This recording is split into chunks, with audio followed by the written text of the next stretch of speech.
We are live. Okay, good afternoon. Just first want to check, Lionel Lakes, can you hear us there? Okay, they can hear us. All right. So today is Tuesday, June 24th, 2025. And I'm going to call the meeting of the Supervised Release Board to order. With that, we will do a roll call of members. Member Christine Bray. Here. Member Joe Earhart. Here. Member Andrew Larson. Here. Present online, and member Cheryl Ramstead is absent and excused today. And Paul Schnell is also present. So let the record reflect that there is a quorum of members to proceed today. We will kick off with the first hearing. All cases that we review today will require a vote of a majority of the board members to either grant or deny parole. And with that, I will turn it over to you, Mr. Carlson, to bring us into this first hearing. Thank you, Commissioner. Good afternoon, or good morning, rather, everyone. I am Andrew Carlson, Assistant Director with the Hearings and Release Unit. We are here today to review Mr. James Solowinski, who is present and participating by video from the Minnesota Correctional Facility at Lionel Lakes. Mr. Solowinski, you are there with your advocate, Mr. Jim Comfort. Thank you, Mr. Comfort, for participating today. Here with me at the Minnesota DOC Central Office is our Commissioner and Chair of Supervised Release Board, Mr. Paul Schnell, along with board members Christine Bray and Joe Earhart. Member Andrew Larson is participating by video. Our records indicate that in the early morning of September 13th, 1987, police from Bloomington responded to a report of a homicide. When officers arrived on scene, they observed a deceased female with stab wounds, naked, bound with electrical tape, and gagged. During the investigation, James Solowinski admitted to going to the victim's apartment with a knife, tape, and gloves with the intention of having sex with her. He stated that he put his hands over her mouth, taped it, then taped her arms behind her back. Solowinski tried to have sex with the victim but was unable, and he eventually bent her over and inserted a curling iron inside her several times. After this act, Solowinski left the room and later returned and stabbed her multiple times. An autopsy determined that the victim sustained 15 stab wounds to her breast, chest, abdomen, back, and hands. Teeth from the curling iron were recovered from her vagina, and there were tears into her anus and vagina. On October 13th, 1988, Mr. Solowinski was found guilty of first-degree murder in Hennepin County District Court. In accordance with Minnesota Criminal Code, Mr. Solowinski was sentenced to serve a 17-year minimum life sentence. Mr. Solowinski has served a total of approximately 37 and a half years of incarceration and became eligible for parole on this life sentence on September 11th, 2004. He has 2 additional sentences to serve consecutive to this current life sentence, which are 43 months and 43 months and 21 months respectively. Today's review is Mr. Solowinski's 8th review of his life sentence and the first by the Supervised Release Board. I turn this matter over to the board. Thank you, Commissioner. Thank you. Good afternoon, Mr. Solowinski, or morning, I guess. How are you today? I'm well, sir. Thank you, and grateful for the opportunity to be here today. All right. At this time, I'd like to start off by asking you to tell the board what it is you'd like to see happen as a result of today's meeting. Well, sir, if I may, I'd like to address some of the things that were said just previously, that I do take responsibility for causing the death and pain and suffering to Sherry Severson on September 13th, 1987. I take responsibility for all of the harm and the sadness that it caused to the Severson family, to members of the community, and countless people that were affected by my actions. I regret that I'm unable to take that back. I can't undo what I've done. It's unfortunate that former Commissioner Havas is not here and present today, because it was at my 14-year review that Commissioner Voss continued me for 15 years. At first, I was discouraged and I was disappointed. I had immersed myself into prison life by working as a means of coping. But at that point, I had a decision to make, and that was whether or not I was going to continue to live my life with building regrets, or if I was going to do something about changing my life. I am grateful as I look back at those 15 years that I was given and all that I was been able to accomplish, the opportunities that have been given to me by the Department of Corrections, countless people, and the hours that they put forth to help me make the transformations that I have made. And as I've said, I would do anything I could to undo the harm that I've caused. When I look back at the man that I was and the decisions that I made, I don't even know that man anymore. I've had the opportunity in coming here to Lino Lakes to work through the issues that caused me to believe dysfunctional core beliefs and that led to the bad decisions that I chose to make. The harm that was done to me as a child ended with me, and it should have ended with me, but it was my choice that I continued to harm people beyond myself. It would be my hope that this day that I would be able to be paroled on my life sentence and to begin serving my consecutive sentences. At minimum, I have demonstrated that I can be trusted. I make the right choices. Many times that I've been alone and working on supervised out here, I've demonstrated that the list of programs that I've taken over the past 38 years are not check boxes for me. They're a roadmap of every single thing that I have done to change from the person I was to the man that I am today. And it's nothing like the man I was. Again, I take responsibility and sole responsibility for the harm that I've caused.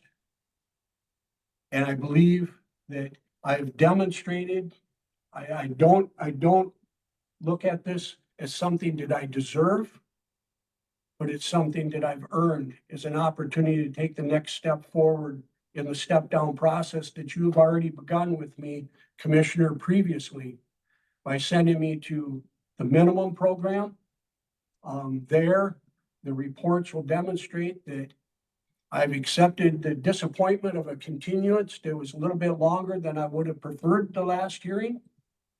And I've made the best of that time in the minimum unit there as a community member and as a leader. I believe that myself as a lifer, I'm held to a higher level of accountability than other inmates are. I'm not being given something because of a length of time. I'm being given something because I've demonstrated that I've learned and made the necessary changes that needed to be made. And that's why today I would ask that I be granted the opportunity to begin serving my consecutive sentences, and with the hopes of going forward to work release. And always keeping in mind that as a lifer, going to work release, moving on to parole is far different than it is for others going forward like that. I will be on parole for the remainder of my natural life, and that I don't have to break a law, but just through a rule violation, I can lose my freedom and lose it for the rest of my life. I value the opportunities I've been given, and I've demonstrated that I don't take them lightly. And I just come before you today in the hopes that I can begin doing those consecutive sentences. And I thank you for this opportunity. Thank you for that. Let me start by, you know, there's just no discounting the level of cruelty in the commission of this offense. And the victim was, as I understand it, selected randomly at some level. And this is the hard part, I think, for me, for many of us, for people who may be watching, is how does a person engage in that level of brutality? And then some 38 years later, and I get time is time, but time is time. And so what changed, and how do you make sense out of what was entirely and immensely senseless? I mean, can you help give some context around that? I can, sir. When that statement was given to the police back then, I was trying to fit the circumstances of what happened by denying and keeping in secret what had happened to me as a child. As a child, I was sexually molested by a female caregiver, and it was something that I lived with and that I fought day in and day out. I denied it to myself. I denied it to the world around me and feared that others would find out. I attempted to use alcohol as a means of coping. It led to one failure after another. And in my letter, as I addressed this issue, when I came to treatment, I was able to finally come to terms with the realities and the truth of why I did what I did. And it was not for sexual gratification. What I had done was a continuance of what I had been doing throughout my life. And that was, if I couldn't tell other people how I felt, because I would have to explain where those feelings come from, and I was never going to admit that those things had happened to me as a child.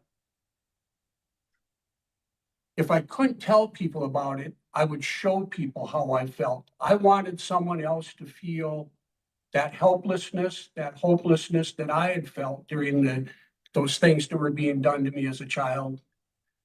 I wanted to inflict shame and humiliation and pain and suffering that I experienced. It was not for sexual gratification, but it was for that purpose. And it was only through the ability of being able to address my former issues that I was able to move forward then and understand all of the harm that I caused to other people and why I was doing that, and then to develop skills to deal with what led to that. As much as I can't undo the harm I caused to other people, no more can it be undone, the harm that was done to me as a child. That is a reality of my life. Those memories will always be there, as they are the memories of the harm that I caused other people. And those are more painful to me today than the events of my childhood.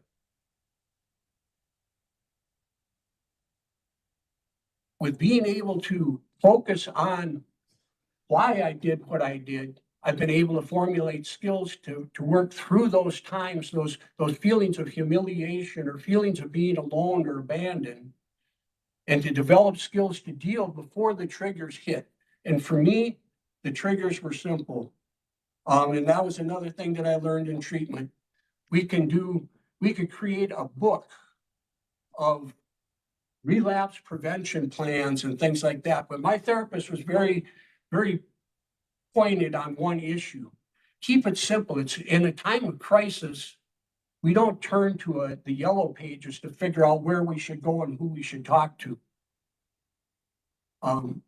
I have developed a system that I call my AAAs: awareness, acceptance, and adjustment.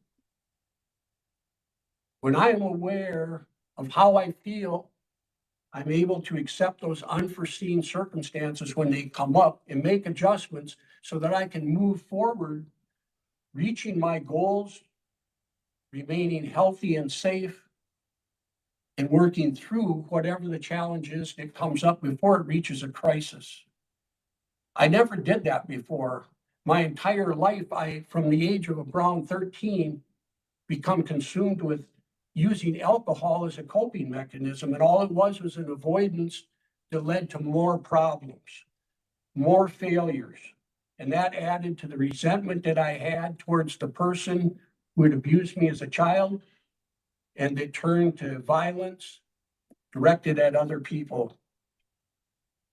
What happened to me as a child ended with me. What I did, and I accept that those were my choices. And they're not choices I would make today. There are those who would say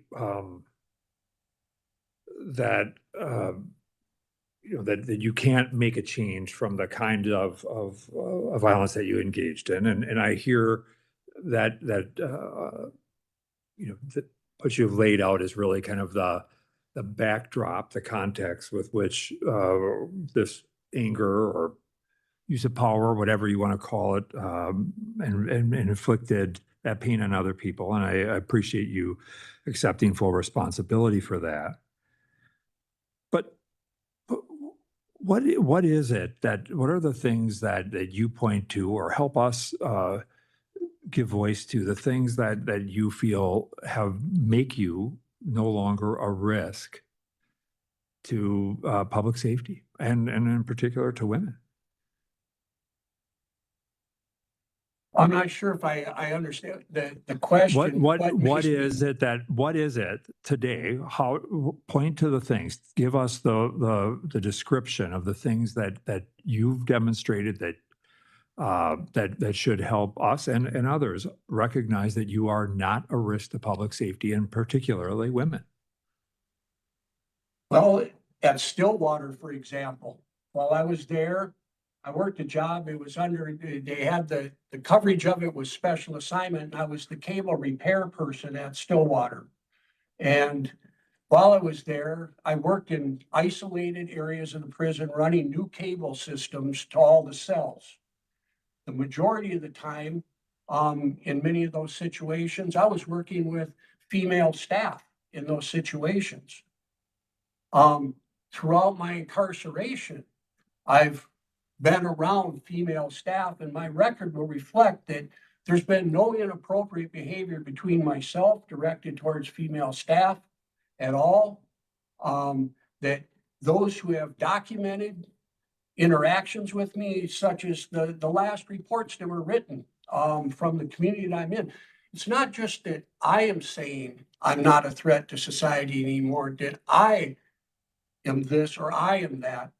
The reports also back up that I'm walking what I've learned. I'm actively using the skills that I've learned.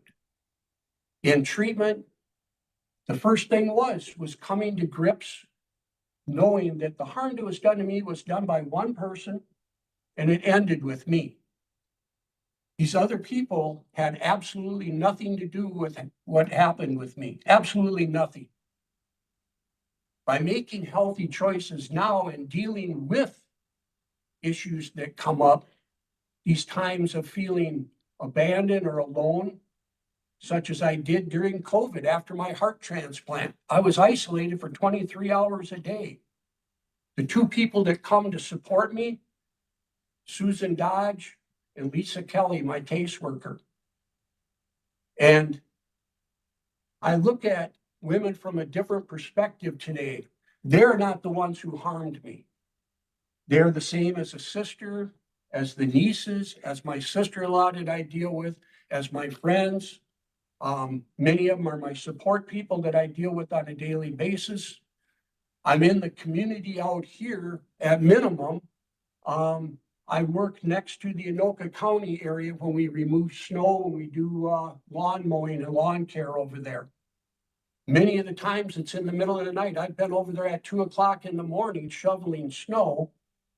And there are women that are coming to and from work over there. And not one time is there a single report of me having any inappropriate involvement with those women at any time over there. And I've been around them many times.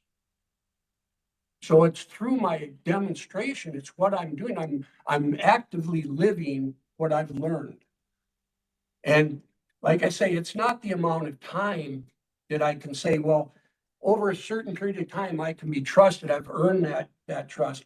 I've demonstrated that over that period of time, that my behavior and my choices have been healthy ones and safe ones.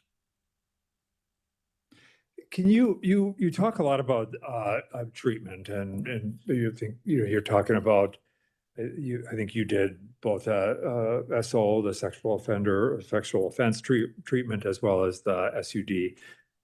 Can you describe treatment and what that experience was like for you, and what was the most challenging, and what was the most eye-opening part of that? The most challenging goes back to the part about admitting why I did what I did, about what had happened to me as a child. That was the most challenging for me. When Commissioner Tom Roy offered me the opportunity to come to treatment, I told myself coming here that I would talk about everything that I had done wrong in life. I would admit to all the harm that I had caused, and any of it, even if it was undocumented harm that I may have caused. I was going to discuss it and I would talk about it and I'd be open and honest about it. But I would never admit the harm that had been done to me. I was fortunate in coming to the sex offender program here. The therapist that was selected for me was one that she was, my going into her group was, be careful, she's going to tear you up, was the word amongst the guys in treatment. She was a no-nonsense therapist. She was well-versed and been in the program for many years. And it didn't take long that she could see through none of what I was doing made sense with what I was saying. The reasons were that I was doing it.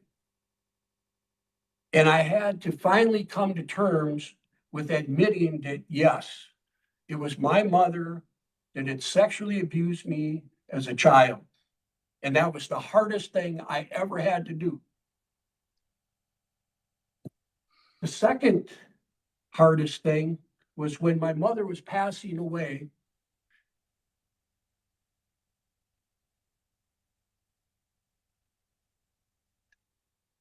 I had to go to see her. My therapist said that she was recommending that I be taken down for a bedside visit and that I confront my past. And it was a long drive from Lino Lakes to Elber Lee, Minnesota. And I did not know what I was going to say to this woman. When I entered that room, what I seen was a frail old woman in a wheelchair. She was no longer the woman who had harmed me as a child, who throughout my life had manipulated all of my involvement with family and friends. It wasn't until I was incarcerated that I realized that every interaction I had with my father, my mother was always there to make sure that if anything come up about my childhood, she would be there to curve it away, to stop that interaction, that discussion. When my father passed away, that was the last time I seen my mother until the day that I went down to see her for that bedside visit. All the way down there, I didn't know, was I going to tell her that I forgave her? I've had to forgive her 1,000 times since then, and I may have to for the rest of my life, do it again and again. But I understand this, that hurt people, and somewhere in her past, something led to her harming me. Her youngest child, her last child at home. Something led to that. And then when I started to look at that, I understood that something led me to harm other people. Sherry Severson had been my neighbor. I seen her on a daily basis, and I never held any animosity towards her whatsoever. I did work in her home with her and her sister. I installed a ceiling fan for them. I had no animosity against Sherry Severson.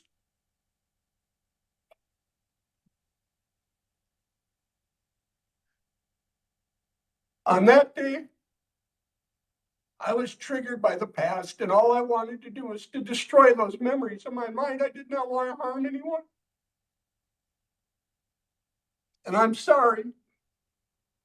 And I'll be sorry for doing that for the rest of my life. I will never forget September 13th, 1987. I'll never forget Sherry Severson. But what I can do is what I've done.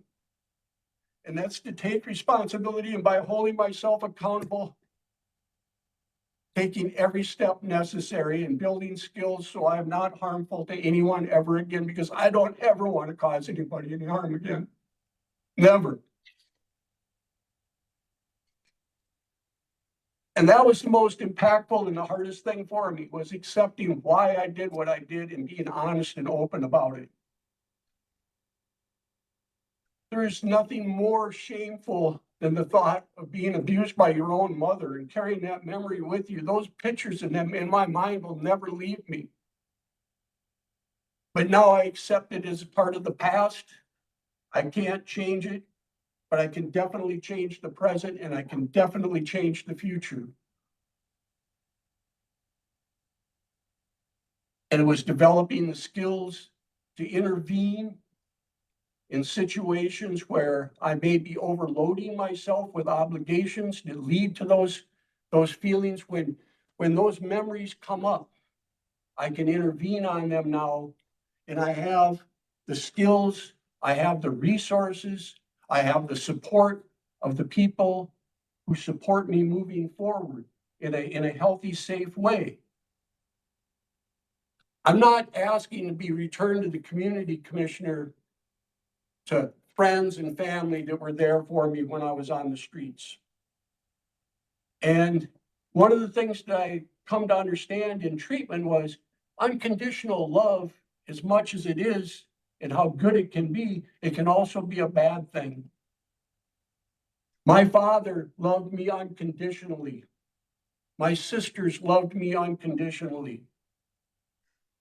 One of my brothers, John, refused to love me unconditionally and wanted nothing to do with me because of all the harm I was doing to our family and to other people.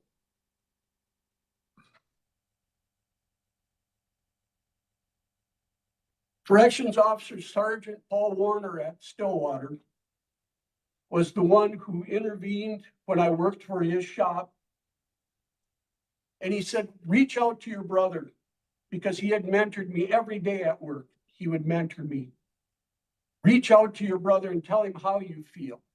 So I wrote a letter to my brother, even under the advice of my mother, who said, don't ever bother any of your brothers and sisters. They don't want anything to do with you.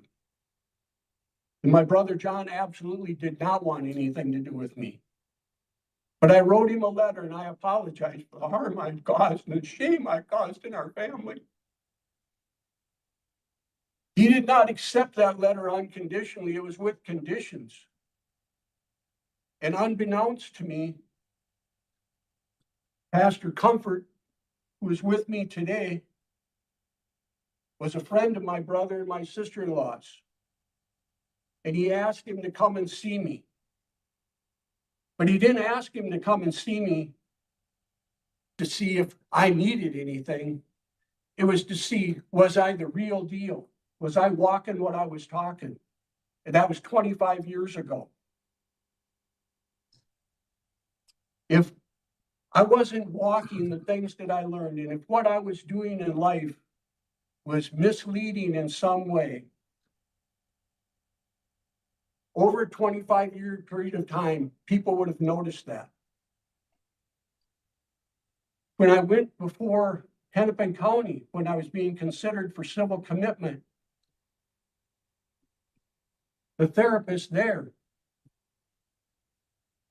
when I had my interview and the charges were dismissed against me, that I did not meet that criteria for civil commitment, said it very plainly. You can fool some of the people some of the time, but you can't fool these many people for this amount of time. And that's one thing Commissioner, that I've been consistent with is when I do struggle, I seek to find solutions. When I have stumbled, I've admitted to it and found ways to work past it and beyond so it doesn't happen again. And the one thing I haven't done was found failures. I intervened before reaching that point. If I have something in my life now, I have a support system that's built on a variety of support. If it's something's legal, I would have my caseworker at the halfway house or my caseworker here at minimum that I can go to. I would have a parole officer that I can go to. If it's something that relates to treatment, I can call back to SOTP program and talk with Susan Dodge, Morgan Seashore, any of the therapists that have dealt with me there. My aftercare therapist that would be at Alpha Emerge. If it's something that is spiritual, I have Pastor Comfort and Ron Simers, who are members of my support team. If it's something social, I have David and Peggy Mingus, Stephen Patnode from Amicus, who's been with me a number of years now, that I can go to. And there will be, and there are times where I can't go to Dan, my caseworker here, because he's not an inmate. He doesn't understand. I can't go to Pastor Jim Comfort. I'm going through something that he can't understand. But I have former inmates who are in society now and have proven to be successful that I can go to. I have the support of the Lifer group out there that I can go to. That is the impactful things that I learned in treatment, was building that healthy support system. So when things come up, we do know where to go. And we have that short list to go to and not the yellow pages trying to figure out what to do next. The whole idea of triggers, my therapist put it to me like this: triggers are like the triggers on a weapon. Them in themselves are harmless. They are what they are. They're a part of a bigger item. It's the loading of that weapon. It's those red flags and those warning signs that we need to intervene on so that the triggers remain harmless. That's helpful. So I'm gonna just turn this to Pastor Comfort to weigh in, and then we're gonna open it up broadly for questions of either of you. So Pastor Comfort, I want to thank you again for being here today, and I would just open the floor to you to offer any kind of insights or thoughts or things that you've seen over the time that you've known Mr. Slowinski. Well, thanks. First of all, his crime is despicable, horrific. It's just unspeakable, what he did. And I think human nature is like, hey, just throw away the key. A guy like that, let him rot in jail.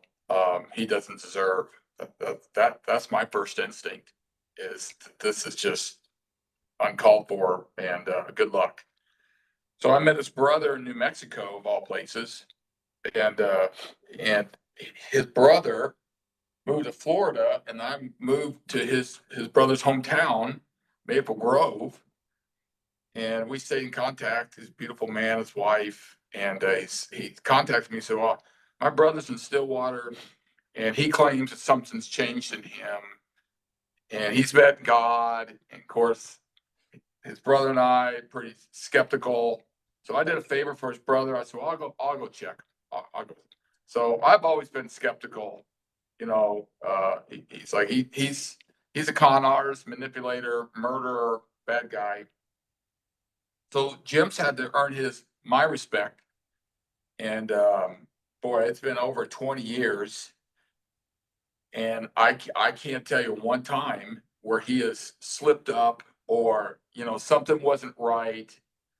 And I'm pretty inquisitive, and all his, like his Stillwater, he was like the cable guy, and you got to have high trust. And he shared about how he get leaned on, and people try to take advantage of his position, and he's held strong. And I thought, oh, wow. And then through these years, he's always been consistent, super respectful, super honest, dragging my people from my church into his life, right? To say, would you go see him? Would you? And he was just upfront. I need support. So all those people have been a bunch, but 4, 5, 6 have been impressed the same way I've been. And to me, he's like grabbed every handle on the ladder to improve himself. Now, personally, I think he had a divine encounter 25 years ago that I think God started healing his heart and changing him from the inside out. And my opinion is our journey has not been, I want a relationship with you so I can eventually get out and get freedom. I've always discerned that his motivation was to repent and try to be a blessing for the things he's done in his past. So there's a genuineness to him that I feel that it's not about getting free. It's and that, of course, that would be nice, but it's more about, I want to be a different person. And so I think, as he said, he's not the same guy 38 years ago. That crime, that stands. But I think we're talking to a different man. And then the question is morally, does this man deserve to have some freedom? Can we trust him? Again, I haven't discovered any cracks that would make my skepticism go higher and say, yeah, he's this month he's really good, and next month he's inconsistent, and he's just been super consistent. And then he's just always was hungry for, how can I improve myself, not to get out, but to almost redeem my life for the horrific crime that he has done. That's how I view it, my journey with him. Thank you. And thank you for, being involved and for being here, and appreciate it. No, this is not easy. With that, I just open up floor to members of the board for any questions you have for either Mr. Slowinski or Pastor Comfort. Have a question for you, Mr. Slowinski. Yes, ma'am. I know that during treatment, you worked a lot on things like relapse prevention and understanding your triggers, that sort of thing. What was going on in your life at the time that you began to plan this offense, and how long did you plan it, and how did you select your victim? That's more than one question, but would you talk about that, please? Yes, ma'am. It was not a planned event. It wasn't something that I thought out and planned that this is what I was going to do for a long period of time. At that time in my life, and this is some of the things that I learned in treatment, was, as odd as it seems to someone who may not have been abused or went through abusive relationships along the way, is that in some strange way, we're attracted to the same type of mentality or personality traits or something in our partners that we received in an abusive relationship. And for myself, I had been always attracted to older women for my relationships. Early on in my time in the military, I served as a United States Marine. I become acquainted with prostitutes. And so for sexual gratification, I would seek out prostitutes and strippers. Those were the type of women that I had for sexual gratification. My relationships. Did you engage in sadistic behavior in those types of encounters? No, as a matter of fact, in in several of the situations, they almost became relationships. I would, there was one when I was stationed in California, that I helped her out financially with car repairs, taking it on base to get them fixed. When I was stationed at Camp Lejeune, one of the young women that I met there that was working as a prostitute, I became can- involved very closely with her in the care of her child. Do you have Um, any idea yourself what triggered this extreme, gratuitous violence in killing Sherry?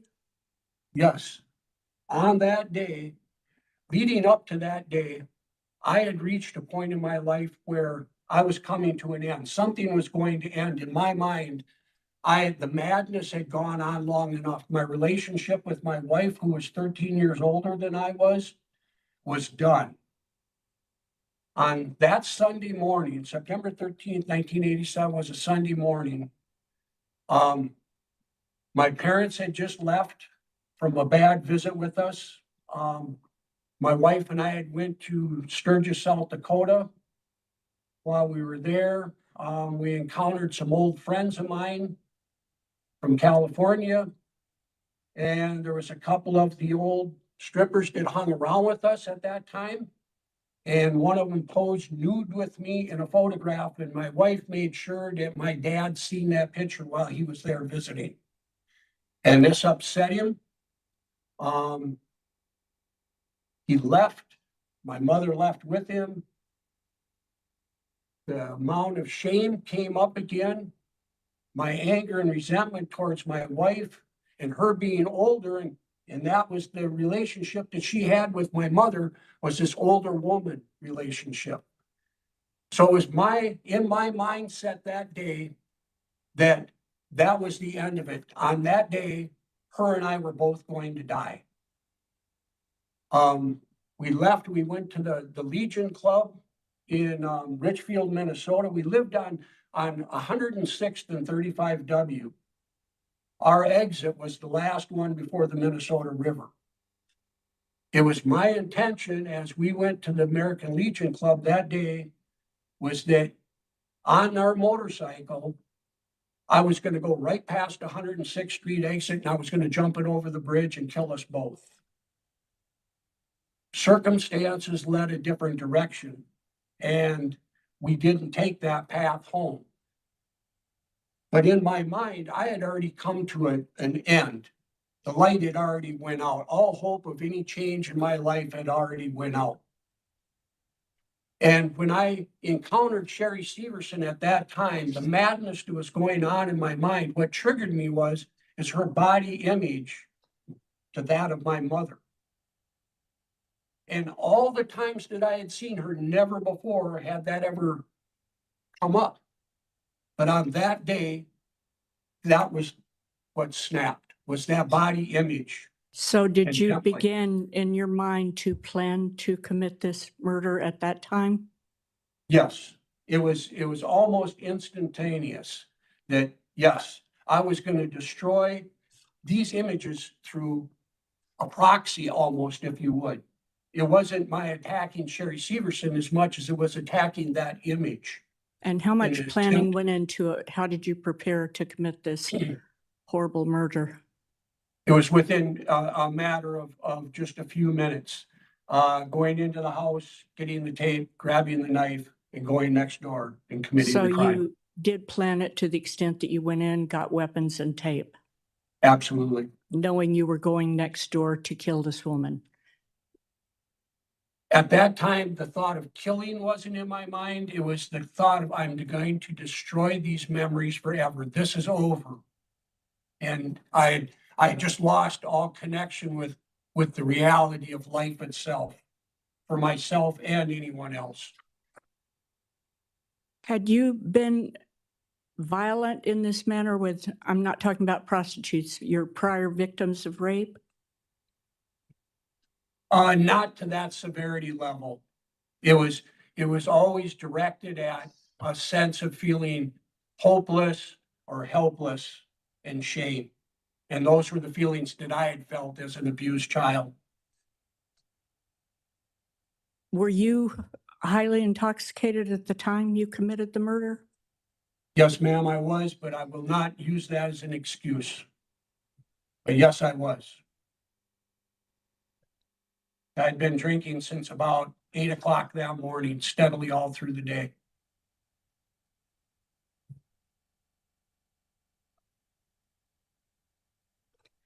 Had you fantasized about a crime like this, sadistic actions such as this beforehand?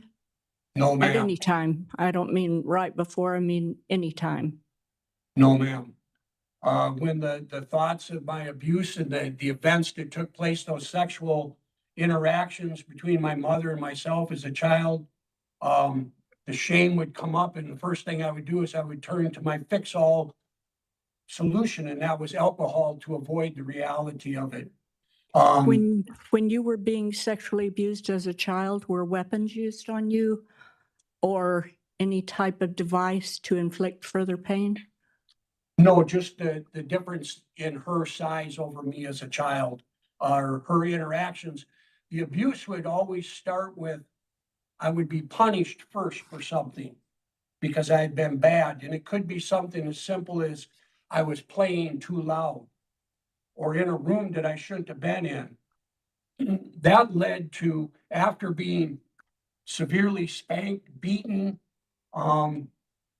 I was lifted from a box. There used to be a box by our back door that all of the winter gloves and things like that were stored in. It was a large box. That was my safe place. That was my hiding spot. But I wasn't hiding because she always knew right where I was, and I'd be lifted out of there by an ear. The pain was immense. And at one point, I reached a point in my life where at that time, I said, she'll never see me cry anymore. I won't cry. I won't say stop. I just would submit. And in order to make up for being bad, for whatever reason she beat me, I would have to subject to these horrible things that she would have me do. And then I would be rewarded with some sort of a gift. And that transcended as I grew older and the sexual abuse stopped. The psychological abuse never did stop, because whenever I was in trouble, she would come to bail me out. She would give me gifts, and it was almost as though she was buying my silence.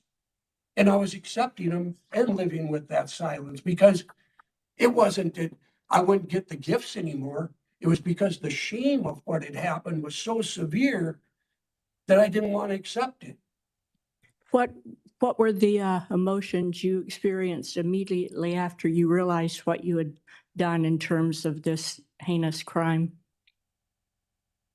Fear. Of what?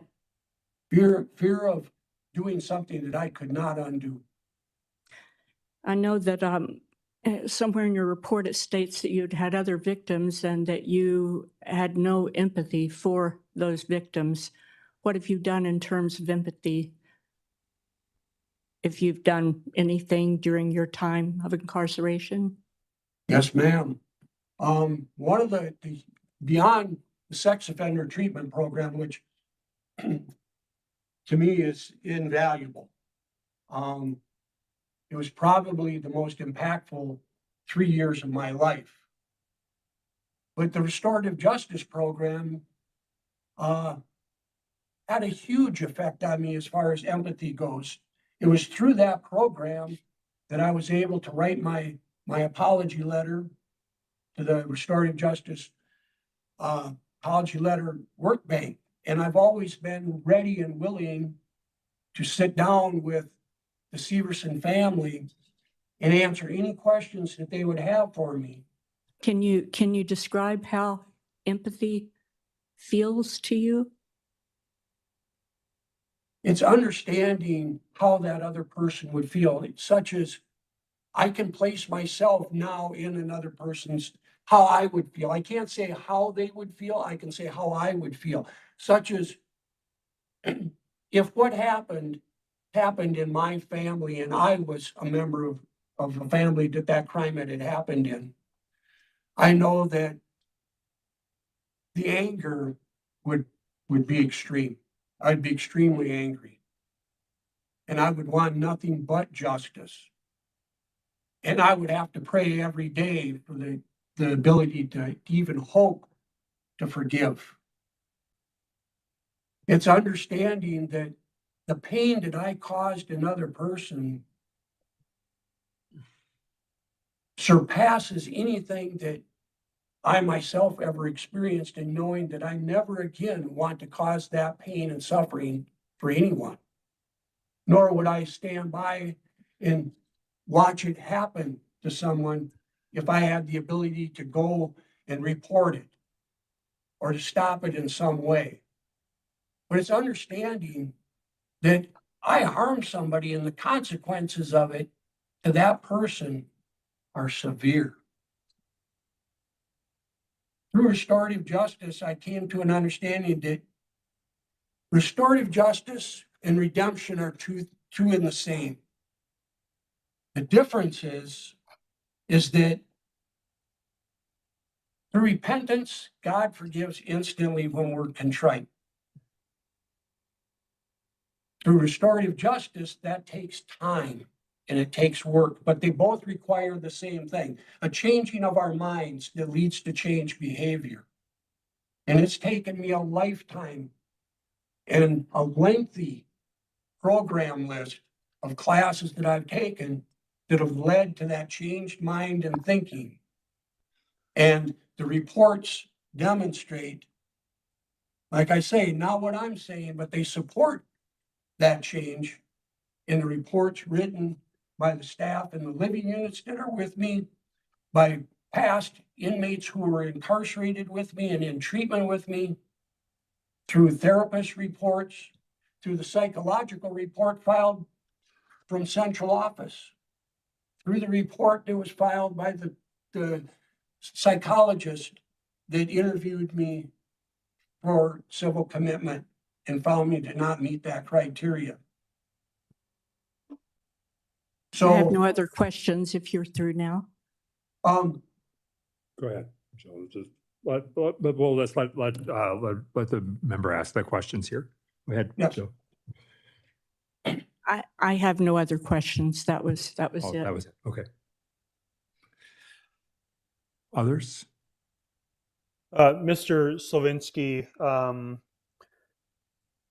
so if I remember correctly, you were in treatment previously, or maybe it wasn't officially sex offender treatment, but maybe it was more kind of an individual counseling. And this was, 30 years ago, or no, maybe it's 40 years ago now. I think it was after one of your prior offenses. And if I remember right, it was actually used as a basis for departing from the sentencing guidelines that were in place at the time. Am I remembering that correctly? yes, sir, it would have been for the 43-month sentence. Yes, sir. Okay, and thank you for clarifying that. So what assurance would I have as a board member that so that report for the 43-month sentence said, yep, making progress, doing well. We're going to use this as a basis for departing from the guidelines. We're going to put them on probation. Yet with all of that, we have this horrible crime that we're here for today that actually shows an escalation of behavior. How do I balance that? 38 years of de-escalation.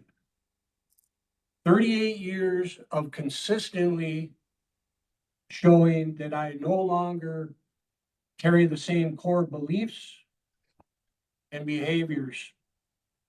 Yep, I've struggled. I've had struggles. And that's part of life. Stillwater was not an easy place to do time, and especially if you were a sex offender.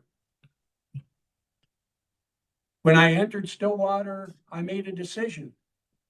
I never wanted to harm another person again, and not even in my own self-defense.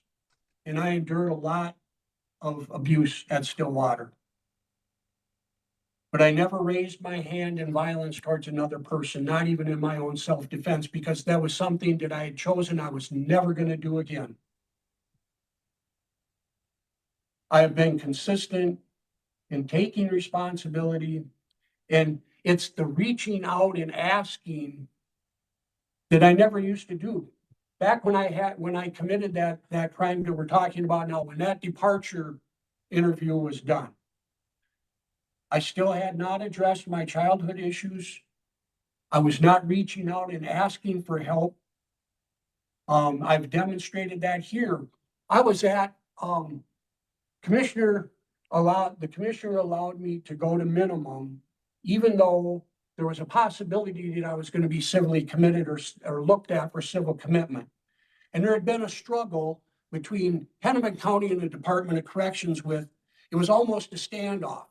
Well, if they don't move, we're not going to move. And this was a block.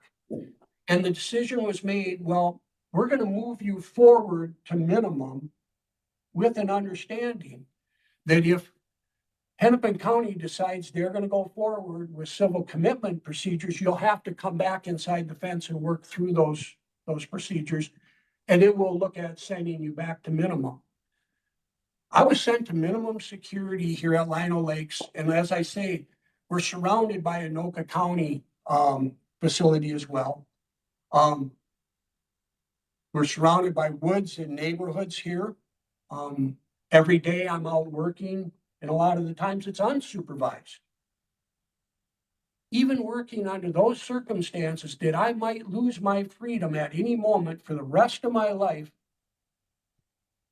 I viewed the consequences of any bad actions and choices. And I said, I am going to stand and make the right choices. And if I am called in and have to stand before this committee to be reviewed for civil commitment, I will do so because I'm holding myself accountable. So I didn't say to myself, I might lose my freedom tomorrow or later today. Maybe I should take off from here, or maybe I should do something over here. I now weigh the consequences of my actions. Are they harmful? And how are they going to affect my health and well-being? I carry a lot of responsibility. Being a heart transplant recipient, I carry the responsibility of caring for this heart that I now have. I just passed on June 20th, 6 years of life, extended life, at the cost of the life of a 15-year-old boy named Brandon.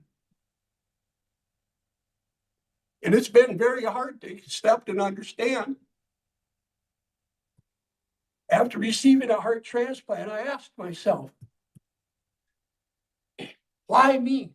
Why would God do this to me after all the harm that I caused? Through PFA, I was able to come to the understanding that I don't know the will of God. I just need to accept it and live it. And for whatever purpose, He extended this man's life. But I have the responsibility, and I consider the consequences because Brandon's family is watching. They were deeply affected when they found out that their son's heart went to a convicted murderer. They were deeply affected by that.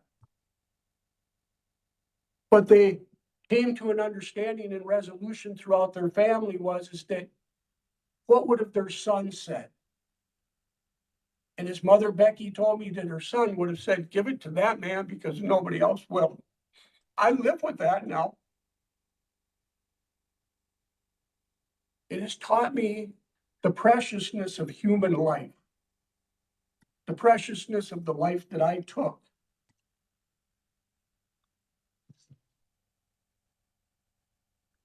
As I said, I've demonstrated in every way. When I returned back out here to minimum, there was disappointments. I didn't get to go back on the job that I wanted to go on right away. I had to work on the house crew. And then I was allowed eventually to move back out to working on the grounds crew now where I'm at. And as I say, I work in a woods right across the street from homes that are there. I make the right decisions. I do the right thing. Because that's what I've been trained to do. In taking the redemption program deals with virtues. Who am I when no one's watching? And that's what develops the character and my integrity, and that is the ability to make the right choices. And I will continue to make the right choices. Good. Thank you. Appreciate that. I just have a comment, not really a question. I don't think you really answered Andrew's question very specifically. I think he was, well, I'll just say, I was thinking you have had sex offender treatment before in the community. You completed it and your sexual behavior really escalated after that. And now you've been in prison. So you really haven't been back in the community and had a chance to see if you really have changed in terms of women. And it's just a comment to you. So thank you. May I respond to that though? Because that does clarify looking Well, at it from just that shortly, perspective. if you would just give me a short response, I'd Yes. appreciate it. The program I was involved with on the streets was an outpatient program, not an in-depth 24-hour, 7-day, 365-day-a-year program. And there again, I never dealt with the childhood issues that I dealt with here in prison at the treatment program here. Thank you. All right. At this point, Mr. Slowinski, I want to move toward the board deliberation and discussion about next steps. And before we do that, I want to open the floor to you for a brief final comment before so that we can begin our board conversation. So with that, I'll turn it to you for a brief comment. To me, Commissioner? You, yes, to you. Again, I would just say that what I am asking in being able to step into the next serving those consecutive sentences, I'm not asking you to say, give me freedom today. There again, it's a slow step down process.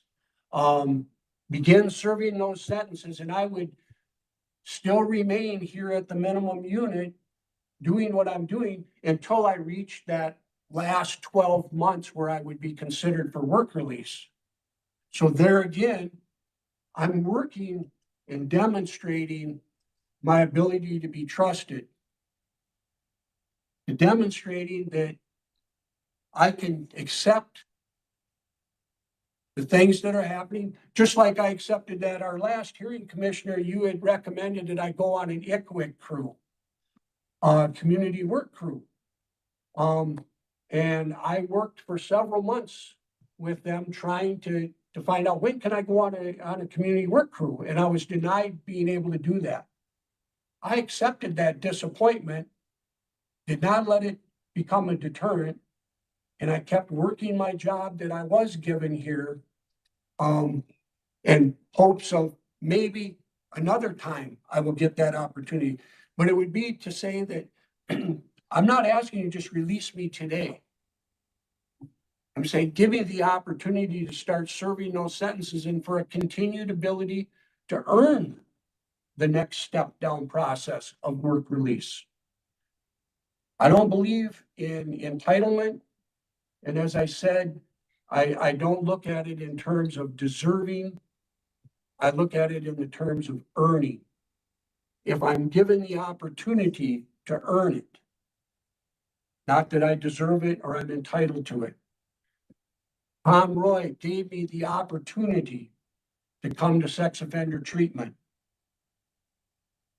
I did so, and I completed that program as I told him I would if he gave me the opportunity. And that's not an easy program to complete. There are many men who have failed to complete it, and those who do not meet the criteria, they have been civilly committed.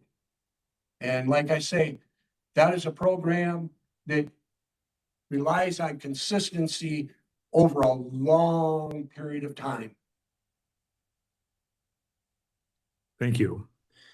This time I'm going to close the discussion during a board discussion and deliberation. The board will not entertain any questions or allow interruptions. And with that, I would just open the floor to the board for observations, discussions, or thoughts about next steps. Question, if we were to move him to his next consecutive sentence, we could still deny parole at any point, right? Until he's completely finished? No, we would have to That's what I move figured. him onto parole today Yeah. That's what and I to thought. begin the consecutive sentence, which is a determinate sentence. So the way the sentence is structured, that's what would be required. And so, I think that is this, this desire to see kind of, to your point, like, how do you test readiness? And I think that does become, one of the, the ongoing big questions. And I don't know what we can do in terms of further requirements, but I feel that his empathy is really, really clouded by his victim stance.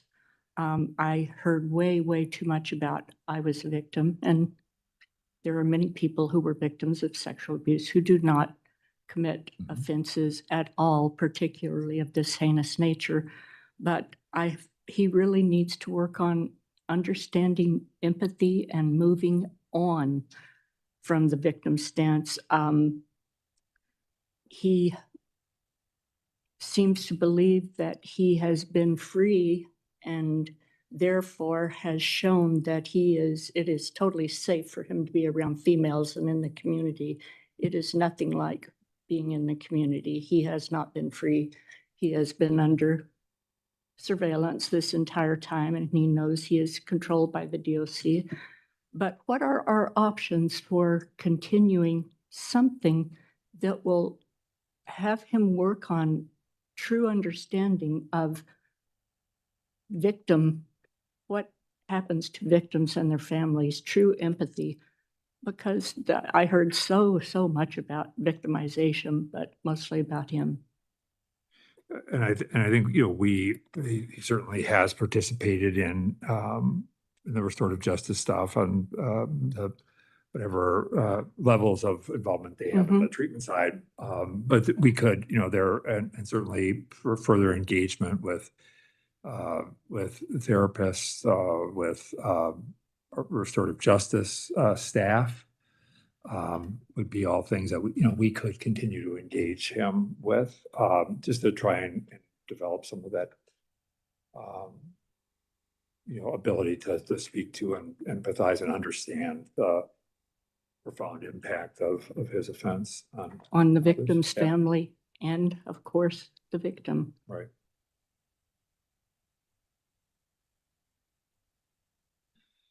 And how would we do that? Would we continue him in minimum on work release?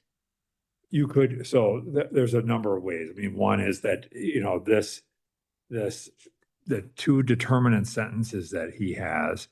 So the total is like 64 months as I look at, but I think I was trying to figure this out because it indicated that there would be, in the PRT, they talked about like 9 months of that would be, he would need to serve out about 9 months is what I was thinking. And then total, if you put the two together, it ended up being 9 and like 21 months. But out of 64, now I don't know if there's some credit for time served or exactly what, how the sentence administration unit was factoring that. So that was one of the questions I just had around just trying to get a better understanding of that time. The PRT, they indicated that it was one of the options I think that they presented to us was that doing 9 months, stay in a minimum, then look at the last 12 on work release. Now, we could do that and then, have him, serve that 9 months in minimum, a continuum there. And then review him. But the core question here is that we're also granting parole.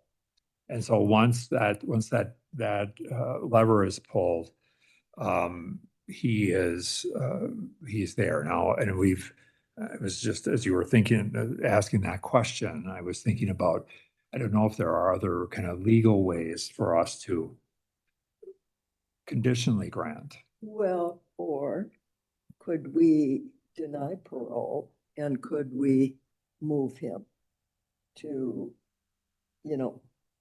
continue a step down while denying parole to see what happens when he gets that close to the community? I mean, I don't think we'll see anything different. And I honestly don't know if you can learn empathy, but I have the same question, but you can move on from the victim stance. You can move on from that.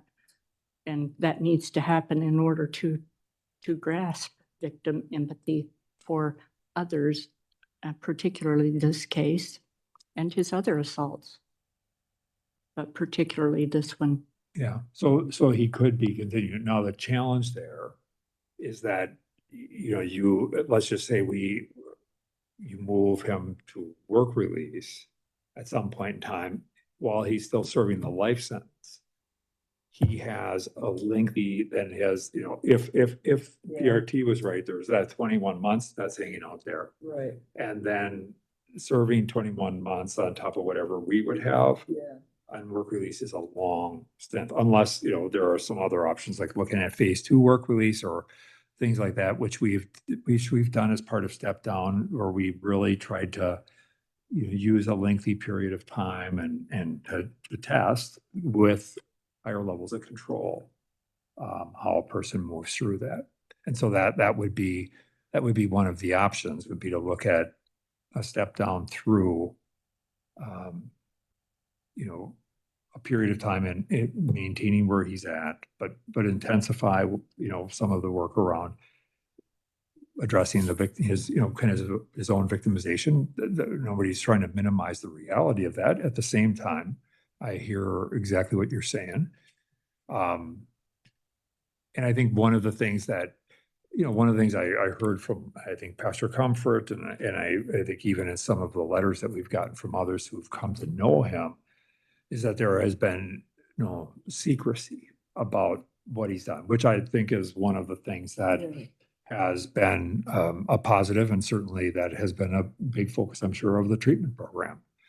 And so I recognize that laying all that shame out there and dealing with that is a reality. But I also have that sense of, and this is where we were. I mean, I think when we looked at what programs and options we had, and we saw what progress we had been making, and hearing that both from staff as well as in the reviews, that's where I think we find ourselves in this position of, how do you test, evaluate, and do it in a safe way? Yeah, and no doubt he has made tremendous change in this 36 plus years.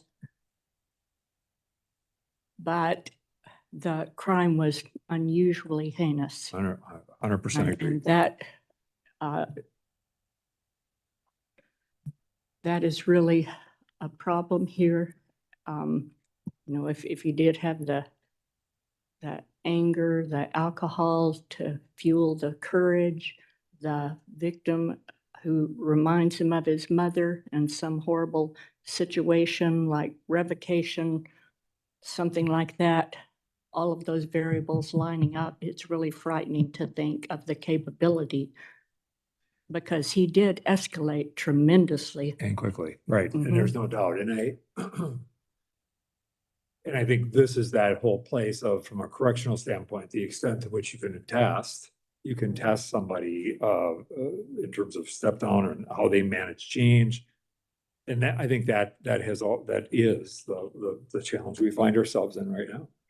Commissioner, was the I know that previously you or there had been a desire for ICWIC placement. My assumption is ICWIC placement was not an option because of the level 2 status. Is that accurate? And so that is a non-negotiable, because just in listening to this and kind of our desire to continue to, kind of test and challenge, I mean, I would agree ICWIC seemed like a logical next step, but if that is off the table, is that completely off the table, I guess? No, it's not off the table. And I think, one of the things that, when this came up, it really was a discussion around, board level. I was aware that there was, another hearing going to come and all that kind of stuff.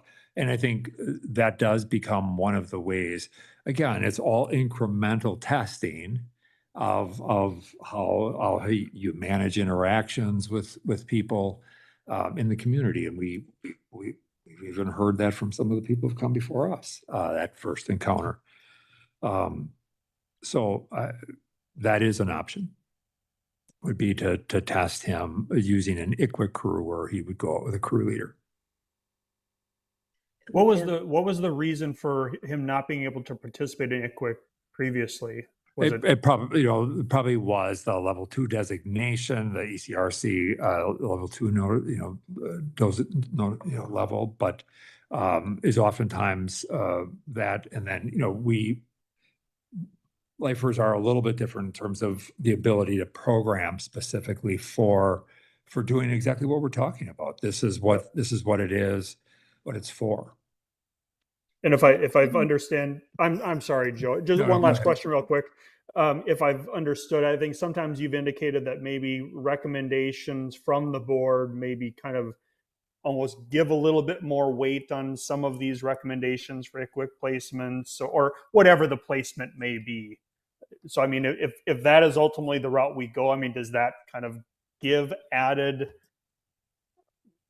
Yeah, I think there is a reason for wanting to do the test, just incrementally, his ability to manage this. And I think that is, falls squarely within the purview of the board to be able to do that as you're looking for somebody, that had a 17-year life sentence. And here we are at 36 or 37 almost. But we want to make sure that we're making the right decision and being safe about it. If we were to do ICWIC, could we deny parole? Yes. to ICWIC, bring him back?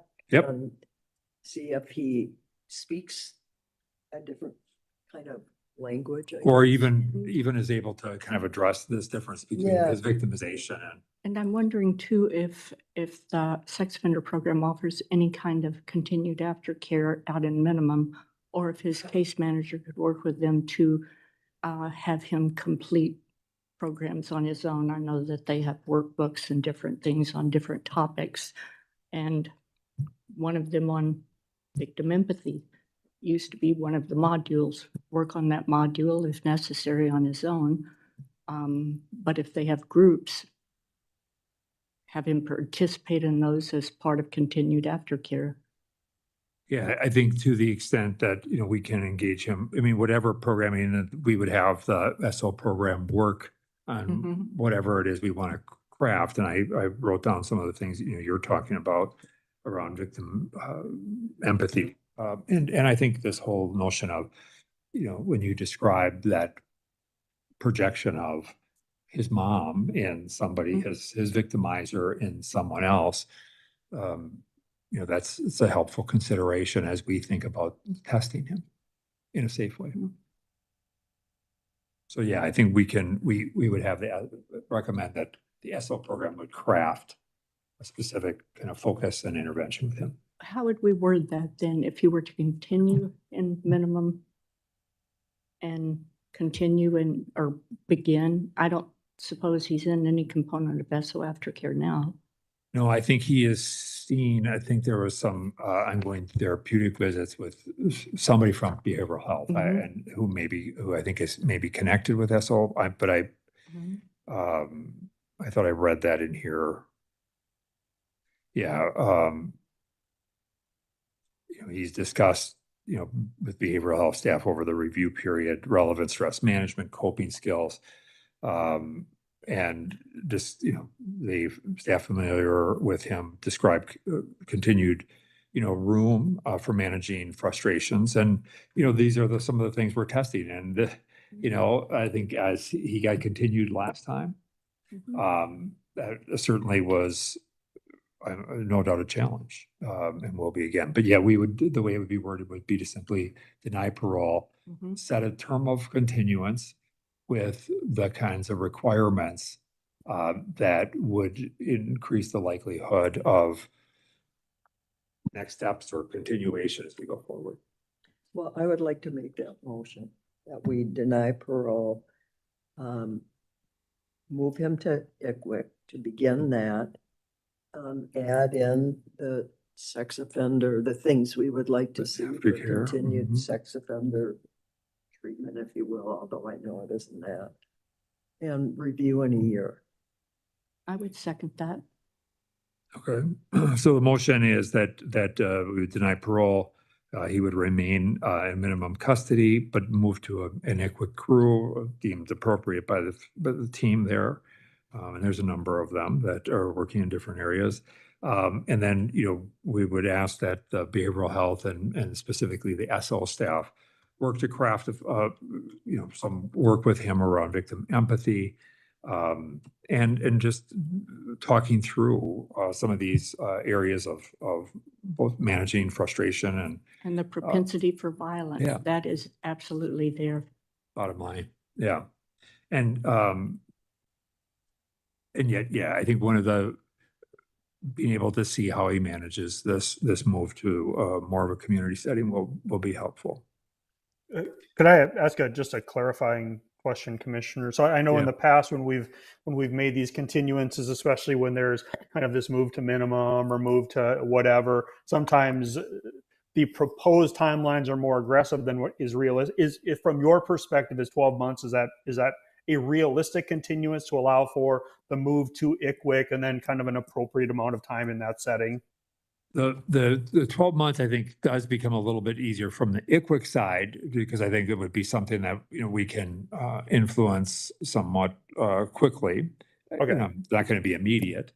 I think you raised a point about what does this look like and how does behavioral health craft up what that intervention looks like.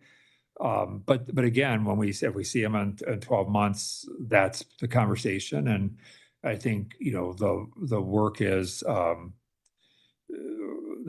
we want from him is to go deep and wide as he does this, so that when we have the conversation next time, we hear some of this, the concerns that we're trying to address, and that we, in order to move forward, I think that's the key thing. And we can always continue him if that becomes an issue. All right, so there was a motion and a second with the conditions that have been laid out, with obviously remaining discipline-free would be central and core to this. To the motion, Board Member Bray, Yes. Board Member Earhart, Yes. Board Member Larson, Yes. and Schnell votes yes. So, Mr. Slawinski, you had a chance to hear the discussion. I have no doubt that there will be a level of disappointment and frustration in this. At the same time, I think, we want you to recognize that we do see and hear the progress and the openness to this. And yet I hope you can understand that the obligations and responsibility of this board are really, and I think all these cases where there is a loss of life become really difficult. But in cases like this, where you saw escalating violence and those sorts of things, I hope you can understand the challenge of sitting in these chairs and making these kinds of decisions, that we don't want to be wrong. The stakes are too high. And so we will send you a letter that will lay out the specifics of this, and we'll work with the team to put this together and look at that ICWIC move and go from there. Any questions about that? No, sir, I just would say thank you. To me, this does give me that next level. You had mentioned it at my former hearing. Yep. The importance of ICWIC. So I'm glad I have the support of the committee in moving forward, so I can demonstrate my ability to be a safe member in the community. Right. And I will continue working with the programs that they are available to me. I'll reach out to Susan Dodge, my And applicant. we'll definitely reach out to them as well and connect around some of these things. But I appreciate that, and I wish you well. And we'll be talking to programming staff there about the quick move within, probably tomorrow. I'll have some conversations with folks. Okay, Thank you, sir. Pastor, thank you so much for being here. I really appreciate your participation today and your ongoing support of Mr. Slawinski, and it's valuable. Thank you. All right. Yep, go ahead. We will get ready here and move into the next hearing. If you have need a little quick break, feel free to do so as we move to different facility.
All right. Can you hear us at the facility? Yeah. All right. Wonderful. Good afternoon, everyone. I am Andrew Carlson. I'm the Assistant Director of the Hearings and Release Unit. We're here today to review Mr. Robert Gassler, who is present and participating by video from the correctional facility at Faribault. Here with me at the DOC, Minnesota DOC Central Office in St. Paul is our Commissioner, Mr. Paul Schnell. He's also the chair of the Supervised Release Board, and members Christine Bray and Joe Earhart are here, and member Andrew Larson is participating by video. Our records indicate that on April 14th, 1990, in Staples Township in Todd County, Minnesota, Robert Gassler and his accomplice, James Leroy Scott, caused the death of the victim with premeditation and intent using a firearm, specifically a 12-gauge shotgun. Subsequently, Todd County District Court convicted Mr. Gassler of murder first degree and in accordance with Minnesota Criminal Code on October 18th, 1996, Mr. Gassler was committed to serve a 30-year minimum life sentence. Mr. Gassler has served approximately 30 and a half years, and he became eligible for parole on this life sentence on September 9th, 2024. Mr. Gassler has had one prior review of his life sentence, and today's review is his first by the Supervised Release Board. Thank you. I turn this matter over to the board. Commissioner? Mr. Gassler, thank you for being here today. How are you? How are you? Pretty good, and you? All right. It's a I'd long like day. to just start out by asking you to tell the board what it is you'd like to see happen as a result of today's meeting and why. Well, I would like to see forward progress. Nothing lateral, no, let's see how you assimilate and all that stuff. I'm trying to go home before I die. You know, I'm not good. I'm not gonna die tomorrow morning, but you know, at this age, you kind of don't want to roll the dice against that. I'd like to go home and get back with my family and be part of a community and enjoy life and share the little bit that I have to share with other people.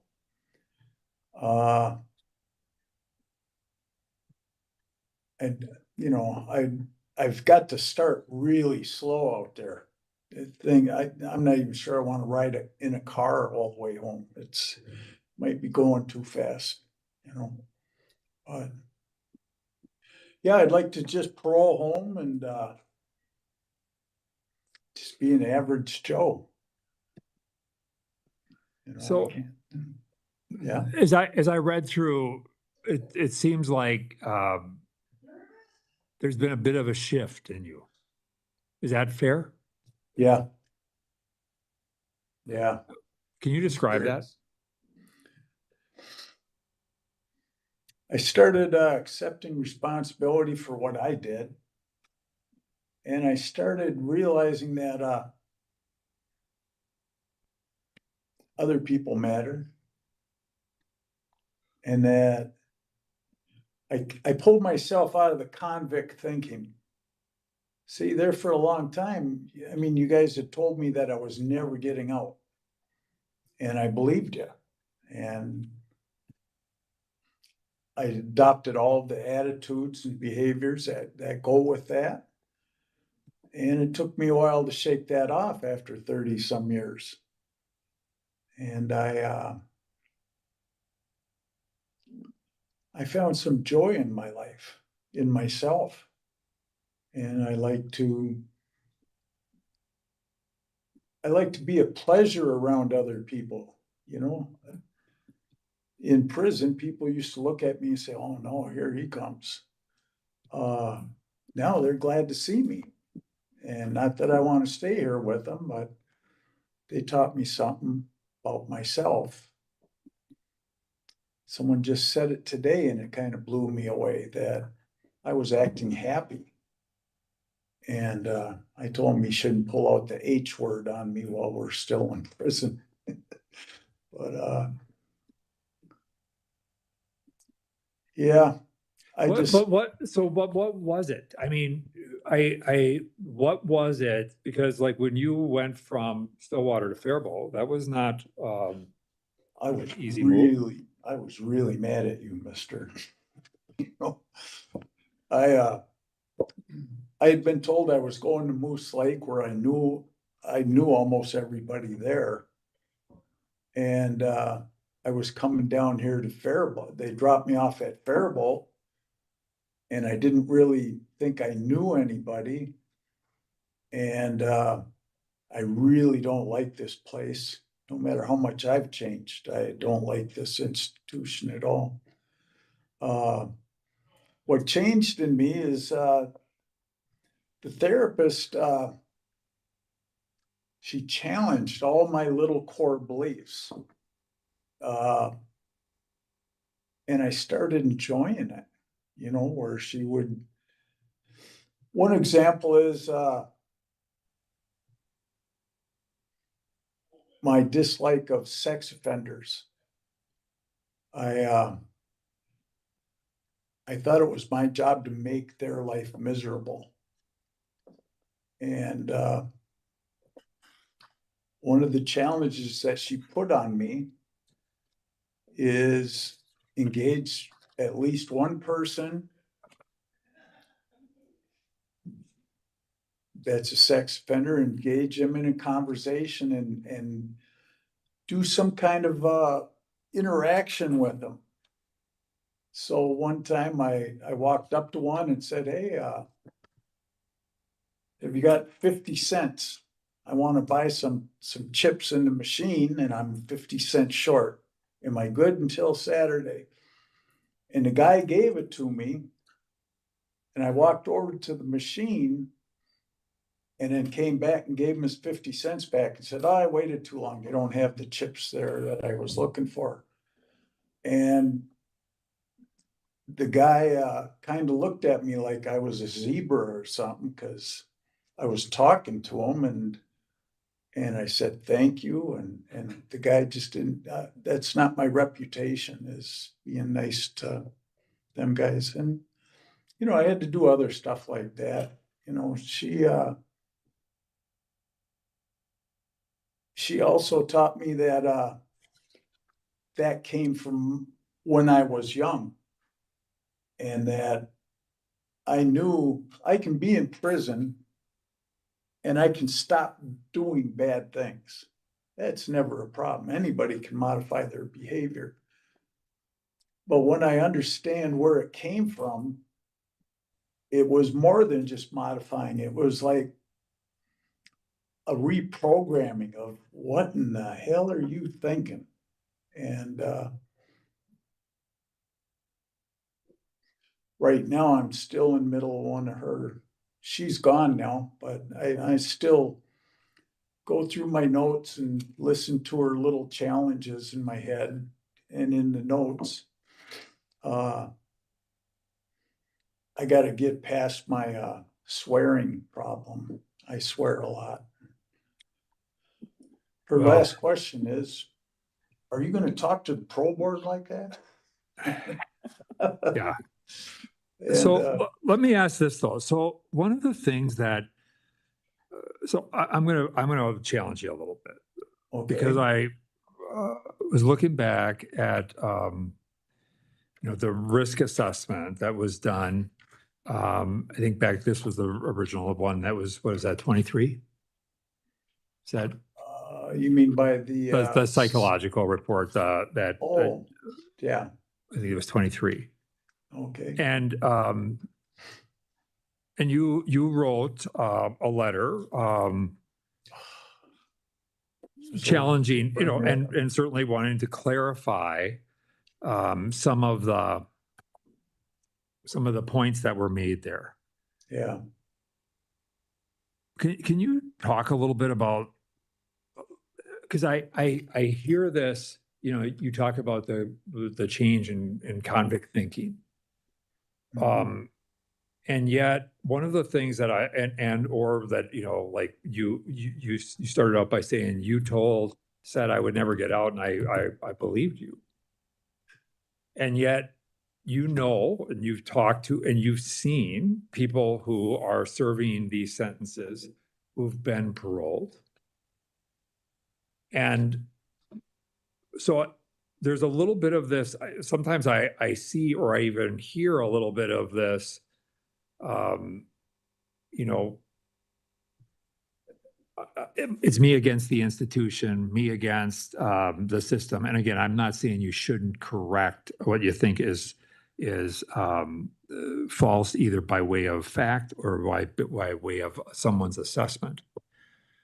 At the same time, it's striking to me that you know, there is this relative recency of being more open to those challenges. And yet, you know, even like the goal of, you know, wanting to have time to live your life in the community and all that stuff, which I absolutely understand. But what's the rationale for this board to think about moving you forward as you talked about. And having the assurances that you are not, a risk, and that convict mindset doesn't, emerge, and, we end up with a community safety problem. That's one of the things, that's what I'm looking for from you. I Okay. see some of these things and what's the change, and that's the concern. Well, the original thought where I had been told that I was never gonna be released. That was in the 2000s. And at that time, they took my money out of my savings, the prison savings, and put it in my spending account. So that just absolutely convinced me, because they stopped taking half of all my pay and stuff. That convinced me that they were serious. But even that, when I was out in Oregon, I attended a lifers group out there. We did a lot of things for the community there because it made us feel good. And it helped other people. And I was doing programs like Alternative to Violence and stuff like that. I was doing that stuff for me. And just because I thought it would make me a smarter person. And the smarter you are in prison, the better things are going to be for you. And I always believe that you never have to resort to your hands until your brain can't take you any further. And anyways, that's where I started with the, hey, I'm never getting out. And then when my caseworker said, Bob, well, we might let you out. You're going to see you're going to see the commissioner in a couple months. And that was kind of overwhelming, because I thought, what? What am I going to say to that guy? And I talked to all the wrong people, and I got the wrong impression, and I wrote that embarrassing letter to you. Some of that stuff is true still today. Like, I don't want to be anybody's science project, but I really did have the wrong attitude with that letter. It's embarrassing, but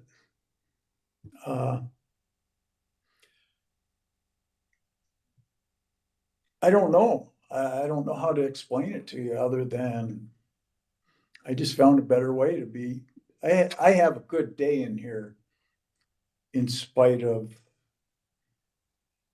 and I got to stop calling people trash, because, but even though there's all kinds of people around me that I despise, I have a good day, and I tend to help everybody else have a better day too.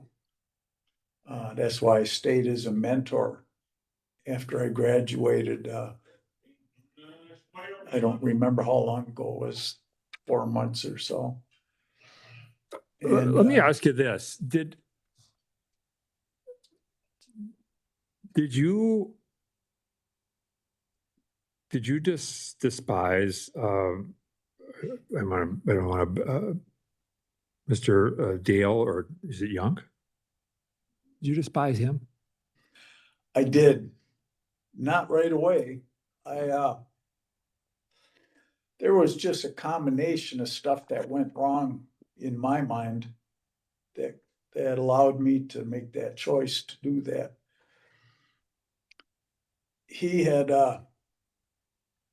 I had brought him into a circle of thieves and drug dealers,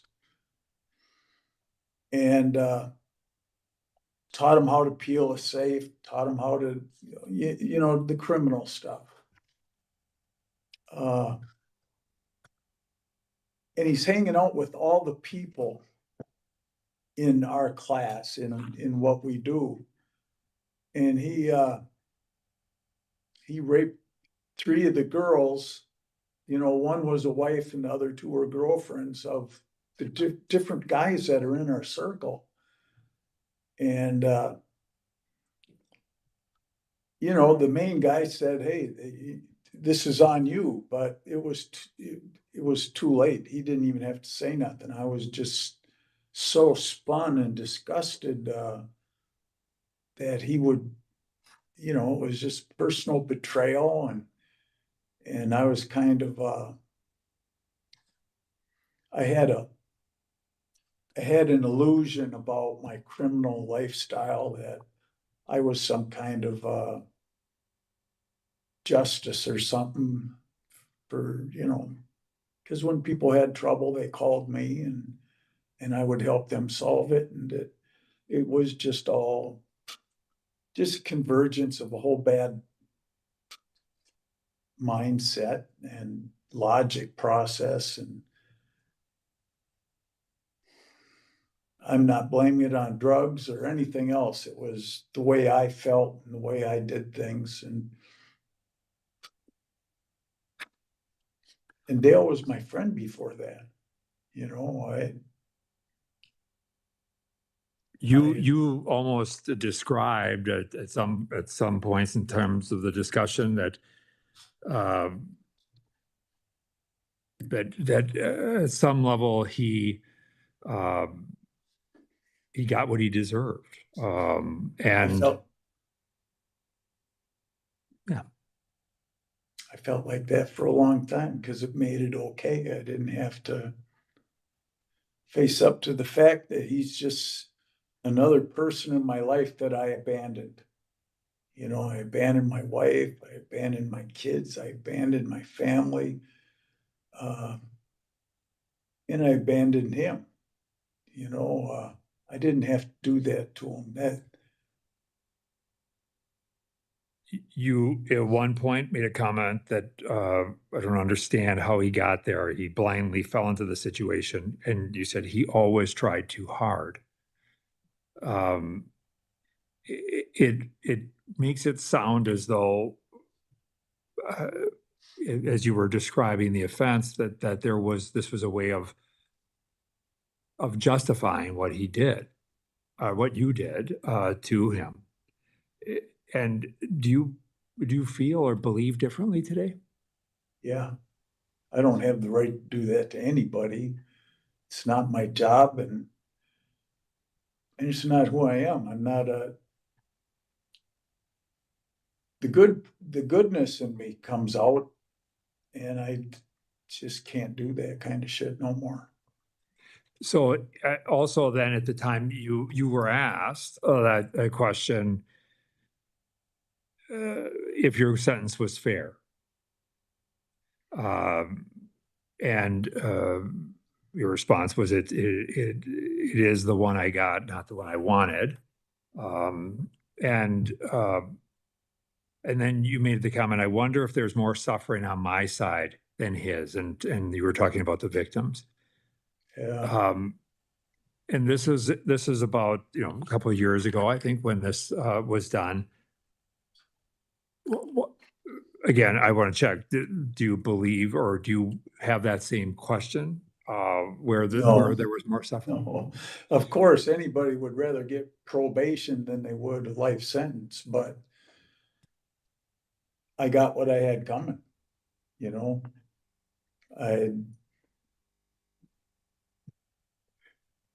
So in I- 2023, you saw this is kind of where you were. And now a couple of years later, you're in a different place. And this is the part that and I just have to be really honest. I have to ask myself, like, is this change about the reality or the possibility of release? Or is this grounded in a true level of insight into what you did and who you are and who you want to be? I really can't provide any evidence for that. I guess you'd have to believe the psychologists that are seeing me today, because I don't, they've got a building full of female therapists up there, and I sure I couldn't fool them all. And,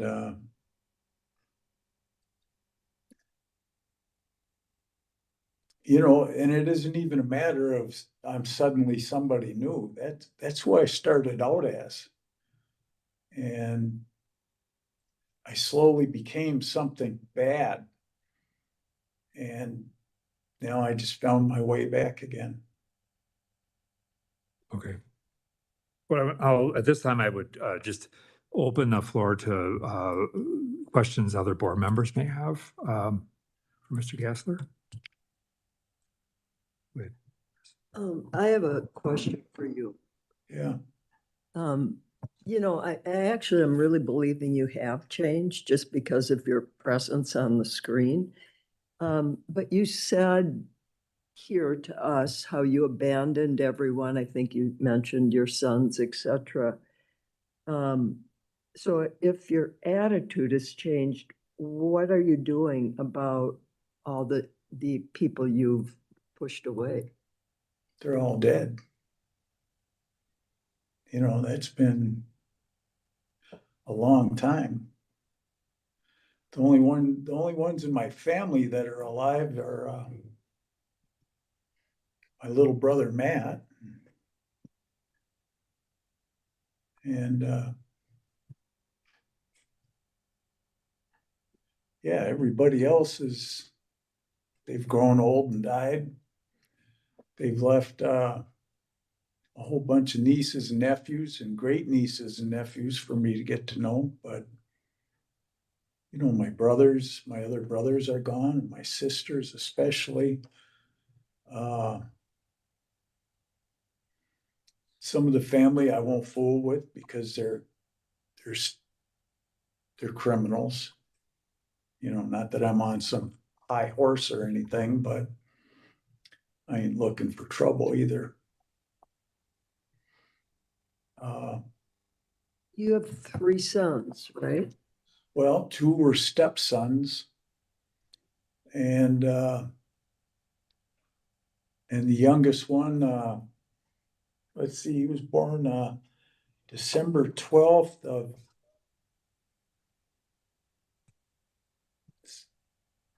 80.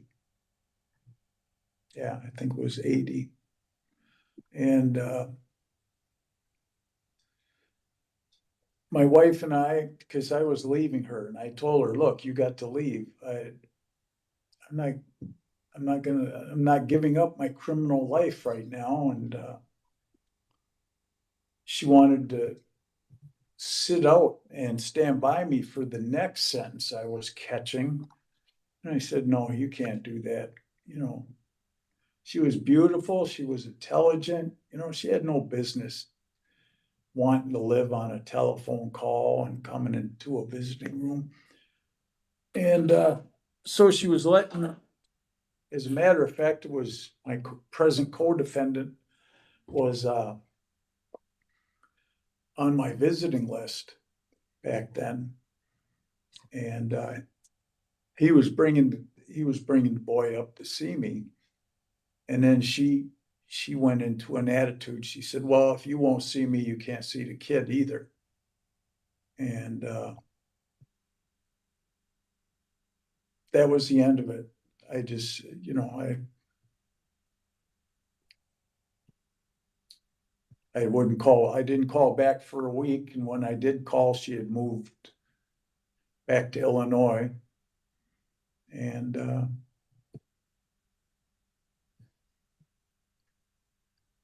yeah, I'm not sure where she went from there.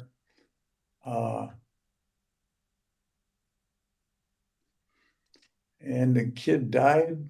I'm told he died several years ago. He was in the, I forget what it's called now, some US, where they go out and do good deeds for different countries and stuff. It's US something or other. Peace Corps. AmeriCorps. USA or Peace Corps. Peace Corps. I think I'm sure it was US Peace Corps maybe. But yeah, and I don't know what I could ever say to him anyway.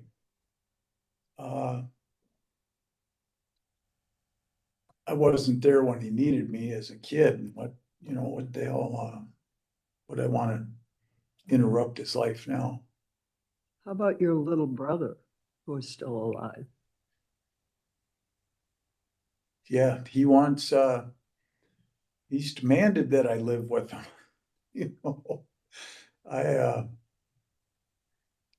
I kind of raised my brothers and sisters. Not that I did a good job or anything, but I took care of them when nobody else was there to do it.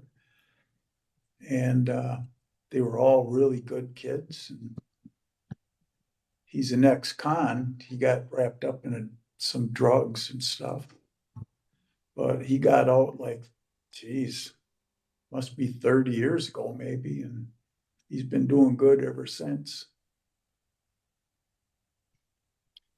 Maybe it's only been 20, closer to 30, 25 or 30. And yeah. Go ahead. Oh, and he's doing great. I kind of watched out for him a little bit. I was in the federal system when he came to Stillwater. So I made sure that he wasn't harmed. Same with our nephews that come through here a couple times. But I made sure that they weren't harmed. But I didn't want them to have a fun time and think this was the pleasure palace vacation,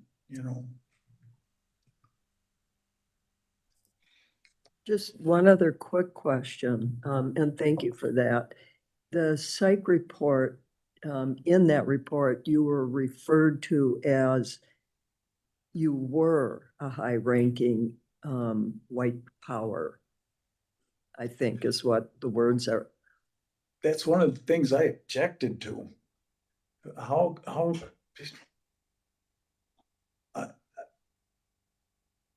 there's no tattoos anywhere on my body that I'm in a gang. I have never claimed to be in a gang. Due to my earlier tendency to be willing to use violence to achieve my ends, by the time I got to this age, I could go to any of the white groups, say, hey, this is what I want. This is what's good for all of us. And they'd listen to me. But I was upset with her because she was trying to put me in a gang, white power. That's not even a gang. And she even tried to put my brother in a gang. I forget who they were now. Some Oath Keeper group, I think it is. And Proud Boys, that's what it was. And I'll just say that I deeply disagreed with some of the things she said because it was inaccurate, And being in a gang and being listened to by a gang are two different things. So you wouldn't describe yourself as a high-ranking white power. She didn't really use the word gang, by the way. Okay. That is not the phrase I would use at all. I would say I could influence some people, maybe not so much even anymore, but at that time, I still had a little bit of influence. I was able to, I allowed myself to be utilized a couple of times by a sergeant in the cell block to calm issues in the cell block. But, I really didn't run anything but my mouth. And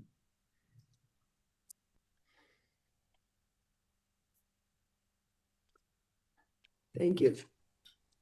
Mr. Gessler, I have a few questions, things I'd like to hear directly from you. sure. it looks like you've been in prison most of your adult life and in places in your file that refers to you as a career criminal.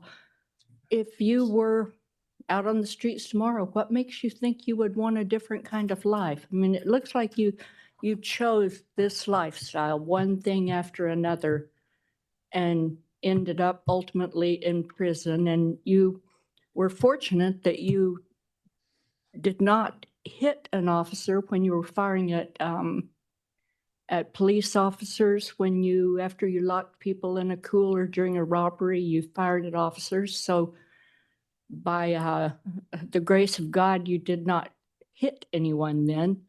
Yeah. And then you executed this guy, and the file doesn't quite go along with what you said.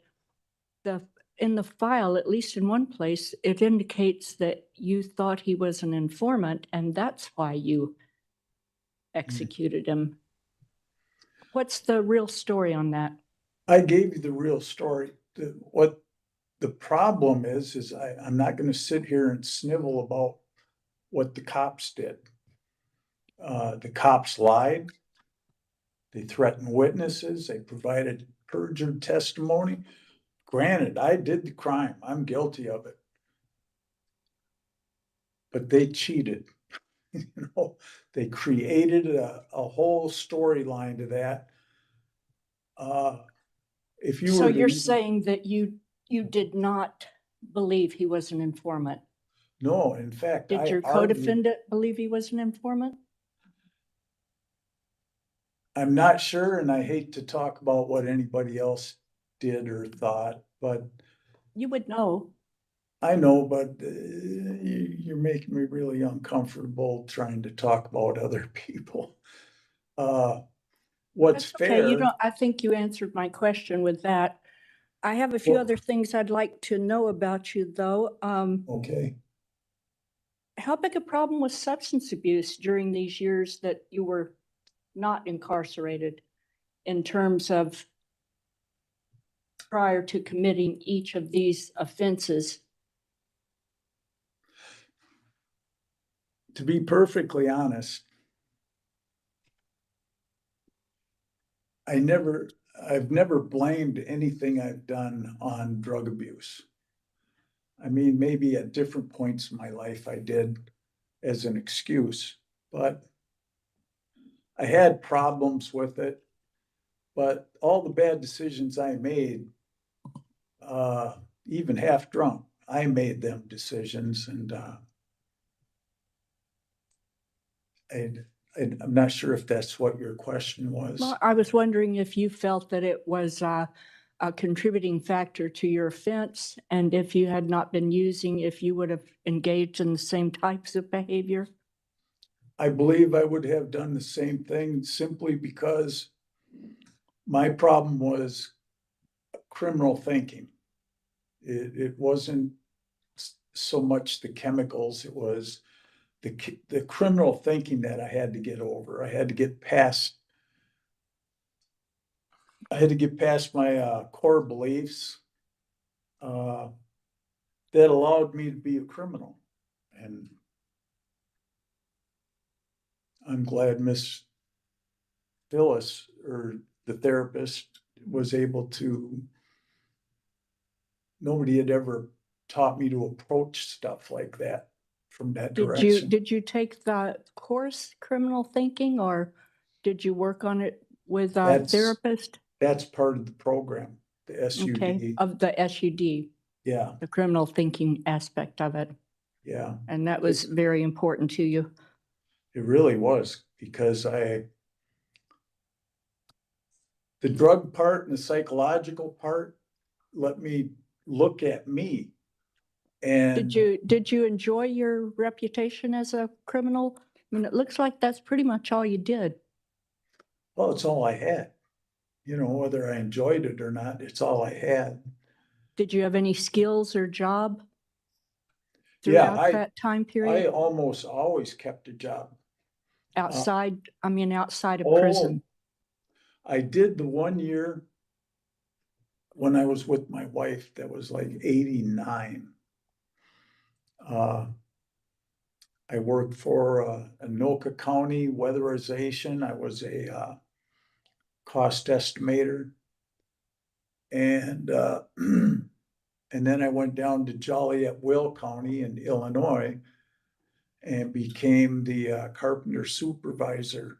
for So a you work did crew. have some work experience. What have you done in prison that you think would prepare you for supporting yourself if you were, let's say you didn't live with your brother, had to fully support yourself? I don't Do you plan think on you're living prepared? with them any longer than I have to. I Are you have, prepared to support yourself, though? yeah, I have mad cabinet making skills. You know, I love working with wood. I've been putting together cabinets and furniture for the DOC all through Lino Lakes in the was it the 80s or 90s? 80s. And also at Stillwater, I did the VT woodworking class. I saw that you had a lot of experience. I'm wondering what, during the times you weren't incarcerated, what made you want to commit robberies as opposed to just working? Would you rather commit robberies than work? Just, I felt hopeless. You know, I felt kind of hopeless, you know, boo-hoo. But I was feeling kind of hopeless and that shit was just too big for me out here. And that as long as I had my criminal friends and we had a common goal, that everything would be okay.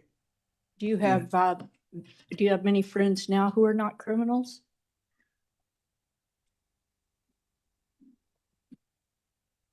To not many. And they live in, I shouldn't add this, but I'm gonna be honest, they live in Oregon. You know, They are a bit far away. One more question here. There was a note in the file that there was an allegation made that there was a contract put out to have a woman killed, and that it implied that you were a part of that. Can you tell me what that's about? to this day, I don't know what it was. The BCA came to talk to me after I got out of Lino Lakes. Mhm. And I forget the guy's name, but he was just he was a woman beater and he was having trouble controlling the woman. And I had to hear him say that to other people all the time. Who was the woman beater? The guy from the BCA? No, the inmate. There was an inmate there. And the BCA guy came and says, well, that guy, he even gave me his name. I was shocked. That guy said that you, or no, how did he phrase it? He said that guy had told her that I'm Bob Gassler and I'm gonna come kill her on a contract. And anybody that knows me knows that that's impossible. They can accuse me of a lot of things, but that I don't hurt women and children. Well, That's I was bottom. curious about where this statement originated, why it was here in your file. That was hideous. I'd been accused of a lot of things. That It's not as bad as executing the guy. it's bad. I So what do I'd you be think really what do you resentful. think life would be like outside prison? I think it would be exactly what I want it to be. You know, whatever I make it to be. If I'm looking to be content and to be a joy for other people around me, I can do that. And I would love that kind of life rather than all the cops and robbers and the crap and going to jail. And, you know, I don't have much time left, I don't think. And So you think you're through with that lifestyle? I am through with that lifestyle, whether you guys let me out or not. And that's why that's why you can keep me in a joint full of people that I don't really care for.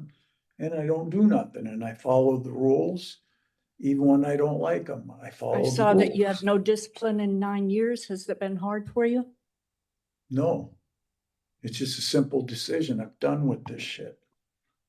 Excuse me, I'm not doing well on my cursing. In fact, the report you're referring to, refusing to double sell at Stillwater. And when I was just coming back from a prison, okay, and I am not gonna be locked in a cell in Stillwater with somebody that hates me because of my race or because of something I might have done to them or some delusion that they have of, I'm thinking about them or something. So that was your last discipline. Yeah. Okay, I think that's all I have. Thank you. I just a couple questions. I'll make them relatively brief, Mr. Gassler or Glasser. Okay. So you've referenced, I think you've made it kind of clear in our hearing, that you do keep your group fairly small, don't have a lot of friends, that sort of thing, like which I get, I understand that. So who would be your support system if and when you are released? Like, evidence shows the bigger the support system, the higher the likelihood of success. Like, so who would you put around you that would help you to be successful if you're released? Well, I do have a couple of cousins and a whole load of nephews, nieces, and great nephews and nieces. I'm not a big fan of AA, but even when I was out, when I was confronted with a bad time in my mind, I would go to an AA meeting and just sit, just so that I'm somewhere other than a trouble spot until I can pull my little pea brain back together.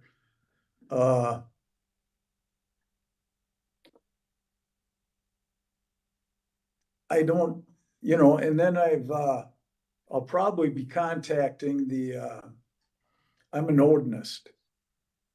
And I've been an ordinist for 36, 37 years. And I'll be contacting those people when I get out. I just don't like to try and drag them into the prison. I avoid the Odinist groups in the prisons because a lot of times they want to turn it into something it's not, make it a racial, political thing, and I'm not with that. But I know the one group would be glad to hear from me because I know a lot about the runes and about our cultural stuff. And I know just enough to make me a good student as well as I can share what little I know with others. Well, and I would imagine even here, like, I would imagine you're probably a good storyteller. Yeah. I can't encourage you enough. Don't wait until you get out. Start to get those things in place. Work on getting that stuff going now. Don't wait until you're walking out the door and then think like all that stuff will just fall into place. I just encourage you to be more proactive. Certainly limiting the number of negative influences is a good thing, but develop a broader pro-social network, I think, is super, super important for your long-term success. So I just really implore you to do that. So that's it for me. Yeah, I do have a few other people that I've helped over the years inside the prison when they get in a bad place, and I could help them get away from their problems. A couple of them they're part of things that I don't want to be involved in, but as individuals, they want to see me get out and make it. And that sounds strange because of their background, but you know, the one wants to give me a motorcycle. That's gonna be a minute away for me because I know I'm gonna be afraid to drive a car. They move too fast. And a bike I can handle even at this age, but you gotta have a driver's license before you can get the endorsement. And Yep. So Yeah. I do have one other real quick question. And so you've referenced a couple of times the criminal thinking and just how problematic that was. You also referenced how being challenged as part of the substance use programming was really beneficial for you. Have you participated in other programs that kind of challenge some of that, whether it's thinking for a change, decision points, any of those sorts of things? the same people that run those programs work in Willow and work with the groups and stuff. I also, years ago, I went through a program and got it and received a certificate for it called transactional analysis. And that's what helped me get started to begin with when I said, okay, I've had enough of this stuff. That's what helped me get started and allowed me to make my mind up to do this. But I guess all I'm really looking forward is to feel like I'm moving forward. I want to feel like I'm accomplishing something. But either way it goes, I'm going to be okay. So, Thank you. Mr. Gessler, before we move into discussion and deliberation about next steps, I want to provide you with one final opportunity to make a brief comment to the board prior to our discussion about next steps. So I turn it over to you to make whatever comment you'd like to make, if you'd like to make one. Well,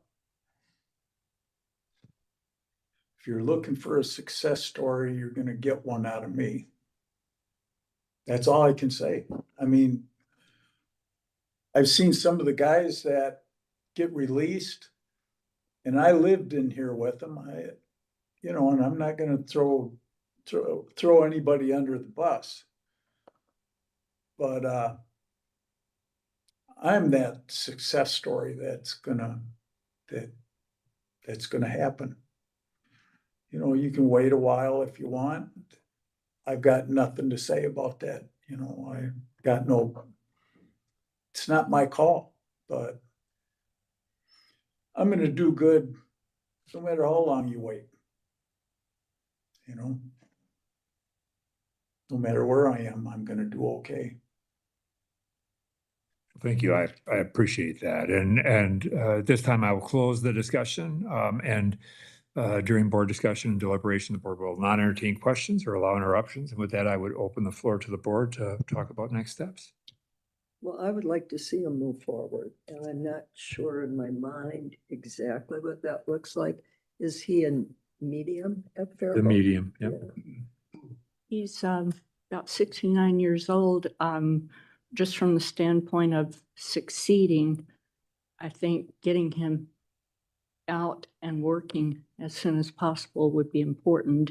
If we could get him into minimum work release program, something where he could start making contacts to get a job, because that's going to be very important. It said something about releasing him directly to his brothers. It said he's developed a release plan. I should have asked him, but if he had a thorough release plan, a job waiting, it might be different.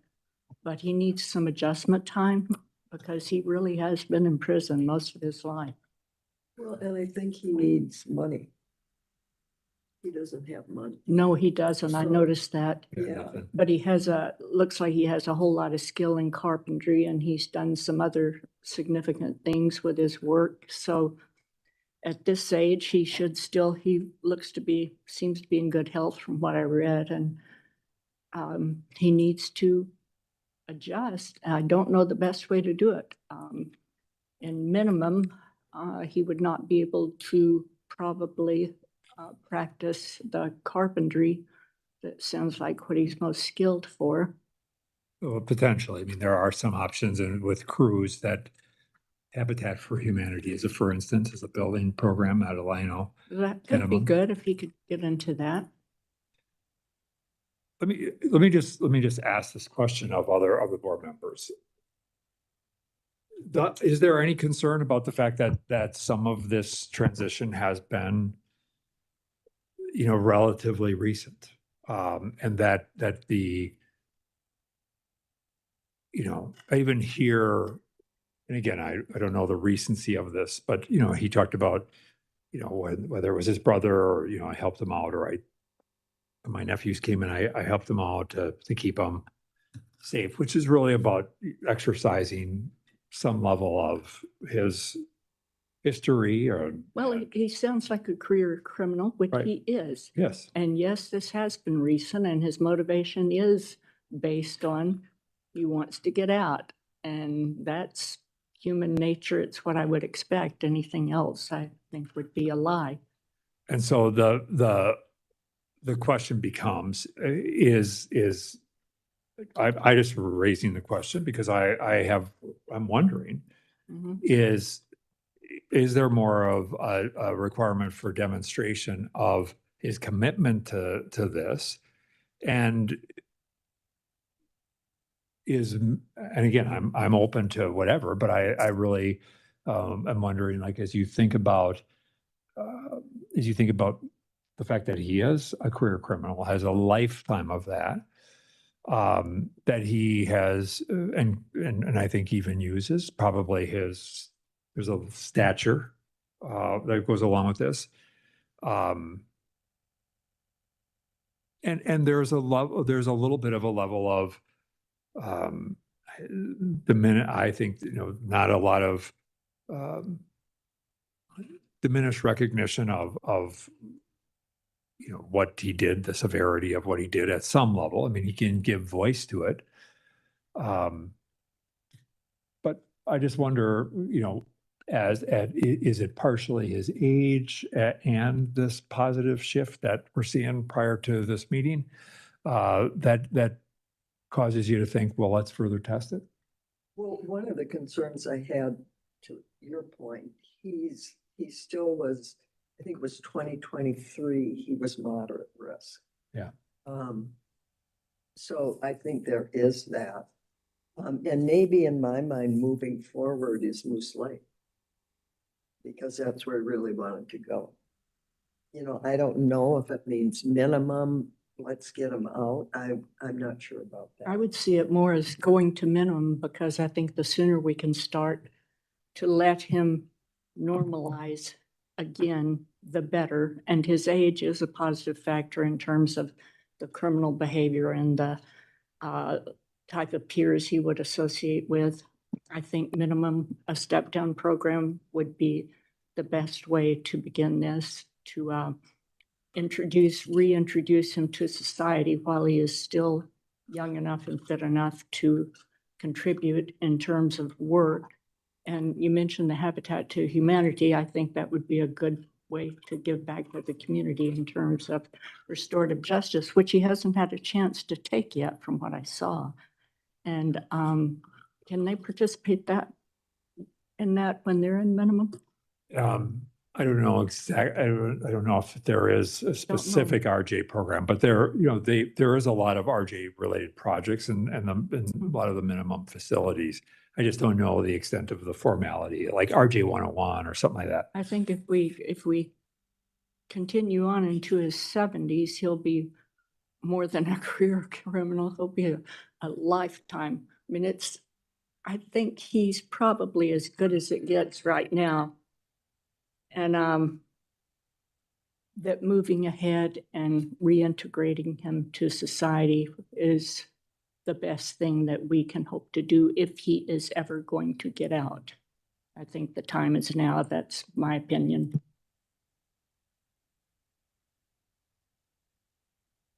Andrew, what are you thinking? I mean, I think there is sincerity in some of what he is saying. I'm also, I would certainly like to see, you know, a longer period of time where there can be demonstration of like this isn't just going through the motions, like this is real, because there is a long history of behavior that would lead you to believe that it's, you know, kind of that criminal thinking that he himself referenced. I guess what I'm struggling with is how do we, you know, how best to provide him the opportunity to continue to demonstrate that this isn't just talk, this is meaningful, like this is sincere, where that can be done. We're giving him an opportunity to continue to move forward, which I think that's really what he has asked for, to where we can transition him into the community eventually. I know Joe had indicated, you know, she wants this to happen quickly. I'm a little more, I want to be a little slower in that. I mean, that's just me. I'm one vote, but I want to be a little more purposeful and kind of systematic in how that is framed. I too want this for him. I want to make sure that it's done in such a manner that, I think there are a lot of things that have to happen. He does have a relatively small support system. He just does, by his own admission. I think that's going to be something that's really important, and starting to develop some of those things. So, I mean, that's, I don't know if I answered your question necessarily, Commissioner, but I mean, that's kind of where I'm at. Yeah. You know, one of the things we do in similar situations is we would deny parole and we would move him from the campus he's at to another campus that maybe has some opportunity, maybe a short continuance, and then come back and think about minimum. I'm sort of the same way. I'm not in a huge hurry. I know he's 69 and his chances of committing crimes is smaller at that age, but you know, he's just up for parole. So. Well, I just see minimum as the best way I to know. let him adjust. I'm just suggesting another alternative, that's all. Because one thing that I did not hear throughout much of this was I heard very little regarding remorse over the commission of the crime itself. Like, just being honest, like that did not come through. And that's, I don't know, like that demonstration of empathy is important. So doesn't mean that can't stop us, or that I wouldn't necessarily even be in favor of, you know, kind of some sort of transitional process. But, you know, prior to, at least for me, voting for any sort of official, like, I would want to hear more on that side, definitely. Let me just see if there would be an appetite for this, and because I hear this desire to test his ability and how he would manage change, and I think, you know, we are in that place just age wise where, what if we denied parole and looked to transfer him in some reasonable period of time to minimum, but we do a 2-year continuance and 2-year. So transfer to minimum and then He's there. He's going to be there for years. it's 18. You know, it'd probably take, if it took 6 months to get him moved. Let's just say it may not take that long, but then he'd be 18 months in a minimum crew. At least what ends up happening is it's a little bit like the conversation we were just having previously, right? Where you know, we hear this progress and you see age and you see some level of insight, but we're looking for more. And yet we want to be in a place where he can be safely tested. I would personally support that. I mean, so if that is a motion, I don't know if that was a motion, Yeah, it was a Commissioner, or- motion, so it was a motion, so that was a motion. So if somebody would have a second to that, we can certainly talk I'll about it. second it. I'll second it. Could you restate it? So it'd be a deny parole, and a continuance of 2 years.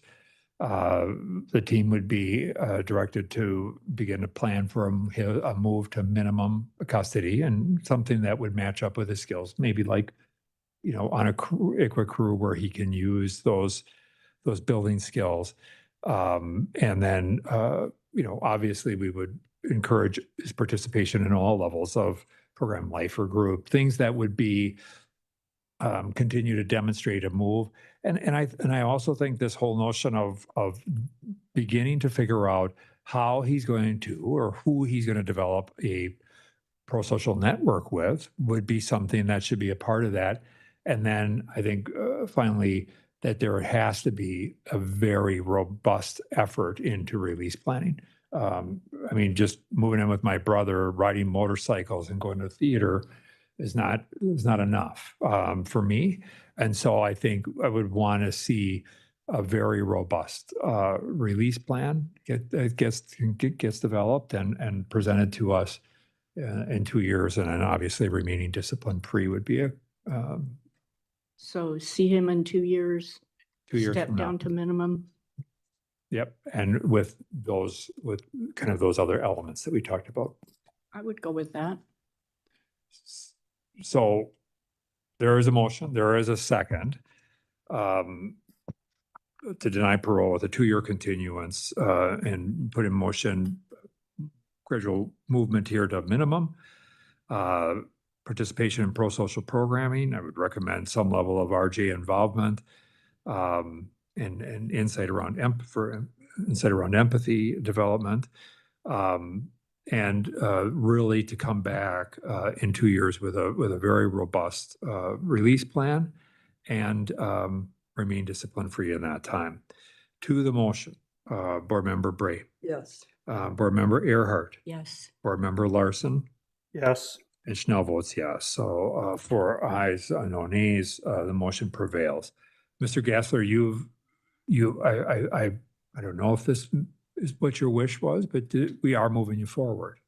And I think, and you heard exactly what the conversation was. There's utter transparency here of what the board would look at in a couple of years. But this is really to try and set in motion what you asked for. And you said from the beginning, I'd like to see forward progress. Any questions about that?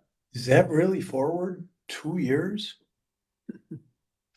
So, Are you so kidding me? I'm just gonna, so I'm just gonna, You I'm guys gonna ask, put me in listen, segregation listen, cells I'm gonna, for more than 2 years. I'm gonna ask you Oh. to use this as an opportunity to check yourself on challenge, because that's what this is about. Yeah, I understand. I'm gonna work with whatever I get. But I didn't hear anybody talking about, I didn't participate in the escape that my co-defendant went on. I could have went on that. You know, I could have been involved in the riot that developed in B East.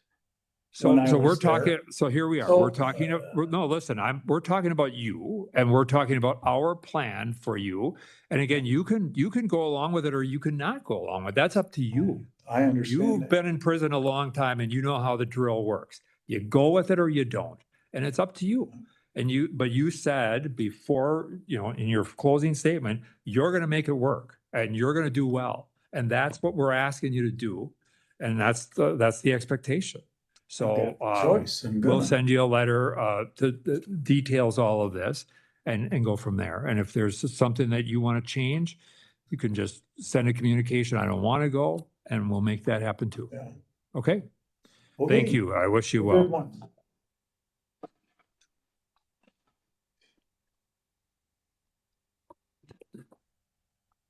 Oh. Carol, do you want to mute until? Mr. Greasy, in that last door on the right. Oh, coming in. Never mind. You don't need to mute.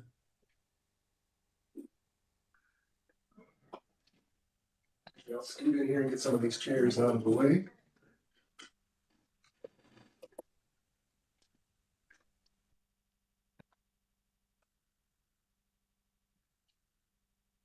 sounded good to me.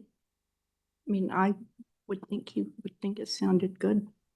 I'm kind of surprised. It says a little something. I We'll wonder see if, how he does with wonder if he processing this. thought he might really go directly to his brothers. Possibly. Yeah. Good afternoon. Can you hear us there? Yeah. Okay, then we will get started. We'll turn it over to Mr. Carlson. Hello, Mr. Greasy, and good afternoon, everyone. I am Andrew Carlson. I am the Assistant Director of the Hearings and Release Unit. We're here today to review Mr. Leonard Greasy, who is present and participating by video from the correctional facility at Faribault. Here with me at the Minnesota Department of Corrections Central Office is our Commissioner and Chair of the Supervised Release Board, Mr. Paul Schnell, Member Christine Bray, and Member Joe Earhart, also present in this room, and participating by video is Member Andrew Larson.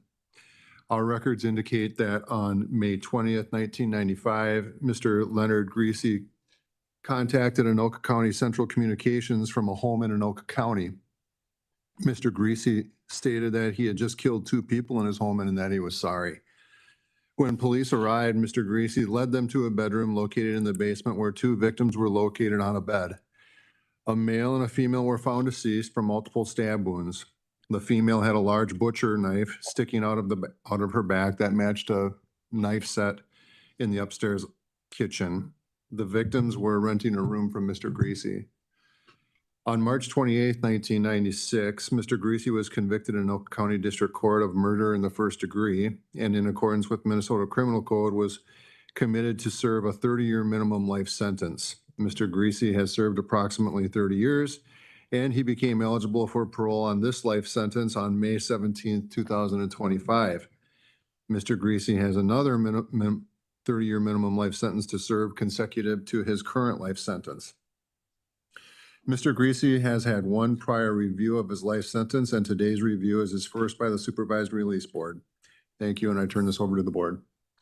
So good afternoon. How are you today, Mr. Greasy? Sore.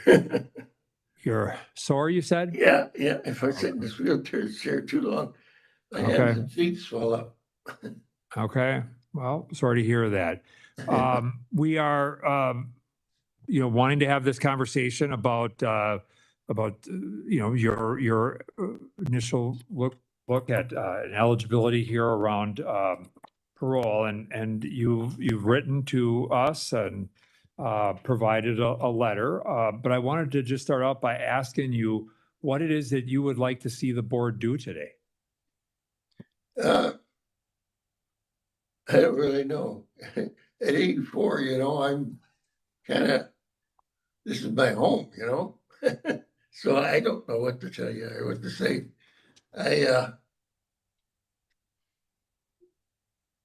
What would you like to know? Well, I mean, so I guess let me just ask a really blunt and straight question. Is where you are where you should be for the remainder of your days? Yeah, I'm happy here. Not bad. Do you believe that you deserve to have the opportunity to get out? Well, according to was that the judge that sent that letter said that I could be put on parole.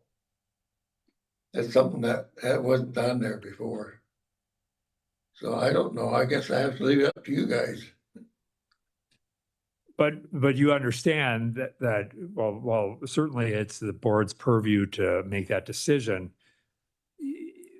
You understand that that's based on what we hear and what we see in you. Yeah. And so tell us, like, what should happen? I'd like to be put on parole to I don't know, what would you do with me? I don't know what to do. Yeah. Can I go to something like a assisted living or something like that, or what would you do with me? Yeah, you asked the $1 million question. Tell us, how do you square up your involvement in this offense? And what did you do here? Trafton was, I didn't want anything to do with it. I wanted the girls to handle it because they wanted me to call the police again, and I wasn't going to do that. And I told her that, and she said, well, Susan says, dial the number and I'll talk to him. So I dialed the phone number and I handed it to her. And she said, you tell him. And she walked away. And I felt like I was being set up for something. I don't know what was going on. My wife was pissed at me, something terrible. She had that eviction notice, and because I wouldn't sign it, I told her it wouldn't do any good. You got to go to the sheriff's department and start actions there. And you can't just throw somebody out. It's not legal. She said she was going to take the furniture and everything and put it out by the road. I said, you can't do that. But she wouldn't listen. She just hollered at me. And I told him, don't take that eviction notice down there because he's drunker than hell, for one thing. And you don't know what he's going to do. Well, so she left. She went outside and planted more flowers by the garage. And Susan came back up again and said, he's going to do it. And I said, he's going to do what? He said, he's letting all the oxygen out of his canisters, and he's going to turn on the LP gas, and he's going to blow up the house with everybody in it. And man, I could hear the gas coming out of the bottles. I didn't know what to do. And I know that he had 3 guns down there. And so I got a knife and I went down there, and I didn't know what to do. I never expected to come out of that basement alive, to tell you the truth. Because the guy was so drunk that it's hard to explain how he was. I felt sorry for him, to tell you the truth. I was the one that helped him to get an attorney, to get some help from Social Security, like I did. And he was doing that. And he's telling the doctor that he didn't smoke and he was a chain smoker, just like his father was. And he had the same cancer his father did. He was a great guy until he found out that he had that same cancer and that he was dying from it. He said he was dying from it. And he said that, so he wanted to just drink himself to death because he didn't want his father to die like he did. He was just a little kid, and his father was in horrible pain.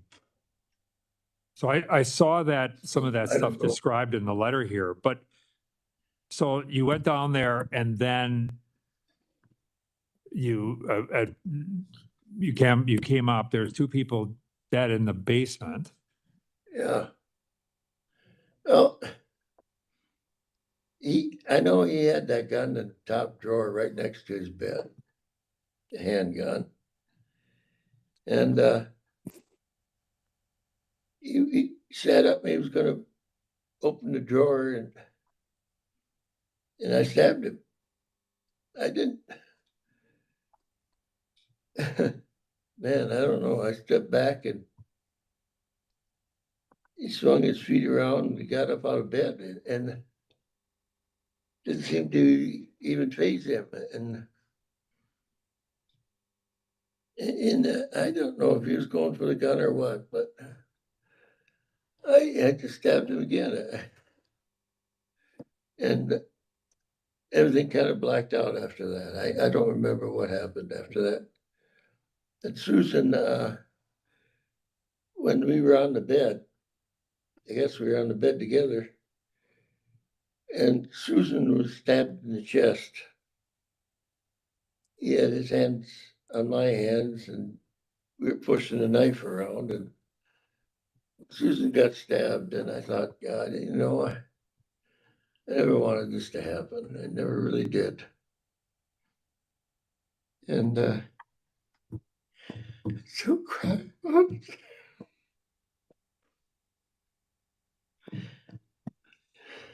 So you're saying that Susan was killed accidentally during the course of a struggle? So I thought she was stabbed in the heart. And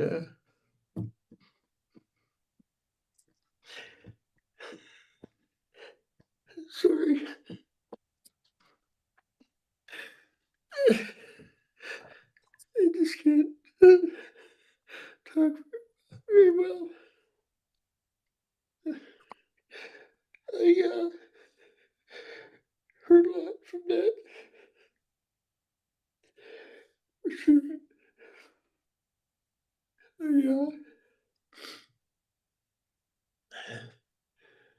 I sat back or something and I let go of the knife and grabbed it out of her chest and pulled it out and he was going to stab me. I put my hands up and I grabbed hold of the knife blade and I pushed back.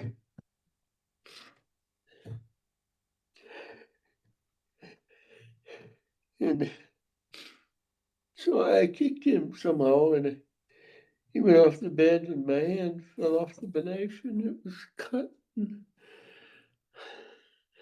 My fingers freeze up. I'm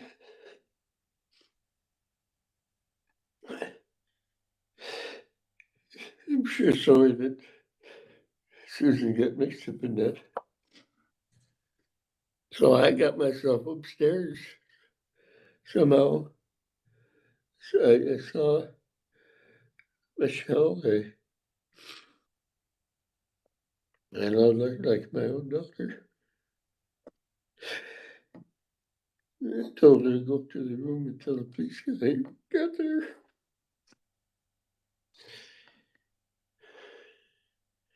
And that's all I know, except when the police got there.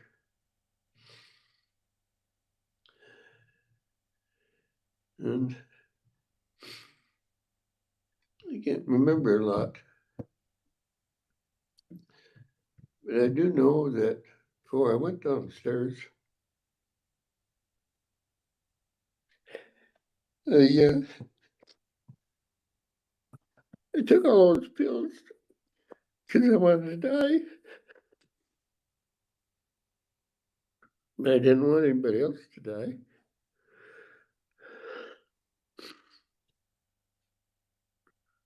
So that's about all I could tell you. Okay. All right. Do others have questions for Mr. Greasy? Not me.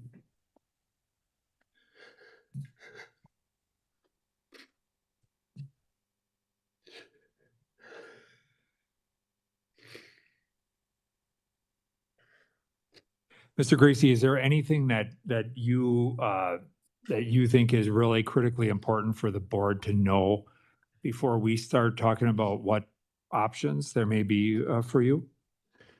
Is there anything that you want the board to know? No, I don't think I got too much longer because I don't know, since the last one and August, they said I had 4 heart attacks. I don't remember. And it was still COVID and they couldn't find a place to put me. I was surprised that they had me up at Anoka, but Mercy.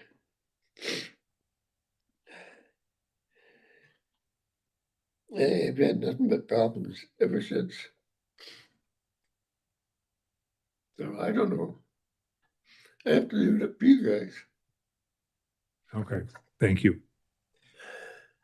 All right, with that, I'm going to close this discussion and move to board discussion and deliberations on next steps. And with that, I would open it to the floor. Could I make a motion to parole him on this sentence and move him to a second sentence? And we have, there's a second life sentence that's out there, Andrew. Is that your understanding as well? That would make sense. And the way that, just so there's a clear record of what happens here, is that he would be paroled from his current life sentence and onto his second life sentence, which typically would mean that he would not be seen by the board for a period of 27 years. And so we would then defer to the facility to make a determination if, anything with regard to change in placement. I would doubt that, given the fact that Faribault is where, we have the facilities and a unit that addresses folks who have higher medical needs and care. So he would likely remain there. Any questions about that from anybody? So there's a Don't have any. motion and we have a motion and a second. I'll just do board member Bray to the motion. Yeah. Board member Earhart, Yes. board member Larson, Yes. and Schnell votes yes. Mr. Greasy, obviously you have a second life sentence here, as you know, right? Yeah, And so we're going to parole you effective, is he parole eligible today? Sir. When was his parole eligibility? Full eligibility date was. let's see.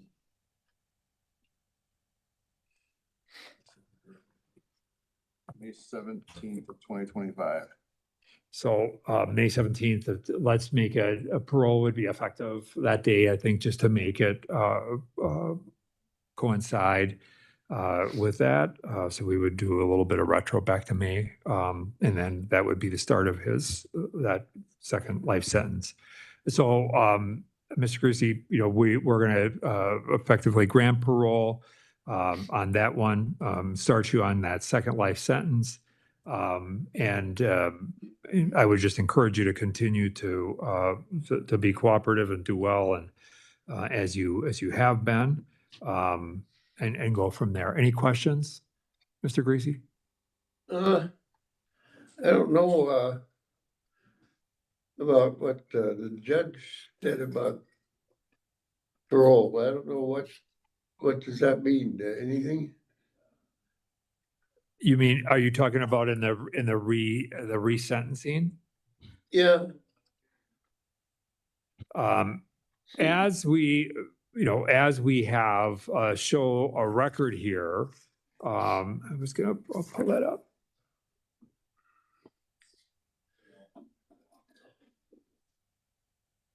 I saw that there was a.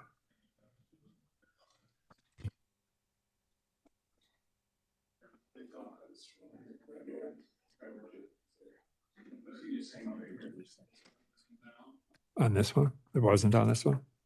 Maybe I'm looking at the other case. I think I got it someplace here. No, I saw it here too.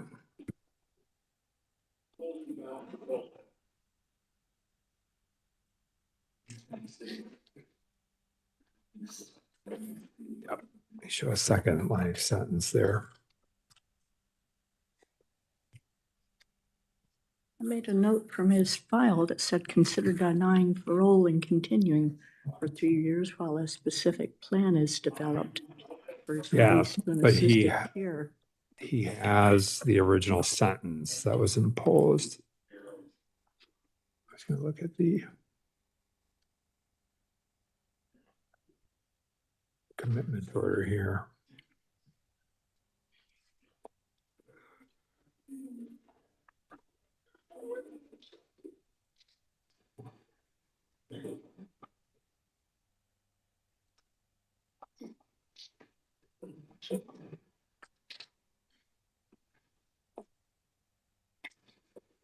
Do I have any toilet paper? I can blow my nose with? I thought I had some back there, but I guess I don't. Shoot, I can't tell.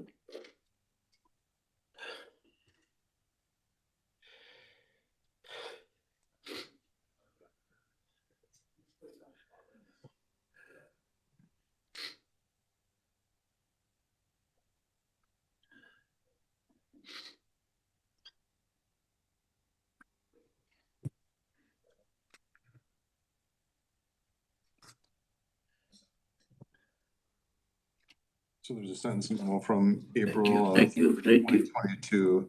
SAU received a court order granting 314 days jail You're- credit. We can't hear you. So sentence administration received a quarter, he was granted 314 days of jail credit on applied to count one, sentence A1 and sentence A1 was a indeterminate life sentence. That which gave him the May 17th, 2025 release date or parole eligibility date on the first active sentence. And then sentence A2 is a indeterminate sentence that does not show us any service on that at all. So that is shows as an active sentence.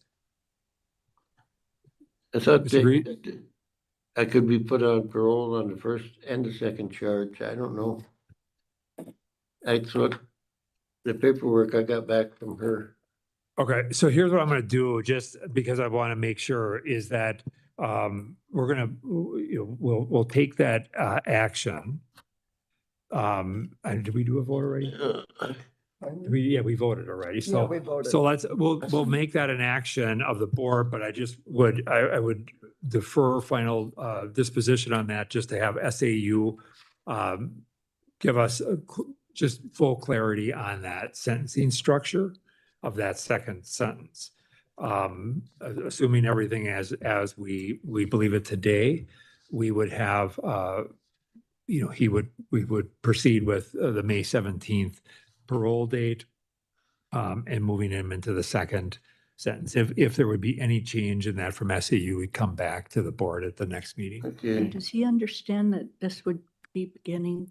Yeah, Mr. Gracie, you understand that the way this is structured as it stands today, you would now be starting, effective in May, you would be starting a second life sentence related to the second homicide. You understand that? Yeah, this is what she said to the second sentence. Who is it? Lindbergh, I guess. Credit for, that Mr. Gracie was sentenced to a life sentence with the possibility of parole executed forthwith. There are no credit days for jail time on that. But can I be paroled for the second charge for what she says here or what? No? No, the way it sits today is there's two separate life sentences were imposed. and that they are to be served consecutively. And that's what we we will have SAU provide verification of, just to make sure, because I know there's been several appellate actions here over the course of time in terms of looking at the file. So we'll just verify that. And then, we would confirm it to you in writing. Okay? Okay. Okay, All right. We appreciate you being here today and we wish you well. yeah, thank you, thank you. Thank you. All right. Take care.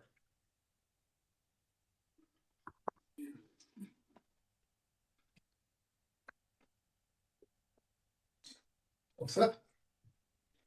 I guess so.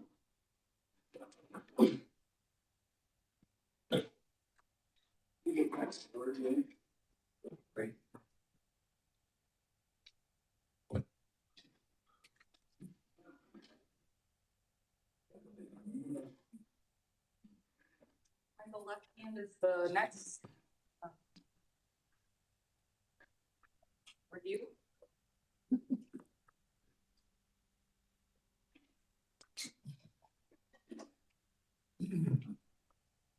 He should be here momentarily. He's at Faribault. Everybody, largely everybody today except Faribault.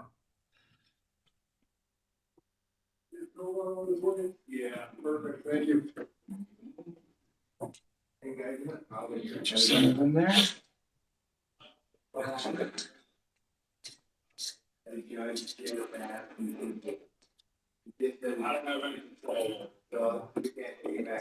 thought I got that comment from the program review team.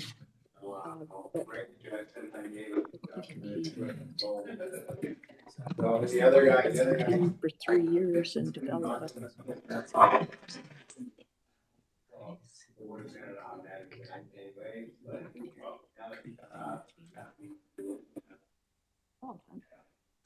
Oh, considering his current sentence, his consecutive. Just dictate. Hello, Mr. Left Hand. Can you hear me okay? Oh, Hi, very good. Good afternoon, Mr. Left Hand and everyone. I am Andrew Carlson. I'm the Assistant Director of the Hearings and Release Unit. We are here today to review Mr. Michael Left Hand, who is present and participating from the correctional facility at Faribault. Here with me at the Minnesota Department of Corrections Central Office in St. Paul is our Commissioner and Chair of the Supervised Release Board, Mr. Paul Schnell, Board Member Christine Bray, and Board Member Joe Earhart are present here as well, and Member Andrew Larson is participating by video. Our records indicate that on October 5th, 1990, in the city of Duluth, St. Louis County, Michael Left Hand, while committing a burglary, stabbed and killed John Ben Loons and Ronald St. Germain, 2 adult males. Subsequently, Mr. Left Hand was convicted in St. Louis County District Court of 4 counts of murder first degree. And in accordance with Minnesota Criminal Code on December 17th, 1992, Mr. Left Hand was sentenced to serve 4 30-year minimum life sentences, all concurrent with each other. These sentences commenced on September 4th, 1997, and Mr. Left Hand has served approximately 30 years. He became eligible for parole on these life sentences on June 22nd, 2025. Mr. Greasy has another 30-year life sentence to serve consecutive to his current life sentences in North Dakota. Mr. Left Hand has had 1 prior review of his life sentence, and today's review is his first review by the Supervised Release Board. I turn this matter over to the board. Commissioner? Good afternoon, Mr. Left Hand. How are you today? all right. I wanted to start out by just asking you what it is you'd like to see happen as a result of today's meeting. Well, I don't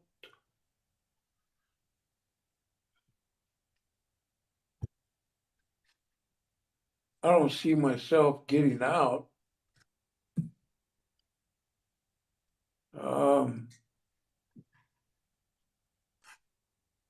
I know my North Dakota time was I was sentenced to serve that consecutive to my Minnesota time. So I don't plan on doing that. I'd like to stay right where I'm at.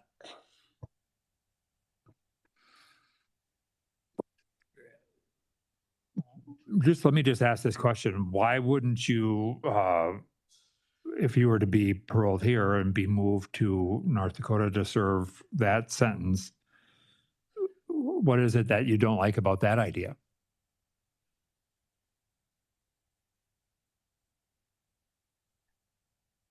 I don't want to go to North Dakota.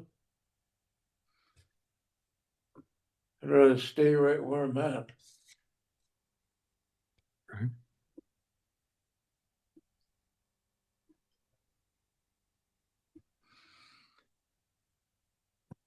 Is there anything that you think that we should know, that the board should be aware of relative to you change your offense? Anything that you think is important for us to be aware of? Change my what? Change in your life, what it is you'd like, what you've done while you've been incarcerated, your feelings relative to your involvement in these offenses. I'm just asking if there are things that you feel like the board should be aware of and hear from you.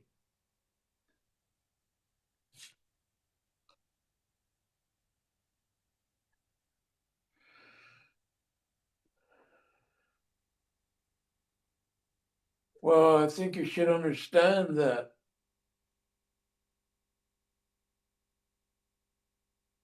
I wasn't committing a burglary when I did these Minnesota crimes.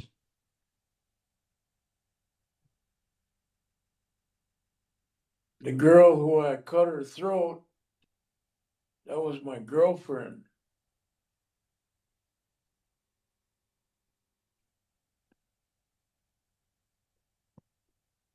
And I walked in on her having sex with another guy. And I flipped out on him, on her.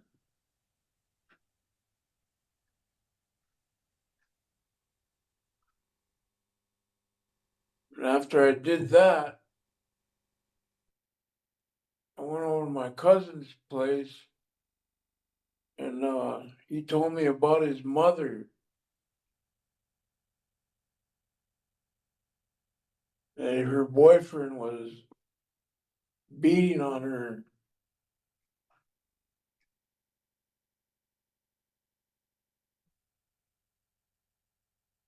So we went to his mom's residence, and that's when I killed him. I wasn't planning on killing him. I was just gonna go beat him up.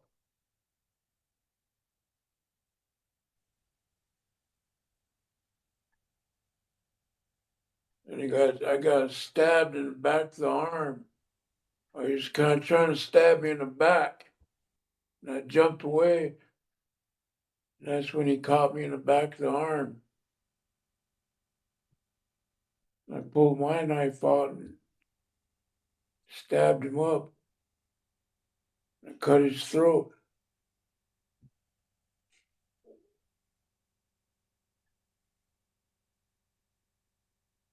How do you feel about your involvement in these crimes and the levels of violence? I know it's wrong what I did. I mean, it's not like if I was to get released to the streets, like I'd go kill people.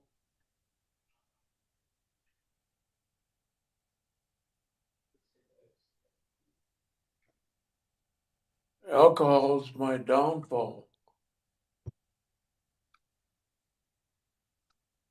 In what way? Well, if I wasn't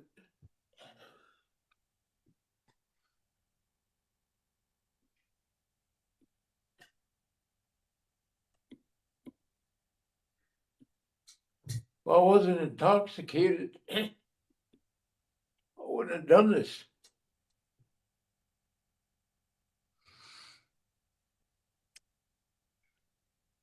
So like, what's the basis for saying that? Like, that you would not have done it? I mean, it seems to me, I mean, certainly know a lot of people who've been drunk or have had serious substance use disorder problems and haven't cut the throats of multiple people and I don't know what they do or say, but I'm not saying this because of a lot of people or anything. I'm saying it from, because that's what I am. That's who I am. okay. If I wasn't intoxicated, this wouldn't have happened. When I get intoxicated, I lose my mind. I black out, freak out.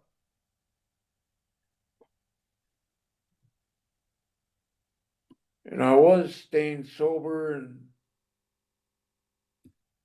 using AA and all that, but I was in a halfway house. And my girlfriend, I ended up leaving the halfway house and moving in with her, which is a mistake. I should have never did that.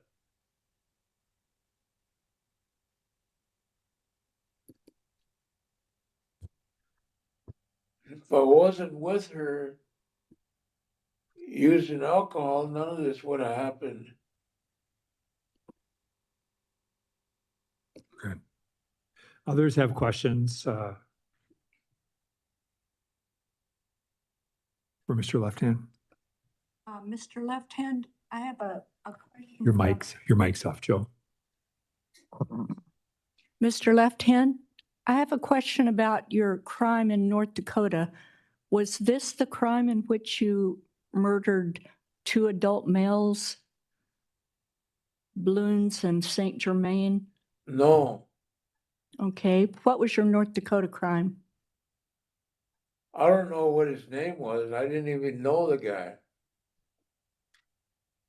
So when was it that you killed 2 adult males, when you stabbed and killed 2 adult males Those are while committing a Minnesota. burglary? Those are Minnesota. I didn't commit a burglary. You're saying those were Minnesota.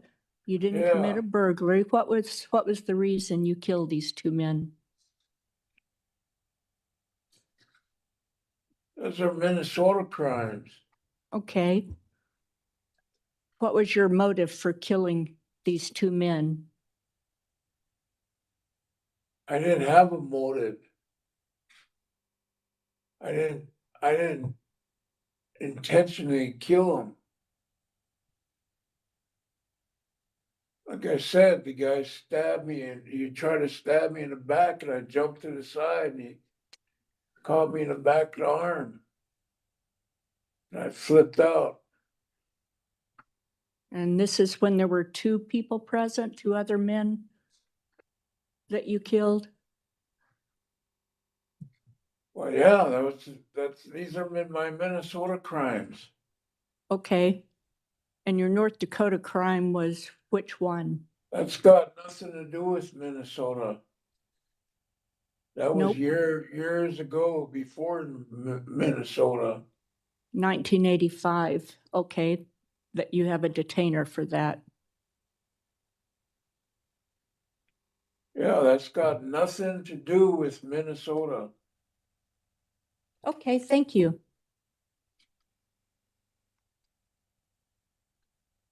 Other questions? No.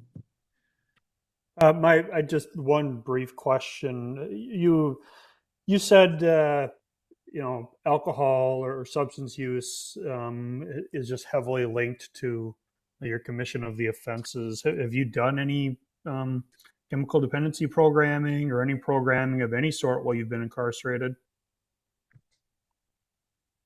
Yeah, I used to run the AA program when I was in Montana. Have you done any like official like substance use disorder like treatment? Yeah, Or I don't do drugs. I never did. I'm not a drug offender or okay, drug.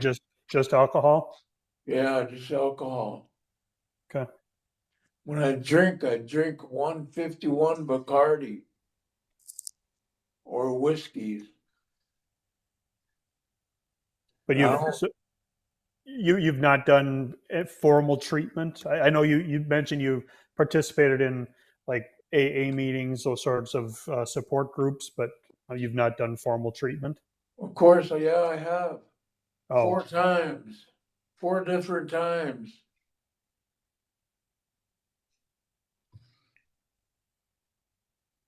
In my lifetime, 4 different times. I guess when you've been incarcerated, have you done treatment during this current prison sentence?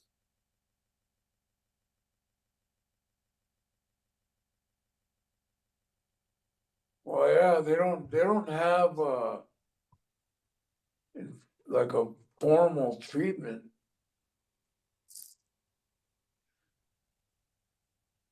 They just have like a group treatment group. There's no, what do you call that, like counselors or nothing. It's just inmates. Okay. People that want to get sober, that they look out for. They look Okay. out for each other. All right. Thank you. Thank you for the clarification. Yeah. Mr. Left Hand, before I just close this conversation and move it to a board discussion, I wanted to give you one last chance to make any comment to the board or to share anything that you think is important for us to know before we talk about next steps. I think we've heard a lot of, some of your thoughts or concerns, but I just want to make sure you have one last chance to share anything with the board that you feel is important.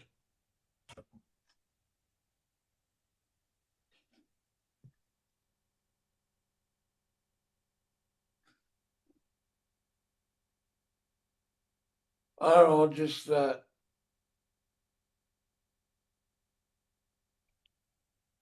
I haven't drank or used anything since I've been arrested in 1990.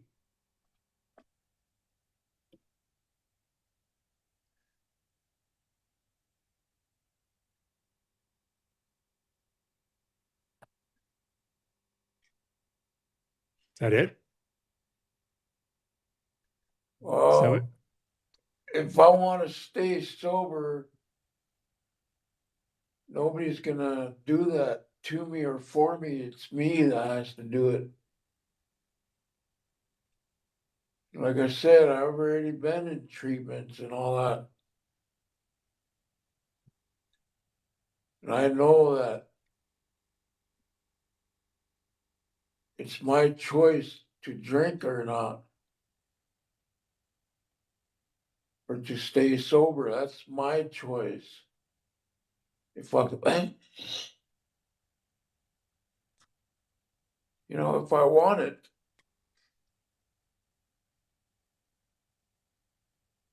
If I want it that bad, I could, I could do it.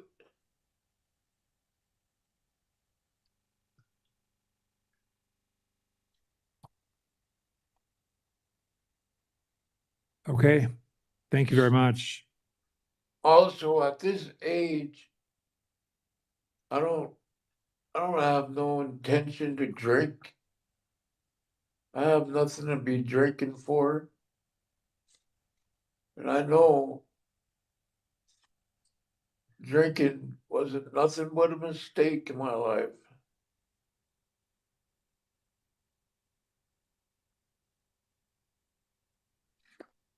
My people did it.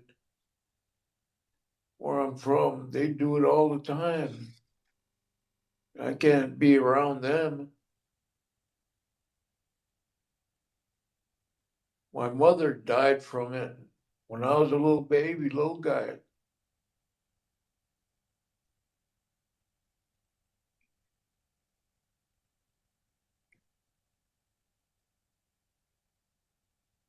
That it?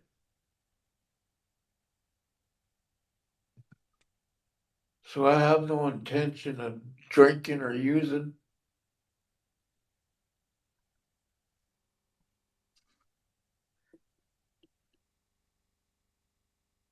Like I said, I don't look forward to getting out.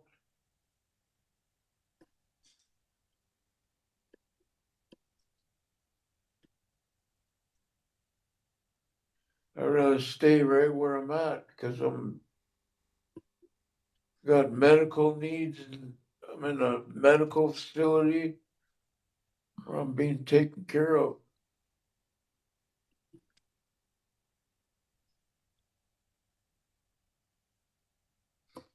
Okay. That's about it. All Thank right. you. Thank you. We appreciate it. All right, with that, I'm going to close that portion of the discussion and move on to discussion and board discussion and deliberation on next steps. Just clarification on the North Dakota Yeah. sentence. Do we know the length? We just know it's for murder. There's a. 30-year sentence. That's what I thought. Yeah. So I'd make a motion to parole on this sentence and transfer to North Dakota. That is reasonable to me. I think that was one of the questions I had. Just we do have a detainer that's active from North Dakota, and I think part of this is about service of sentences and completing those sentences. And I understand Mr. Left Hand's wishes, but there's a victim in that location in that place as well. So was that a Motion. motion? Nice second. that. Okay, motion and a second.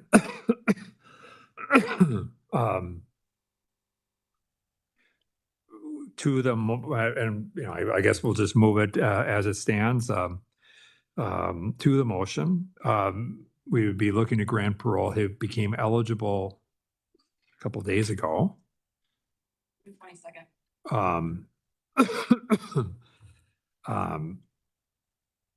But I just by way of caution, just because I just think there's always that need to check with the other receiving state, is to make sure that they're a detainer is one thing, and it's another thing for them to want to make sure that they're going to act on that detainer. Mhm. And so I guess the only caveat, and I wonder how you would feel about this, is that would be parole would be granted conditionally upon notice of North Dakota saying that they want to act on that detainer. Yeah. And so there is a motion and a second with that caveat. To the motion, Board Member Bray, Yes. Board Member Earhart, Yes. Board Member Larson, Yes. and Schnell votes yes. Mr. Left Hand, you've had a chance to hear this, and I know it's not your wishes. That said, we will be checking with North Dakota to ensure that they want you to come there to serve that sentence. But in the event that they do, parole in Minnesota would be conditionally granted. Eventually, at whatever time that would be, arrangements would be made to turn you over to North Dakota officials.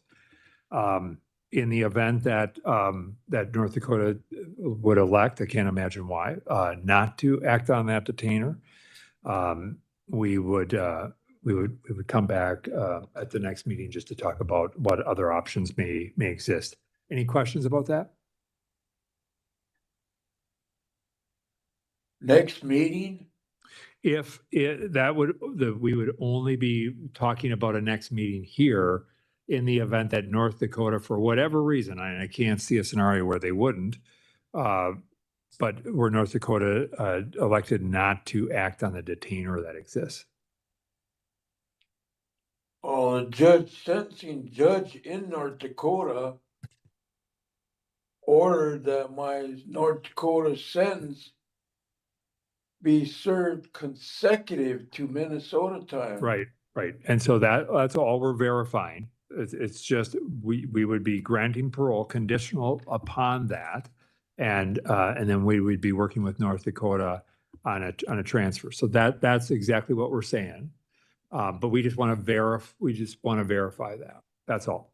That's all this is. Okay?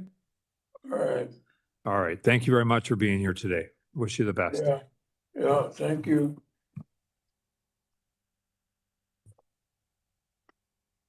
No, we don't have an appearance. Should I take a break now or should I wait till before we do wills? It doesn't.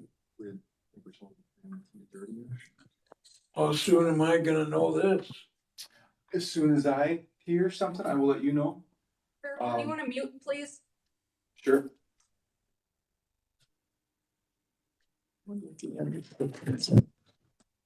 I don't know. Do you guys want me to end the fair site, or are you gonna want to talk to the caseworker or anything? No, I think we can end there, and come back in, because we'll be doing a file review on the next one. If you want, why don't let's take a short break here. Let's do a 10-minute break. We'll come back at 3:00. And talk about this file review and then move on to the last hearing.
You're unmuted. All right. We are back. And today we're just doing a file review on Darren. You just want to lay some of the groundwork here. Absolutely. Thank you, Commissioner. Again, as Commissioner intimated, this is a non-appearance file review for Mr. Darren Netland.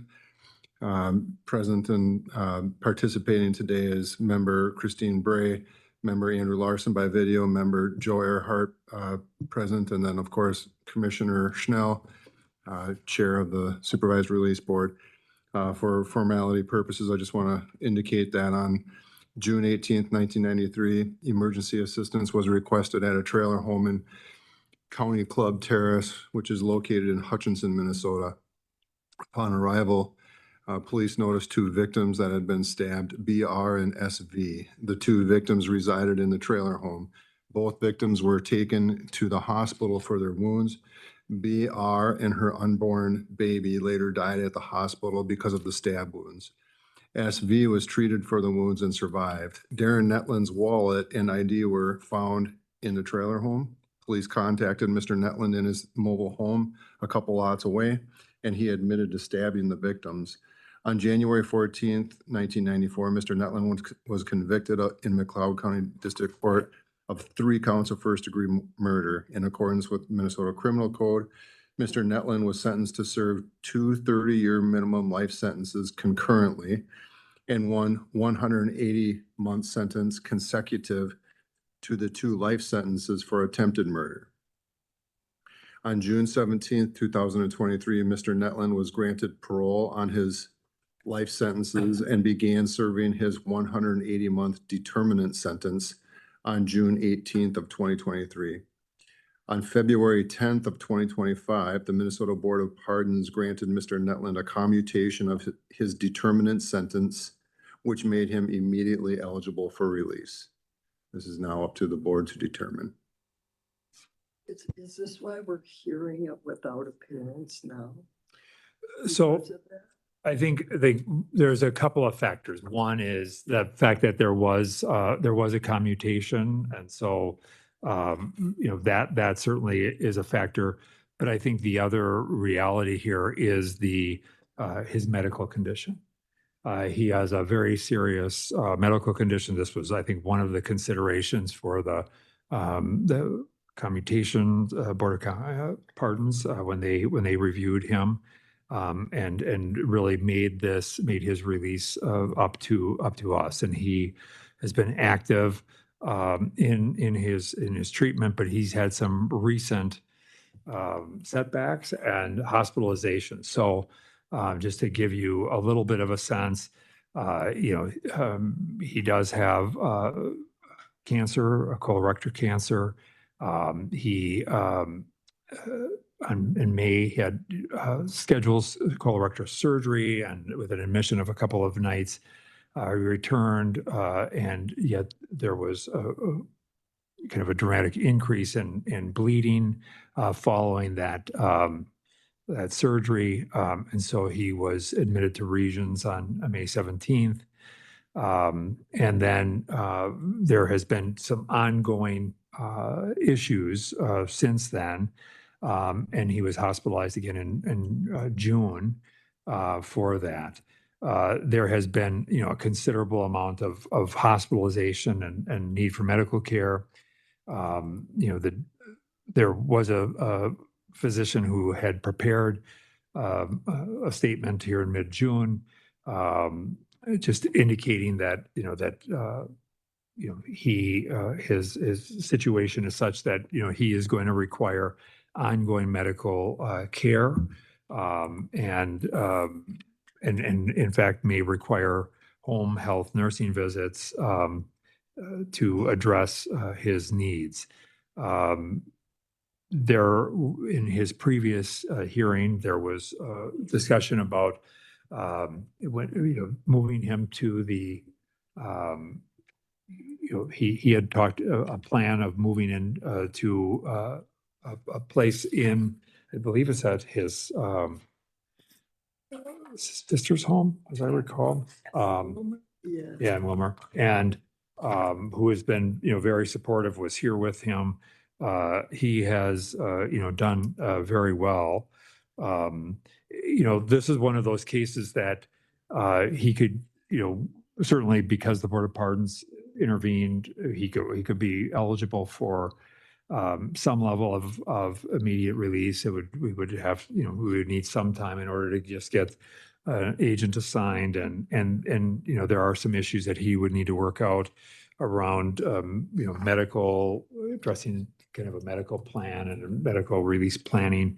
The doctor does believe that would be, kind of appropriate, that he will require this some ongoing and intensive treatment, and obviously as ostomy, and those sorts of things that are going to become an ongoing need for him. And so, one of the questions really before us is, is this something that the board would like to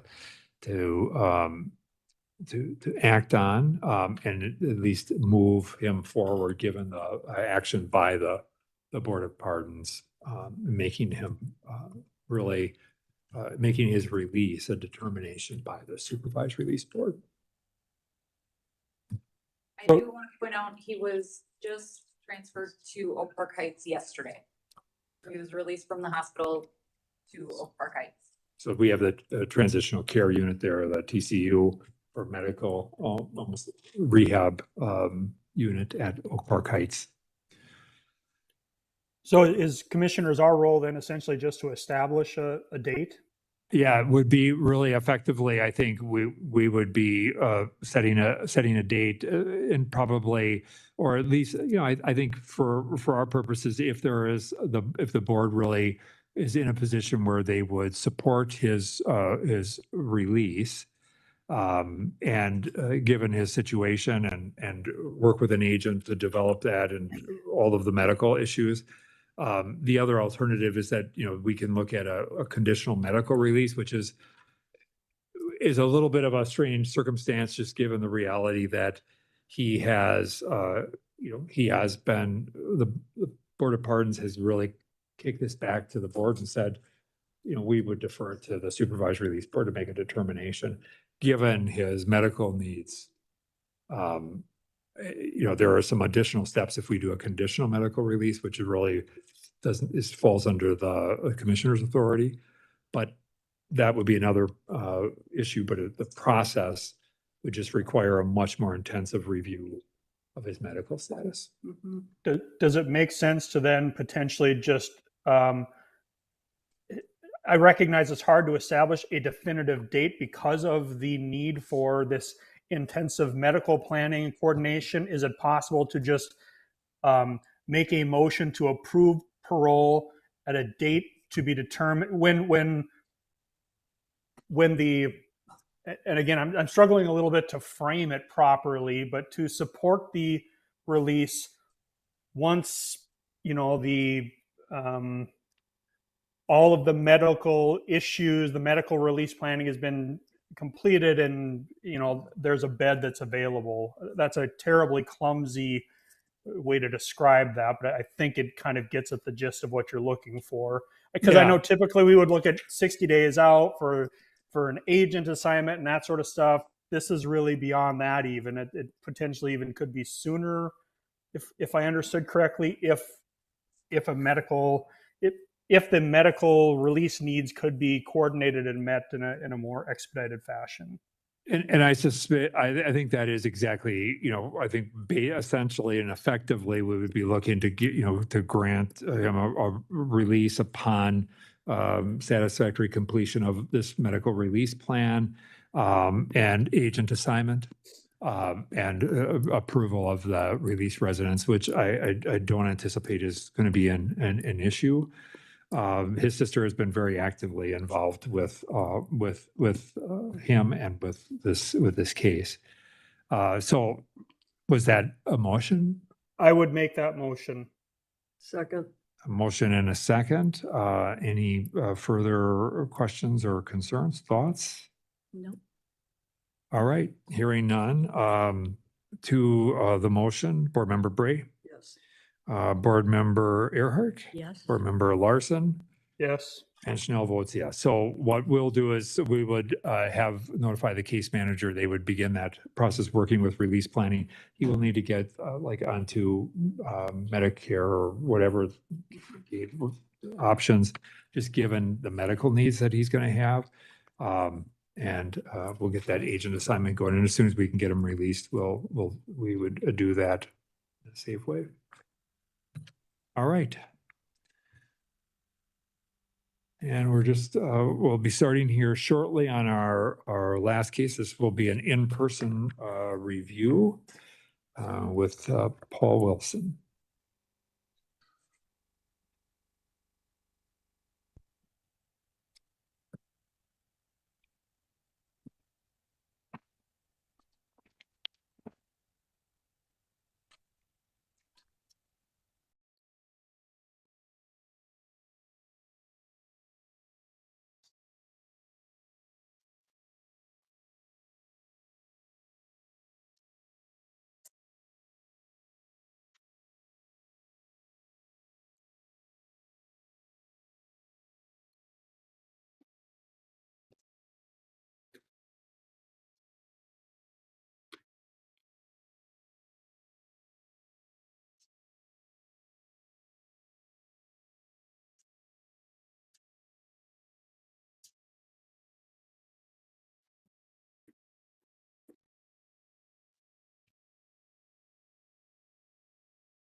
Where are you going? How come you're all dressed up?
Afternoon.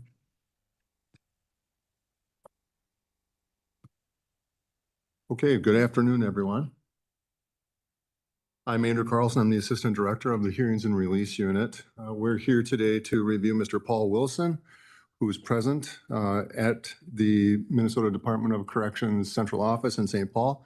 Also with your advocate and wife, Miss Julie Wilson. I appreciate both of you being here in person. Also here at Central Office is our Commissioner, Mr. Paul Schnell. He's also the Chair of the Supervised Release Board. Board Member Christine Bray and Board Member Joe Earhart are present. And Board Member Andrew Larson is participating by video. Our records indicate that on or about December 19th, 1993, Mr. Paul Wilson, while using a firearm, caused the death of Mary Ann Hagford with premeditation and with intent to effect the death of Ms. Hagford. Mr. Wilson and Ms. Hagford had been dating and co-owned a house in the city of Crystal, Minnesota. That's Hennepin County, where the offense occurred. Mr. Wilson was subsequently convicted of murder first degree in Hennepin County District Court, and in accordance with the Minnesota Criminal Code, on July 25th, 1994, he was committed to the Minnesota Department of Corrections to serve a 30-year minimum life sentence. Mr. Wilson has served approximately 31 years, and he became eligible for parole in his life sentence on June 4th, 2025. Mr. Wilson has had 3 prior reviews of his life sentence, and today's review represents the first review by the Supervised Release Board. I turn this over to the board. Good afternoon. We'll have you, use your mic there. Yeah. I'd like to just start out by just asking you to talk a little bit about what the work release has been and what you've been doing and how you've been occupying your time. The work release has been a better experience than I expected. I expected it to be a good transition to stance, but I found it was necessary. There's a lot of things to learn, challenges that I didn't expect, couldn't have without any context really. I appreciated the gradual way that I was allowed to ease into different aspects or different facets of life on the outside. I think there was a lot of wisdom in taking things slow, learning how to manage multiple responsibilities over time. I found to be one of the biggest challenges and most important things in prison. Of course, you are usually able to focus at one challenge at a time, one thing at a time. I've had a great case manager, great people in support that has now over this year become as much of a mentor as a case manager. It's been very helpful. Working a regular job with lots of hours, of course, was part of that experience. And that's also very important to learn how to manage or determine priorities in a way that are much different than I had been used to. You know, priorities are much different on the inside than out here. The experience at Bethel was, you know, educational. I honestly can't imagine having done it without that transition, you know, like at some point just going from prison to the outside would have been very difficult to say the least. And in growing with developing a real world marriage relationship with Julie, of course, was extremely helpful as well. Getting used to, you know, being together more, and it's just different. Yeah, it's just I bet. different. It's intended to be. And, you know, Yeah. What was the biggest challenge you faced while you were on work release? What would you say what were some of the bigger challenges? I'm going to look at my notes. Yeah, that's I'm fine. kind of nervous, so I wanted to make sure that I.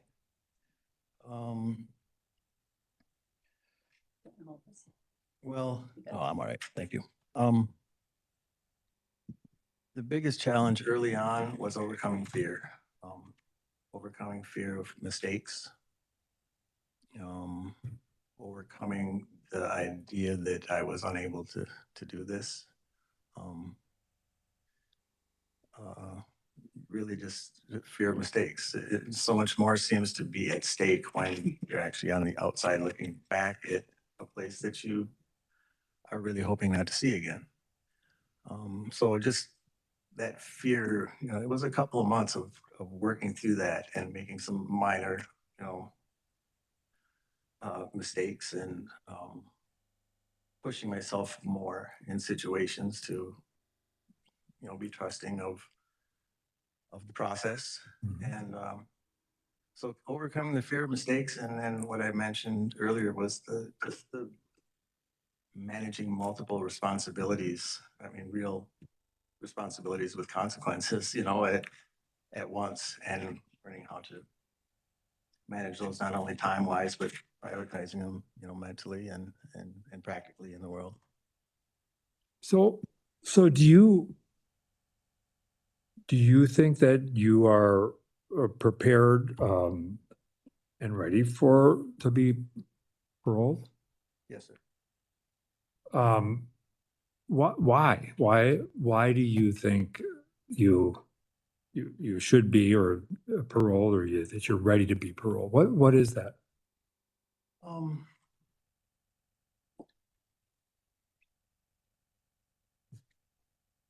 I believe that I've developed through the processes that have been put in place in my path into someone who is accountable, into someone who leans into the things that have helped them, helped me become a person that I want to be, a person that I trust, a person that I believe the community can trust. I know there would still be some process left, but I believe that I have grown, especially over this last year, into a person who can be a contributing member of what will be a new community. So what changes have you made as you think about over 30 plus years now, or what changes have occurred?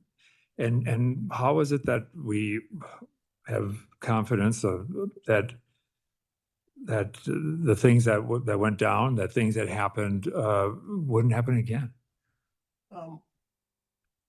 The one very obvious answer is 32 years of sobriety, which I lean into heavily. May have to go a little closer to I'm your. sorry, 32 Yeah. years of sobriety, which I, contrary to what many in the public sometimes believe, is not a given in prison. I Right. worked very hard at that. I have the thing that led me into those behaviors with chemicals in the first place, my unwillingness to face or want to deal with uncomfortable emotions, of which as a younger person, I had many that I was trying to escape. And I've done a lot of work to address emotions, to be able to be in emotions, to not make them bigger than what they are sometimes, and to have a choice. I always have a choice on how I respond to an emotion, whether it's a good one or a bad one. And I have thus far made the right choices, made good choices in that regard. I guess if I had to put one thing on it, that would be the biggest one, is I have worked very hard to become a person who recognizes the choices in front of me, which are usually more than one thinks, and have responded positively and plan to continue that path.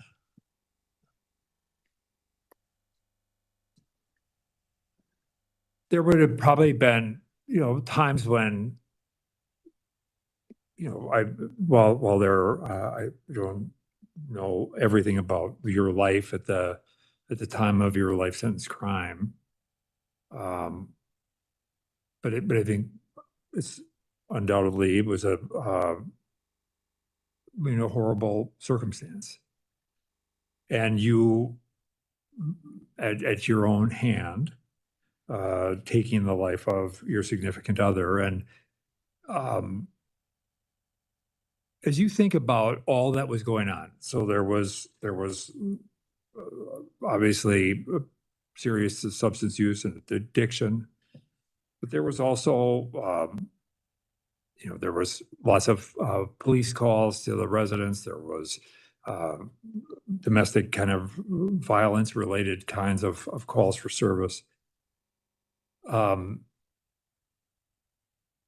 Compare and contrast the person of then to the person of now, and what were the specific things that along the way that prompted change, or that was it? I don't know what it was along the way. What were those things, and how?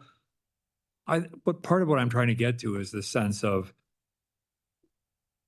the concerns around what happened before, and wanting to ensure that those types of things don't happen again.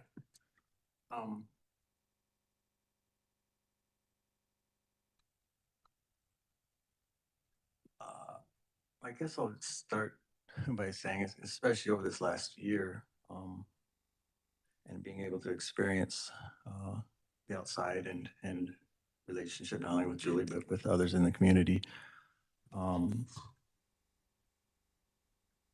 It's very difficult to compare my life, our life at the time. It is very difficult for me to even imagine how that situation could even happen, in the sense of it's just so far removed from who I am now. But it was, can't think of a good word. Chaos. I literally, because of the use, don't remember much of the last couple of years of my life on the outside. And so it's very difficult after all this time and the changes to go back even into a mindset of how that occurred. Again, it was an inability to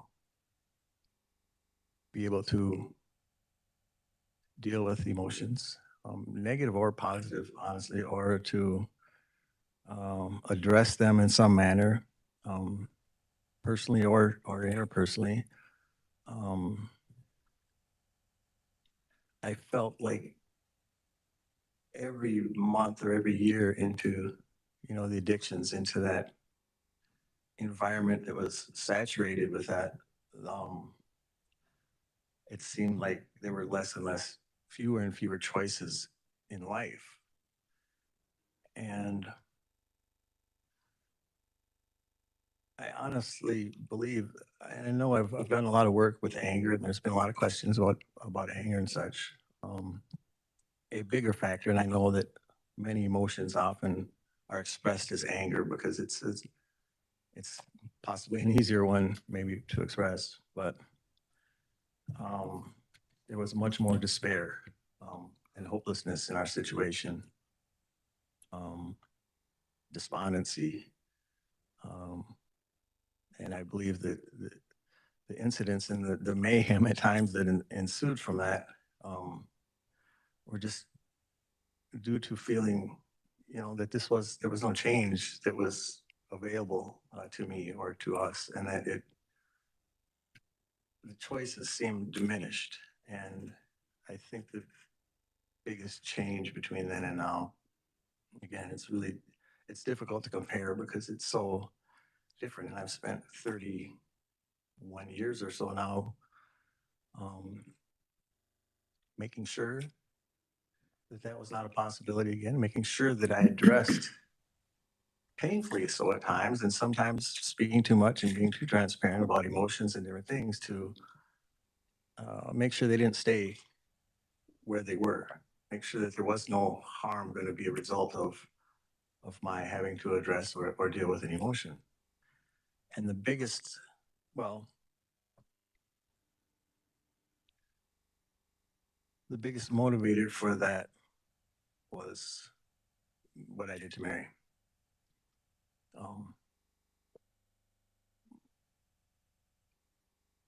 My commitment and my desire to make sure that nothing like that happened again, to make sure that I was going to be something different than what I was when that occurred,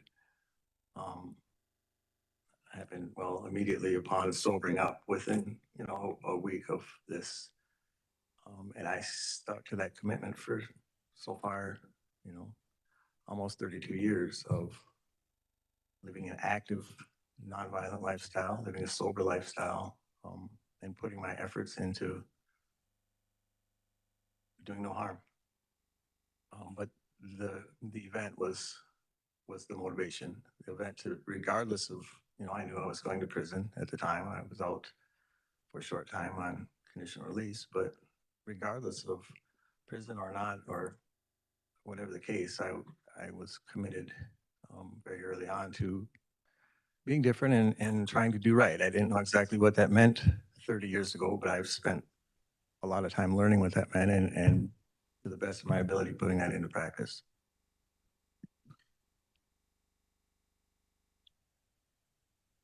As you think about the hardships that life brings, any of us, to a relationship that is certainly different from a relationship that develops and grows inside a prison, one person in, one person out. When you think about all of that, that change,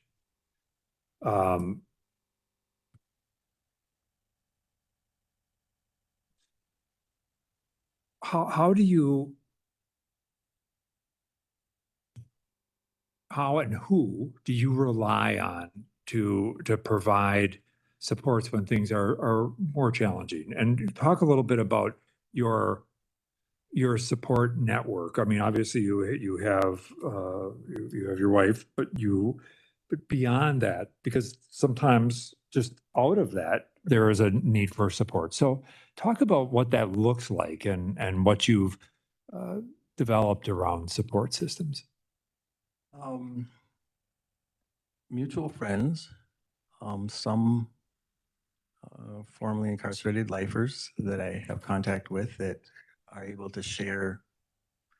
We have shared context, which is difficult for, even though Julie's been with me all this time, doesn't always understand. And I realize the importance of not always, I can't rely on Julie for every, processing of everything. I mentioned my case manager at Bethel has been a very good support. I don't know what that would look like going forward. I have a counselor that's on call with Julie and I did the marriage counseling, and he's available at any time. I'll have to find a new one, and I just talked to him about this last Tuesday, but my AA group and a couple of the people that I've met there, that is vitally important, even if my sobriety is not in jeopardy. Just the ability to put things out into the air and see what other people think of maybe something that's on my mind at the time. Church has been an amazing support over this last year. I've had some varying challenges with church and faith over the years, and I wasn't sure what that was going to look like on the outside, but church will continue to be, not just church, but the people in church. Friends, people that you can talk to that are not jumping to conclusions or, putting not just a judgment, but a predetermination on who you are or what you might your motives be for saying something or trying to work through a problem. Um, those are the main ones. Work, I love to work. The people at my current job are have been very supportive through this. Not everyone knows my circumstance, of course, but those who do, especially in HR, have accommodated some counseling sessions over Zoom, have accommodated meetings with my agent at work. I think that if allowed the opportunity to put down more permanent roots in a community, it would be easier to make. It can sometimes be awkward making those relationships with still a degree of uncertainty in the circumstance. But I don't have trouble, especially being able to talk to people, being able to express sometimes more than is necessary to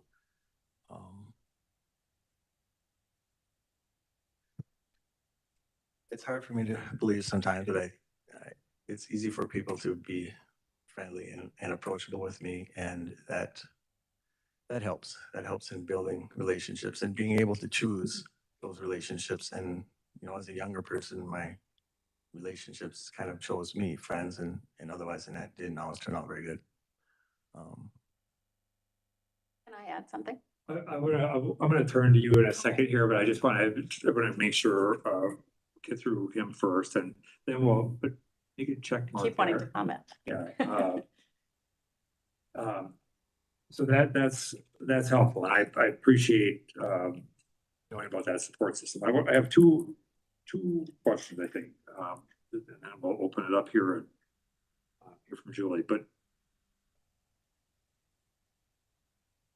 a lot of times in crimes like this and crimes like yours, there's a tremendous amount of shame that's associated with crimes like that, and some of that comes from shame is not always a bad thing. It can be a reminder of the really difficult things that we do. And yet, I think that's always going to be as you have a life, or as you open up and have these conversations. How have you managed, or how have you dealt with the shame of this, of your offense, and in particular, of the fact that you have an opportunity for a life that you took from somebody else? How do you address that? How do you manage that? Shame is a debilitating emotion. And I have, to one degree or another, lived with that and wrestled with that for many years.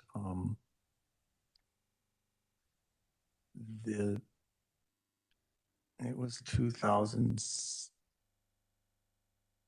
I'll say 18, 17 or 18 in Lino Lakes. And I was taking a class with Dr. Fields. It was, it may have been a criminogenics or some class with Dr. Anyway, we talked a lot about shame. Me personally with him and as a group. And the thing that helped me maybe turn a corner was he said shame lives in the dark. He said it's like a mold or a fungus, that it grows in the dark. And once you start to talk about those things and speak those things into the air, into the light, they have a tendency to, if not entirely go away, to diminish. And that was very helpful to me. So I started talking more about it. I started realizing that it was vital that that's something that I deal with. I will never be able to live past or beyond what I did in here. There will always be guilt and maybe a degree of shame. But if I was to grow into somebody that could be a positively contributing person, whether it was in prison or out, to me, it was the same.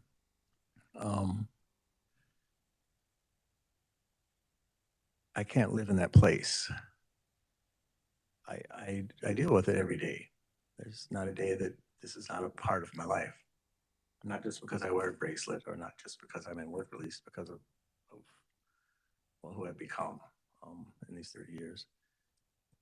And living in a place of shame and emotion that is unable to come out into the light is, or out into the community or out into a trusted mentor or friend is debilitating. And a person, I can't stay in that place. Those are where the kinds of harms and missteps and things in the world often come from, secrets. And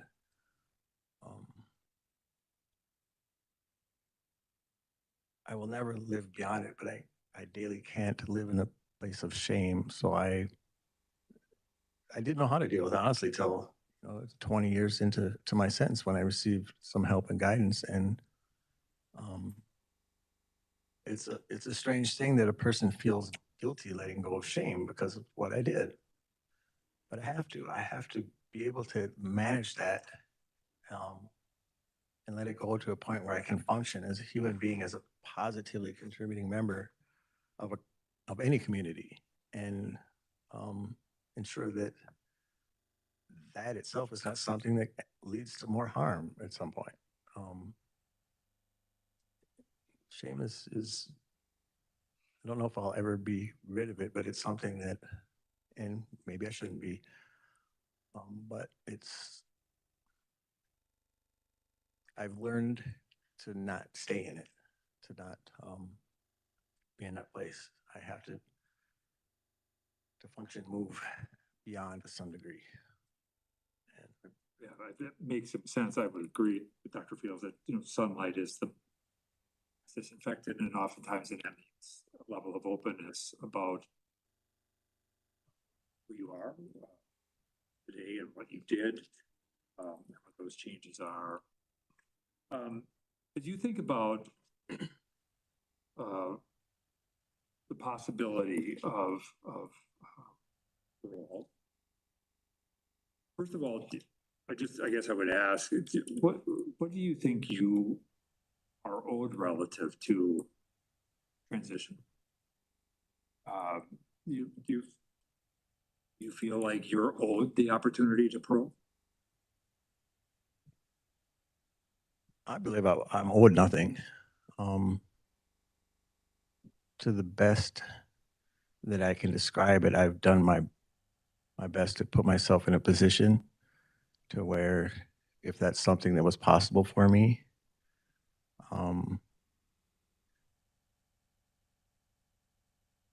that I could rise to the level to be able to meet that opportunity. But owed, no. So this is the last one, truly. Can you just walk us through what your release plan looks like on a high level?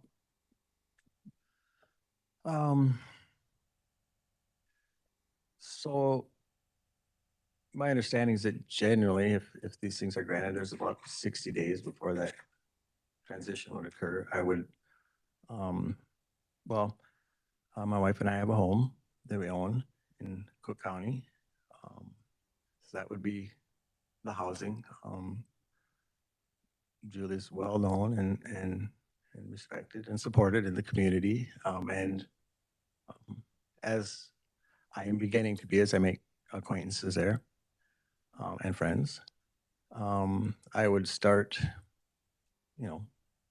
tomorrow, I suppose, starting to make more contacts with employers. I have talked to several employers that are interested, but it's difficult to make any commitments when I can't tell them, So there's people willing, it's good work, outdoor work, whether in building or construction are some of the opportunities. We have a church that we plan to go to. For now, we've been, Julie's out for weekends. We've been going in Duluth, but she has one that she was going to previously that I've just been notified of one of the people here that has a meditation group that's also important to me that I can start going to immediately. Yoga, meditation are part of my self-care. Priority, of course, is a meeting. I believe with the contacts, particularly with Julie in the community, but with the contacts that I've made with people as far as employment or support groups, things like that, it's a matter of when I can tell them that I would be there. Not put it, the things that were put together, as you know, when I first turned in my release plan 2 or 3 years ago, I can't think of anything that changed significantly. The contacts are still there. All right, thank you. With that, I would just, why don't I, maybe we'll do is just to give some context here. I'll open up to you, Ms. Wilson, to kind of provide some of your thoughts and where Wilson's at, and then we'll open it up to the board so that questions both either from there. Can you hear me? Is this good? Okay. First of all, I would just want to say, I know you all have a hard job that you do, and thank you for this opportunity to be in person and speak with you. We've had a lot of first time in person together things that we've been able to do in this last year during work release, and that's been really a gift. And so thank you for this opportunity to come and speak and to have our family and friends and those that support us from our community we're going to and our family and friends from way back in college and mutual friends. So we're just really grateful to be surrounded by people that care about us and to be able to be present here. I just a little bit of context for the board, because I know we've had been able to speak with you, Commissioner Schnell, before, but for you.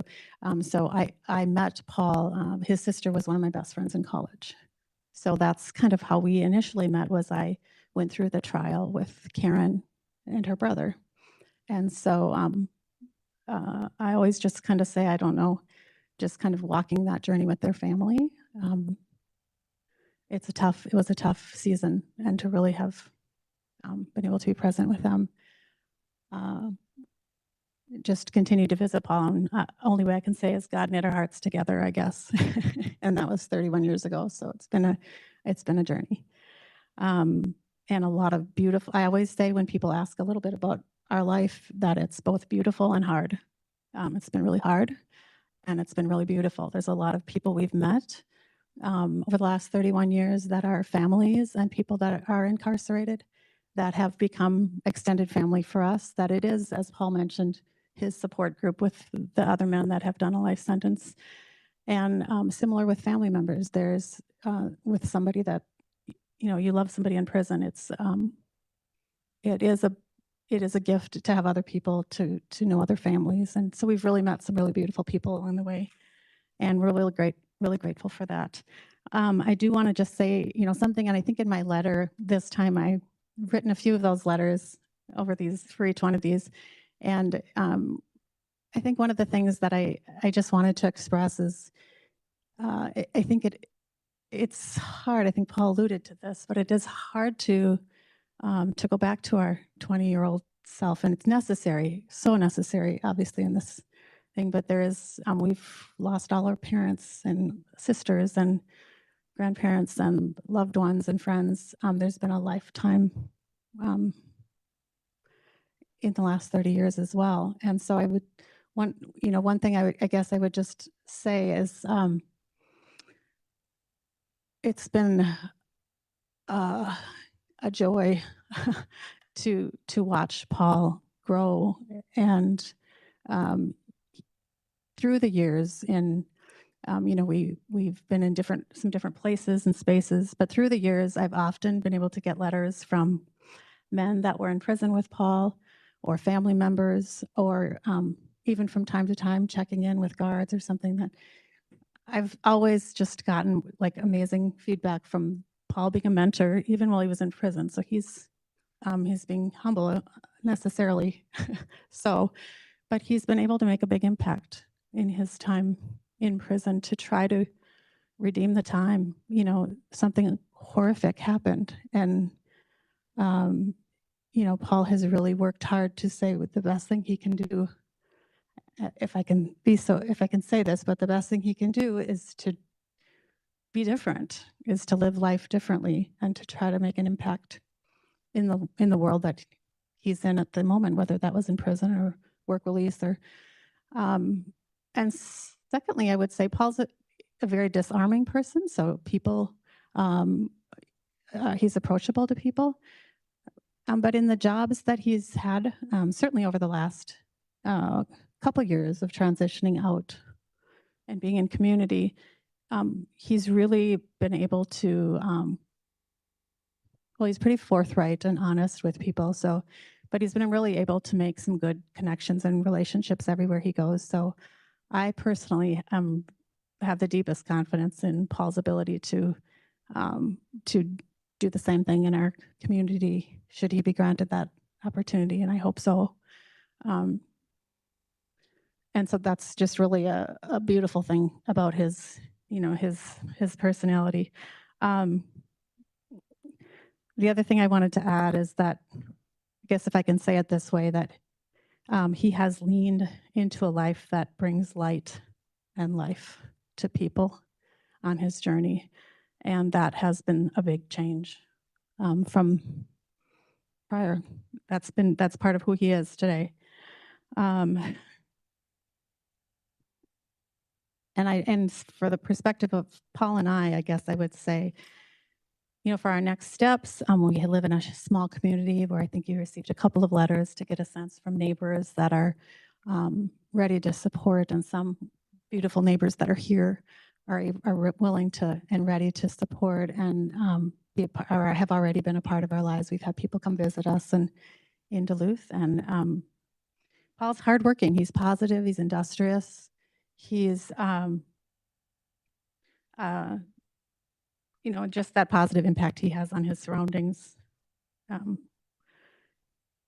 And I would say, as for Paul and I, again, a positive outcome for us over the last 31 years, something that comes from having a prison relationship, I guess I'll say, is good communication.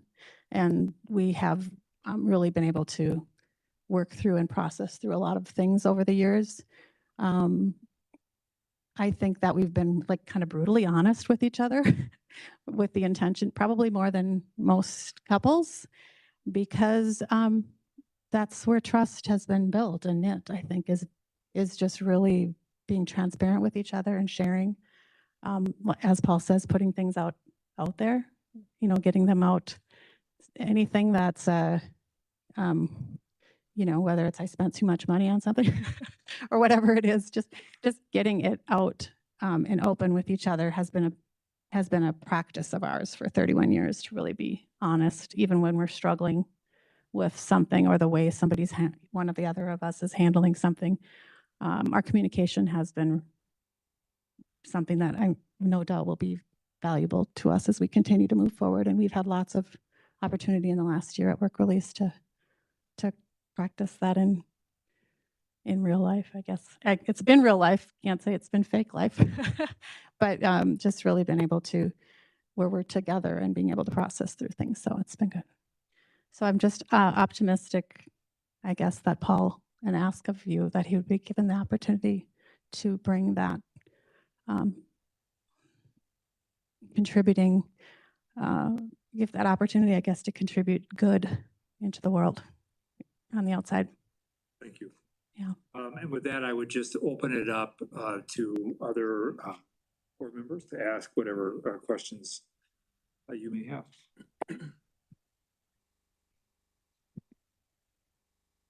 I've been through your file and of course heard from you and others about all the accomplishments. And in thinking in terms of the crime, so many aspects of it are Yeah, incomprehensible. we may have to speak up because the mics are can't not, hear. the mics are not. It's not working. They're working. Pull it closer to you. No, they're not working. Nope. They're not lighting up. Light doesn't Okay, come well- on. Put it up now? Oh, bet they died. Well, hang on a second here, maybe we can.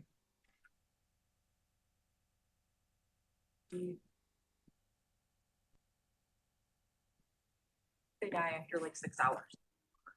We can, and if we can grab, if we have anything to charge, we can move around. Yeah. 2. All right, perfect.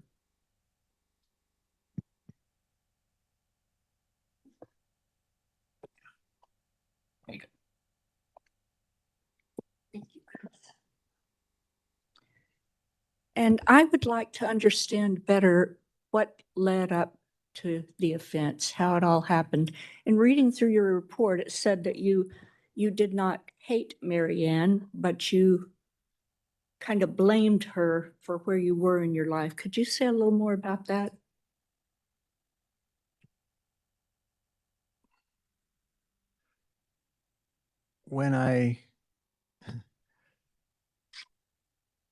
Because of my unwillingness to deal with my own problems, which began emotionally, and then of course as those live themselves out, every aspect of my life was affected. Also as a alcoholic, drug addict, perpetually in that state, I didn't want to take accountability, which is one thing that has been a priority over the years is for me now taking accountability. So when I won't take accountability for my own actions, of course, you look for, this is a mess. Somebody's to blame.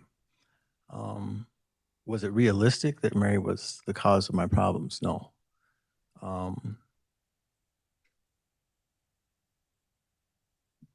But it was, again, I think it comes down to shame. My life being what it was, being such a mess, self-created for the most part.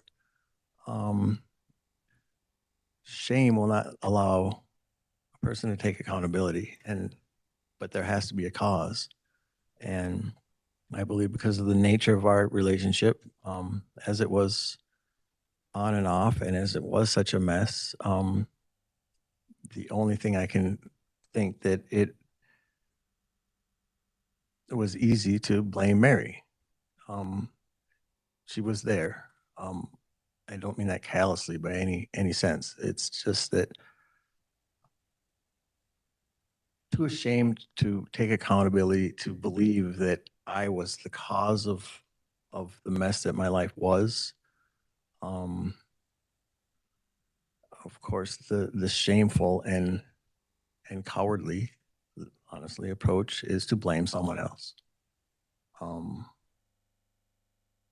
Does that help at all? Does that answer your question? Somewhat. And you'd been together about 7 years at the time? Over a 7-year period, And not it had been quite continuous. contentious at times. I believe the police had intervened There on was one occasion. There's a couple occasions that they, if not intervened, showed up, or I shouldn't say showed up, were called. Once by me, once by Mary. That I recall. Again, much of that is, I know from the reports and not from actual memory because of this. Well, I know you state of- described leaving the bar, walking home, unloading the Christmas tree, bringing it in, and I know what was happening, that you were trying to cut it to fit the stand. And you mentioned that you had both continued drinking. How much did you drink after you got home? I honestly have no idea. That whole weekend was a on and off blackout, more more blacked out than not.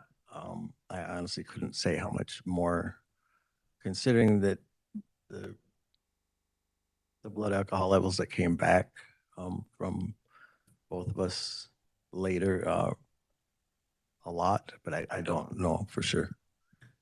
Tell me about the gun in that sofa. That seemed extremely unusual to me. But you mentioned that you always kept a gun there. Could you talk about that? So on 2 occasions, the house had been broken into. I want to say the most recent to that, the house was on a frontage road next to Highway 100, the way it used to be. There's a highway's expanded now, of course. Somebody, it appears from the police report, pulled off the highway and kicked in the front door and went and ransacked the house and stole things. So that's the reason the firearm was in the house. Is that the point at which you obtained the firearm? Yes. And you chose to keep it in the couch because? That's another one of those questions that in my state of mind at the time, to go back to the perpetually drunk and unreasonable person, I can't say that I would understand at this point in my life why there was a good reason for that. There wasn't. Did Mary Ann know the gun was there? Yes. And were you angry at the time you pulled the gun out and shot her? Again, having not, my recollection being more from the police reports than from actual memory, I don't recall that we were having a particular, I don't know, I can't say for sure if I was angry. I mean, it would seem so, but from recollection, I can't answer the question. How do you believe she thought you felt about her?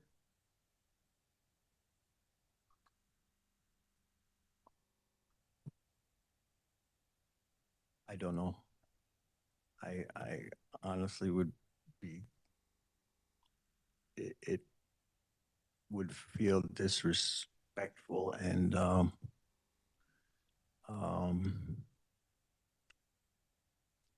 to answer for time. I don't know.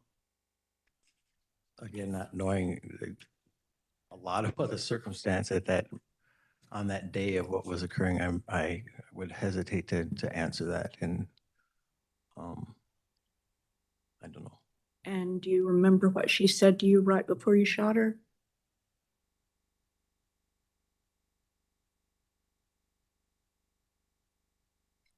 I do not. Okay.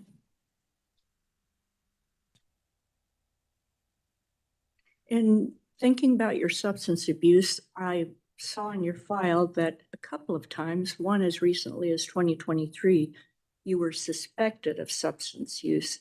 Can you tell me why there was suspicion of that? I wasn't personally suspected of substance abuse. It was a work crew. Mhm.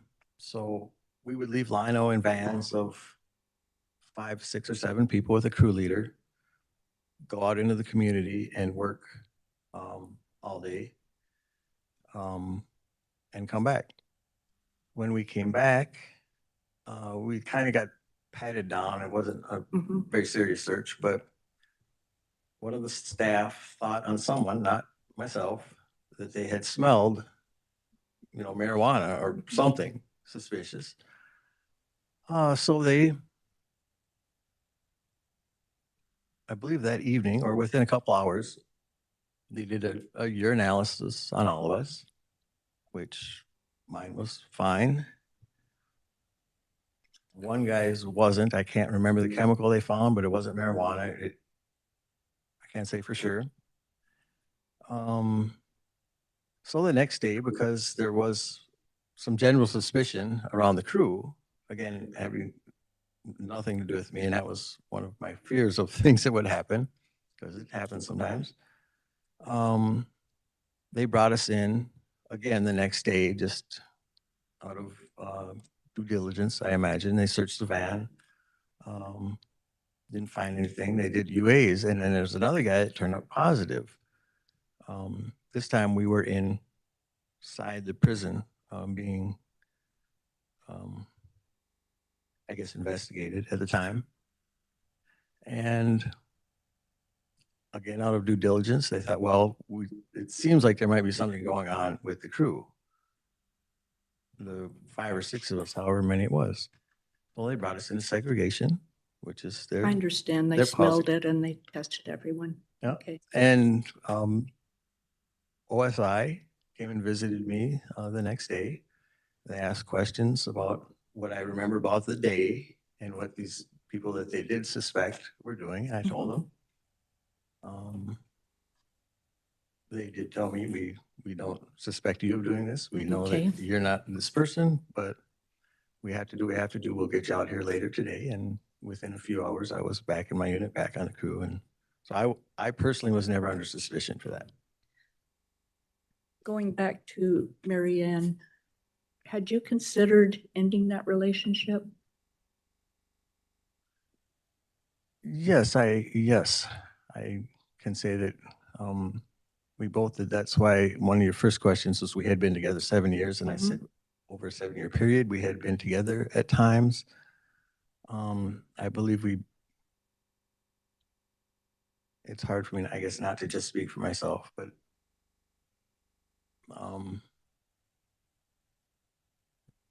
do the things at times weren't going well. So yes, we tried to be apart, tried to You make owned changes. this home together?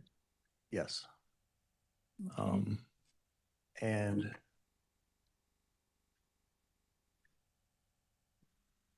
I guess I can't say for certain the reasons, but it just, our being apart, we just tended to gravitate back together at some point, usually around drinking.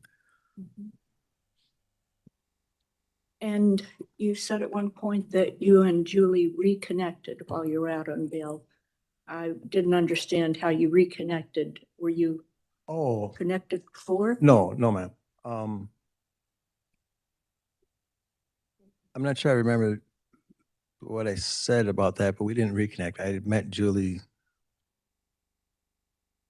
while I was out on bail. I didn't know her previously. She was a friend of my sister's, but because of the life that I was living, kind of outside of, good things, I really didn't have any clue of my sister's circles or, friends or her life generally, or my family's, most of my family at that point. So, no, we didn't reconnect. That's when we first met. Are there any words that you can use to describe how you think the family feels about the loss of Mary Ann?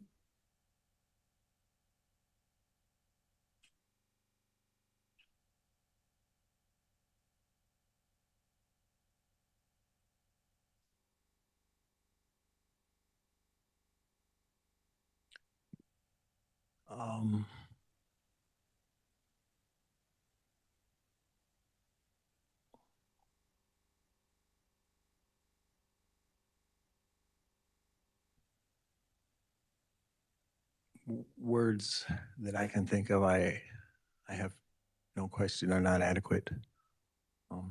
Angry.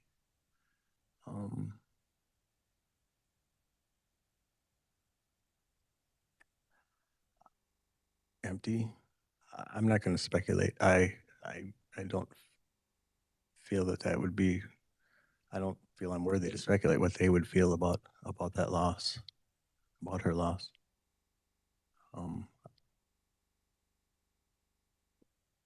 Okay, thank you. I just have 2 questions, and I'm just curious because you had a drinking problem, like a big one. Yes, ma'am. But a lot of people do. Yes. I'm trying to understand, because I haven't seen you before, I've read everything. I'm trying to understand who murders their partner because they're drunk. and I know you've mentioned other emotions, you were in despair but it's highly unusual. So I'm trying to understand you a little bit, especially in terms of, is it ever going to happen again? To answer the last question, no, ma'am. That is what all of this work in the last 30 years has been about, is assuring myself more than anybody that that's not a possibility. To answer your first part of that question, and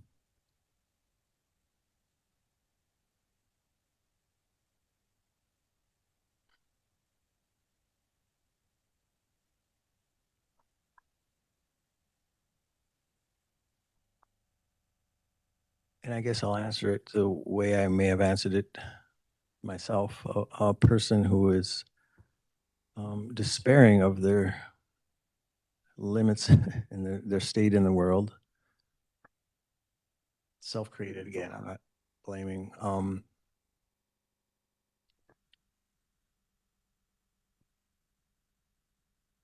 And one who feels that there is no other way out of a situation but too cowardly to take my own life.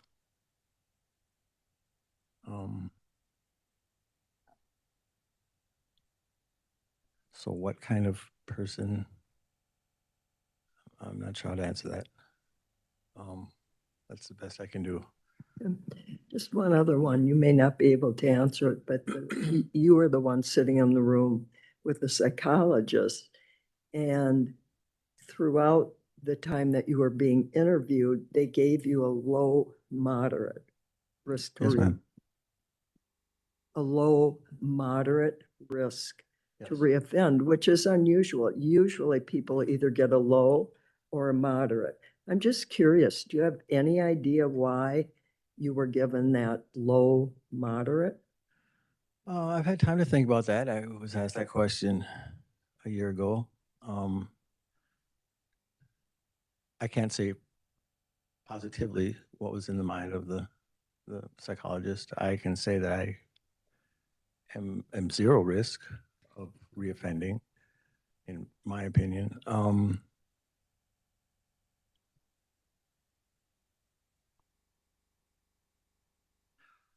I don't know, because I read through all the protection factors, all the things, and it seems out of place with the rest of it for me.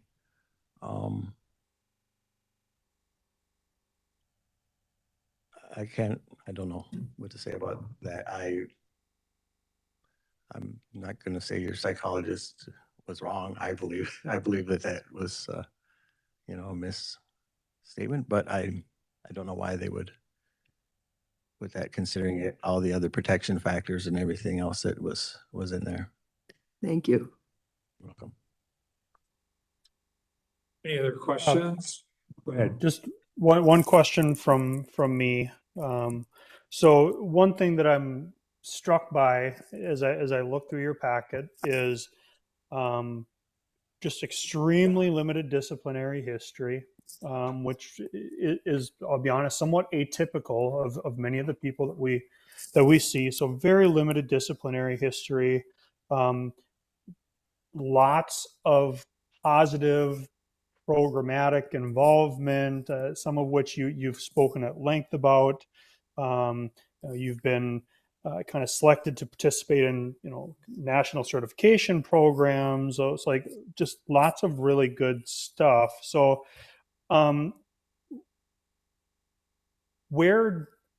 what was your motivation? And I guess I can't speak for you, but it appears to me as though,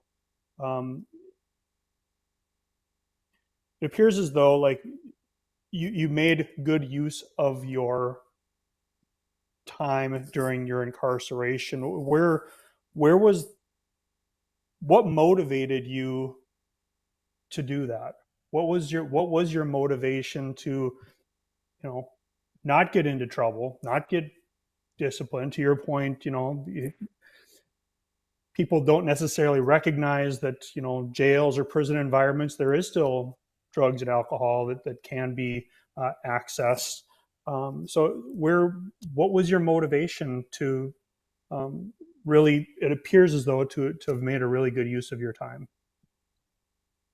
As I mentioned earlier to the commissioner's question, honestly, my motivation, simply put, is what I did. I myself was not only guilty, feeling guilty and shame, but horrified by what my life had become, by that this could actually happen. And so my motivation, as I said, started very shortly after this, to be different, to do better, to be different than I was, to ensure that not only was this or any kind of harm going to be a possibility in my future, but I can't make up for what I did. I can only be different. And my commitment to being different, to trying to bring something the best I could into my environment, honestly began within a week, even while I was out on conditional release, trying to find positive things to do, try to explore many avenues of change. So my commitment, my motivation was honestly what I did and how I myself felt about what I did. Thank you. Thank you. I want to go back to Board Member Bray's kind of question about moderate risk, and just read a little bit of a sentence that I think may speak to this, and ask you to kind of speak to it. So, they talk about, the history of domestic violence, anger, substance use, and you've managed these factors well within prison. You've done, which is a highly structured environment, without residing with a significant other. There is a good level of concern related to being released into the community to live with a significant other for the first time in 20 years with increased access to drugs and alcohol. So I think that those are probably really the indicators. So as you think about that, in light of where you sit today, sitting right here, and on the precipice of a decision by this board, how do you react to that assessment, right? Because it's not unreasonable, right? It's not unreasonable based on all of the history. Yes. To go back to what you said now, I recall that from the report. The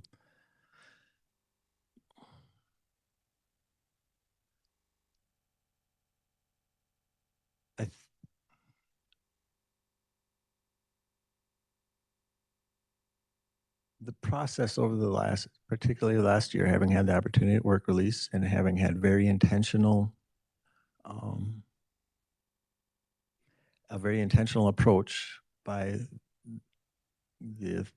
I'll say the authorities over me, or the counselors, the case manager, agent, to allow a gradual integration, maybe that's the word, period, of Julie and I spending time together, or more and more time, or spending time in a home setting and just learning, along with the counseling from Dan Hurley, working, through that process as well. Yeah.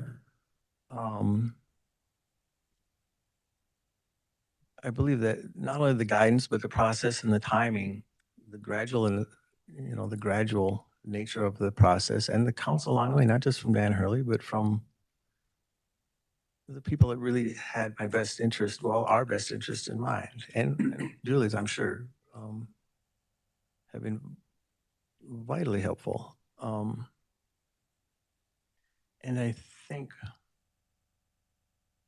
again, to compare somewhat, not only because of who I have done my best to become,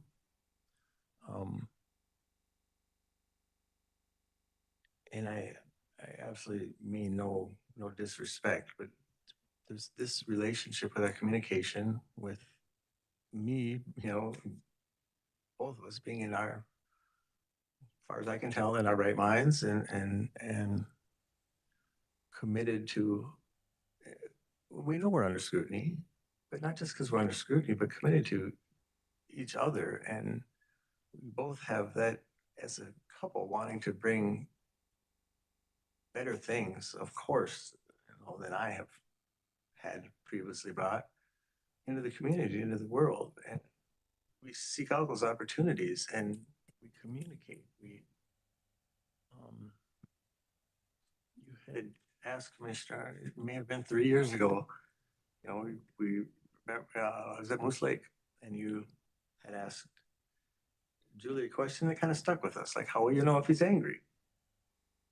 It's hurt. It's a question, both of us, but it's not an unreasonable question that we talk. Neither of us keep things. We work through stuff because we know how important, not just any possible opportunity. And honestly, it's for both of us. I know it's my parole or not. But she's been doing this time with me. And so not only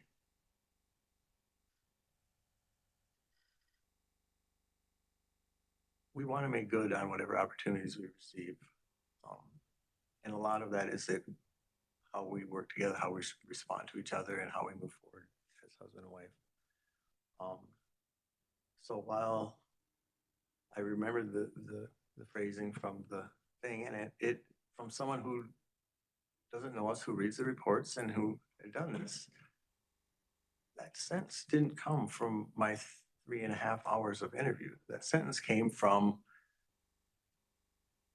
a what if, a possibility of this is why I'm going to put this on. I'm not criticizing. I'm just my impression that, and not to say it wasn't valid, but it didn't come from us. It didn't come from an interview with me. It just came from An observation. because of what happened back here. And now he's in a new relationship, which everybody that comes out of prison is in a relationship at some point, regardless of what their crime was. And so I'm not arguing, but I do understand where that speculation came from. So I want to provide you with one last opportunity to provide the board with your thoughts, your last observations, your requests before we break into discussion and deliberations about next steps. So I would just open the floor for you to make a brief statement before we do that.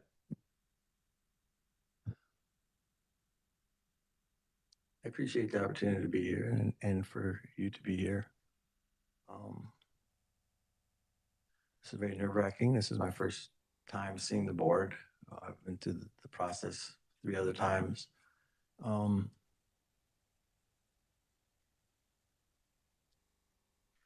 I believe that being in the position I'm in now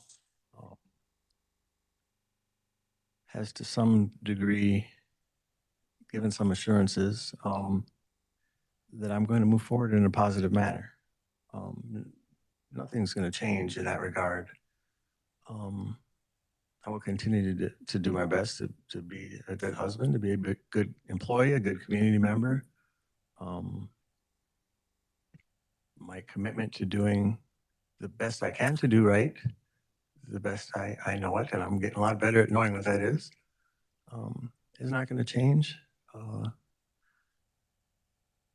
I guess I'll just say I would really appreciate the opportunity to move into the next step of transition, to be able to begin to put roots into a community, to become established,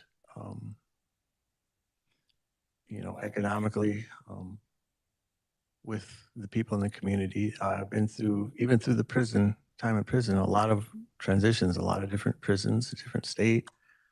And coming out to Duluth, it's been an amazing opportunity, but that not being home, I'm looking forward to yet another change and in some aspects to start over. And I would really like the opportunity, and I believe I've given reason to move into that opportunity to start to build a life that honestly it's never really thought for many years that I would be able to have. And if given the opportunity, you can be assured that I will do my best to make good on it the best I can. And again, I just appreciate your questions. It made me and will continue to make me do some thinking and be introspective about what I need to be doing and being aware of moving forward, and knowing that it's not just me continuing to be accountable.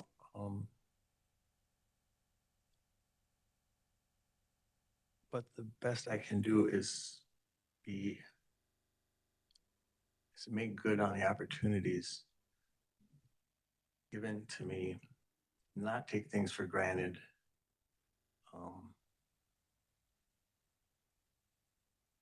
Because I and Julie and us are not the only ones watching what my life turns into. Thank you. And with that, I'll close that portion of the conversation and open this now to board discussion and deliberation about next steps. So I'm just gonna say, I need to leave. If my board members support parole, I support parole.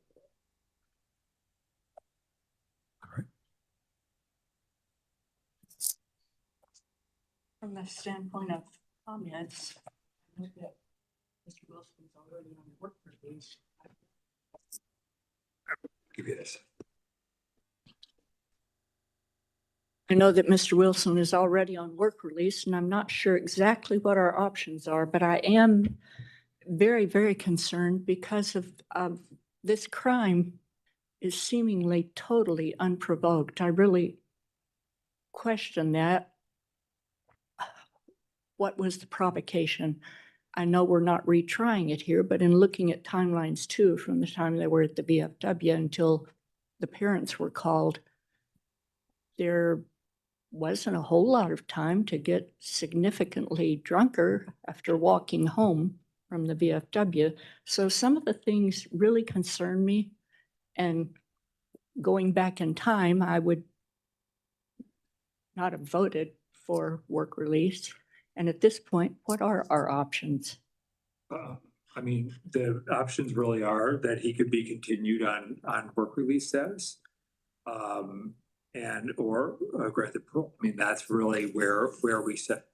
It's not a typical, it doesn't seem to be a typical crime of passion, and yet I wonder what purpose, could we accomplish anything by continuing?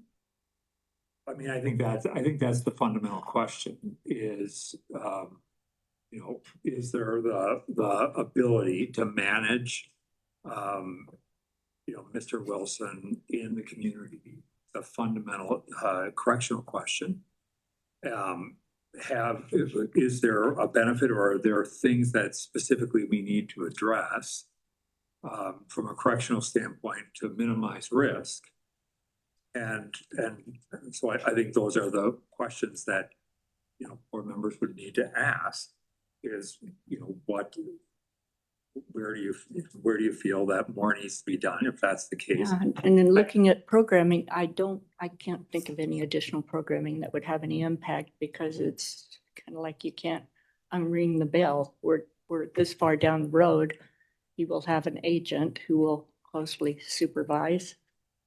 Right. I think the key question really becomes one of the reasons I think for looking at things like what, you know, who's around, what's that support network, because the agent is one piece of it. It is a community, it's the totality Mhm. that really is gonna make the difference. And I think that's the question before. Well, and reading the file, I can't deny that he has a good support network in place. People who believe in him and support him and would be there if he needed to talk with someone. It's with reservations, but I'm going to recommend parole. Is that a motion? Yes. Is there a second?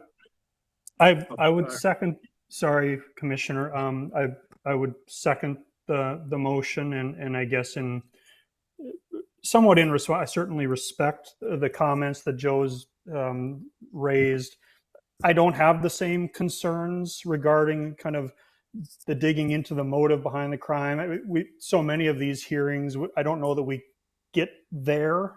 I think that's some of the trick with it, and that makes it sound dismissive, and that's not my intention. It's so hard to know what the motive is, but certainly I understand and can appreciate everything you've raised. I don't have the same concerns, but like I said, I would second the motion. So just for purposes of characterization, that we would be talking, parole would be a situation where we would be looking at approximately 60 days out. So sometime around the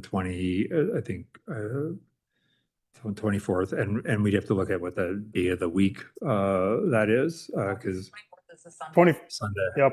I was just going to say the 25th falls on a Monday, but Yep, that's probably, so it would be looking at that would allow for adequate time for agent assignment and review of the residents, and setting of conditions. Conditions would be established in accordance with by HRU, and be relatively standard, but under the circumstances, I think, that whole notion of I think recognizing the psychologists, we, none of us know you beyond the assessments and what's in a lengthy record for you, Mr. Wilson. For you, Ms. Wilson, we only can hear from both of you what this has been over the course of time, and trust that communication that you've started will continue, and that there won't be issues, and that the support system that you have will help you through the natural challenges that come with life, and go from there. But there will also be parole comes with intensive supervised release, and for a period of time as part of that step down process going forward, and then certainly that intensive supervised release agent working with you over that course of time until they feel that there's a reasonable readiness for transition to regular supervised release. And then obviously that, it would go without saying, but remaining, discipline free and in full compliance with conditions would be a minimum standard and minimum requirement. So there is a motion and a second on the table, and with that, we would move to a vote. Board Member Earhart to the motion. Agreed. Board Member Larson. yes. And Chanel votes yes. And with that, we would grant parole August 25th. That could change just slightly, a day or so here or there, but with the expectations that you do well. And I would just say this, that in the end, the debt you owed is served in a sentence, but the debt really going forward is demonstrated in a life well lived and in service to other people, because that's, you can't put this genie back in the bottle, and the loss is insurmountable and hard to understand. And yet, we want you to be successful. That's what the correction side of this is about. And we expect you to live a good life going forward. And with that, I wish you the best. All right. And with that, we'll have you step off. We have a couple items of business here. We just have to wrap up, but we will get you a letter and address some of the condition stuff. So just by way of some business items we have is first and foremost a motion. Can I receive a motion to approve the meeting minutes from the May 30th, 2025 meeting? Yes, approved. We have a motion. Is there a second? Second. All in favor signify by saying aye. Aye. Aye. The minutes are approved. With that, do we have anyone signed up for public comment? No. All right. The next meeting of the Supervised Release Board will occur on Friday, July 11th, 11:15 to 4:30 here at the Department of Corrections. And with that, I would request a motion to adjourn. Motion. And a second? Second. And we are adjourned. Thank you very much.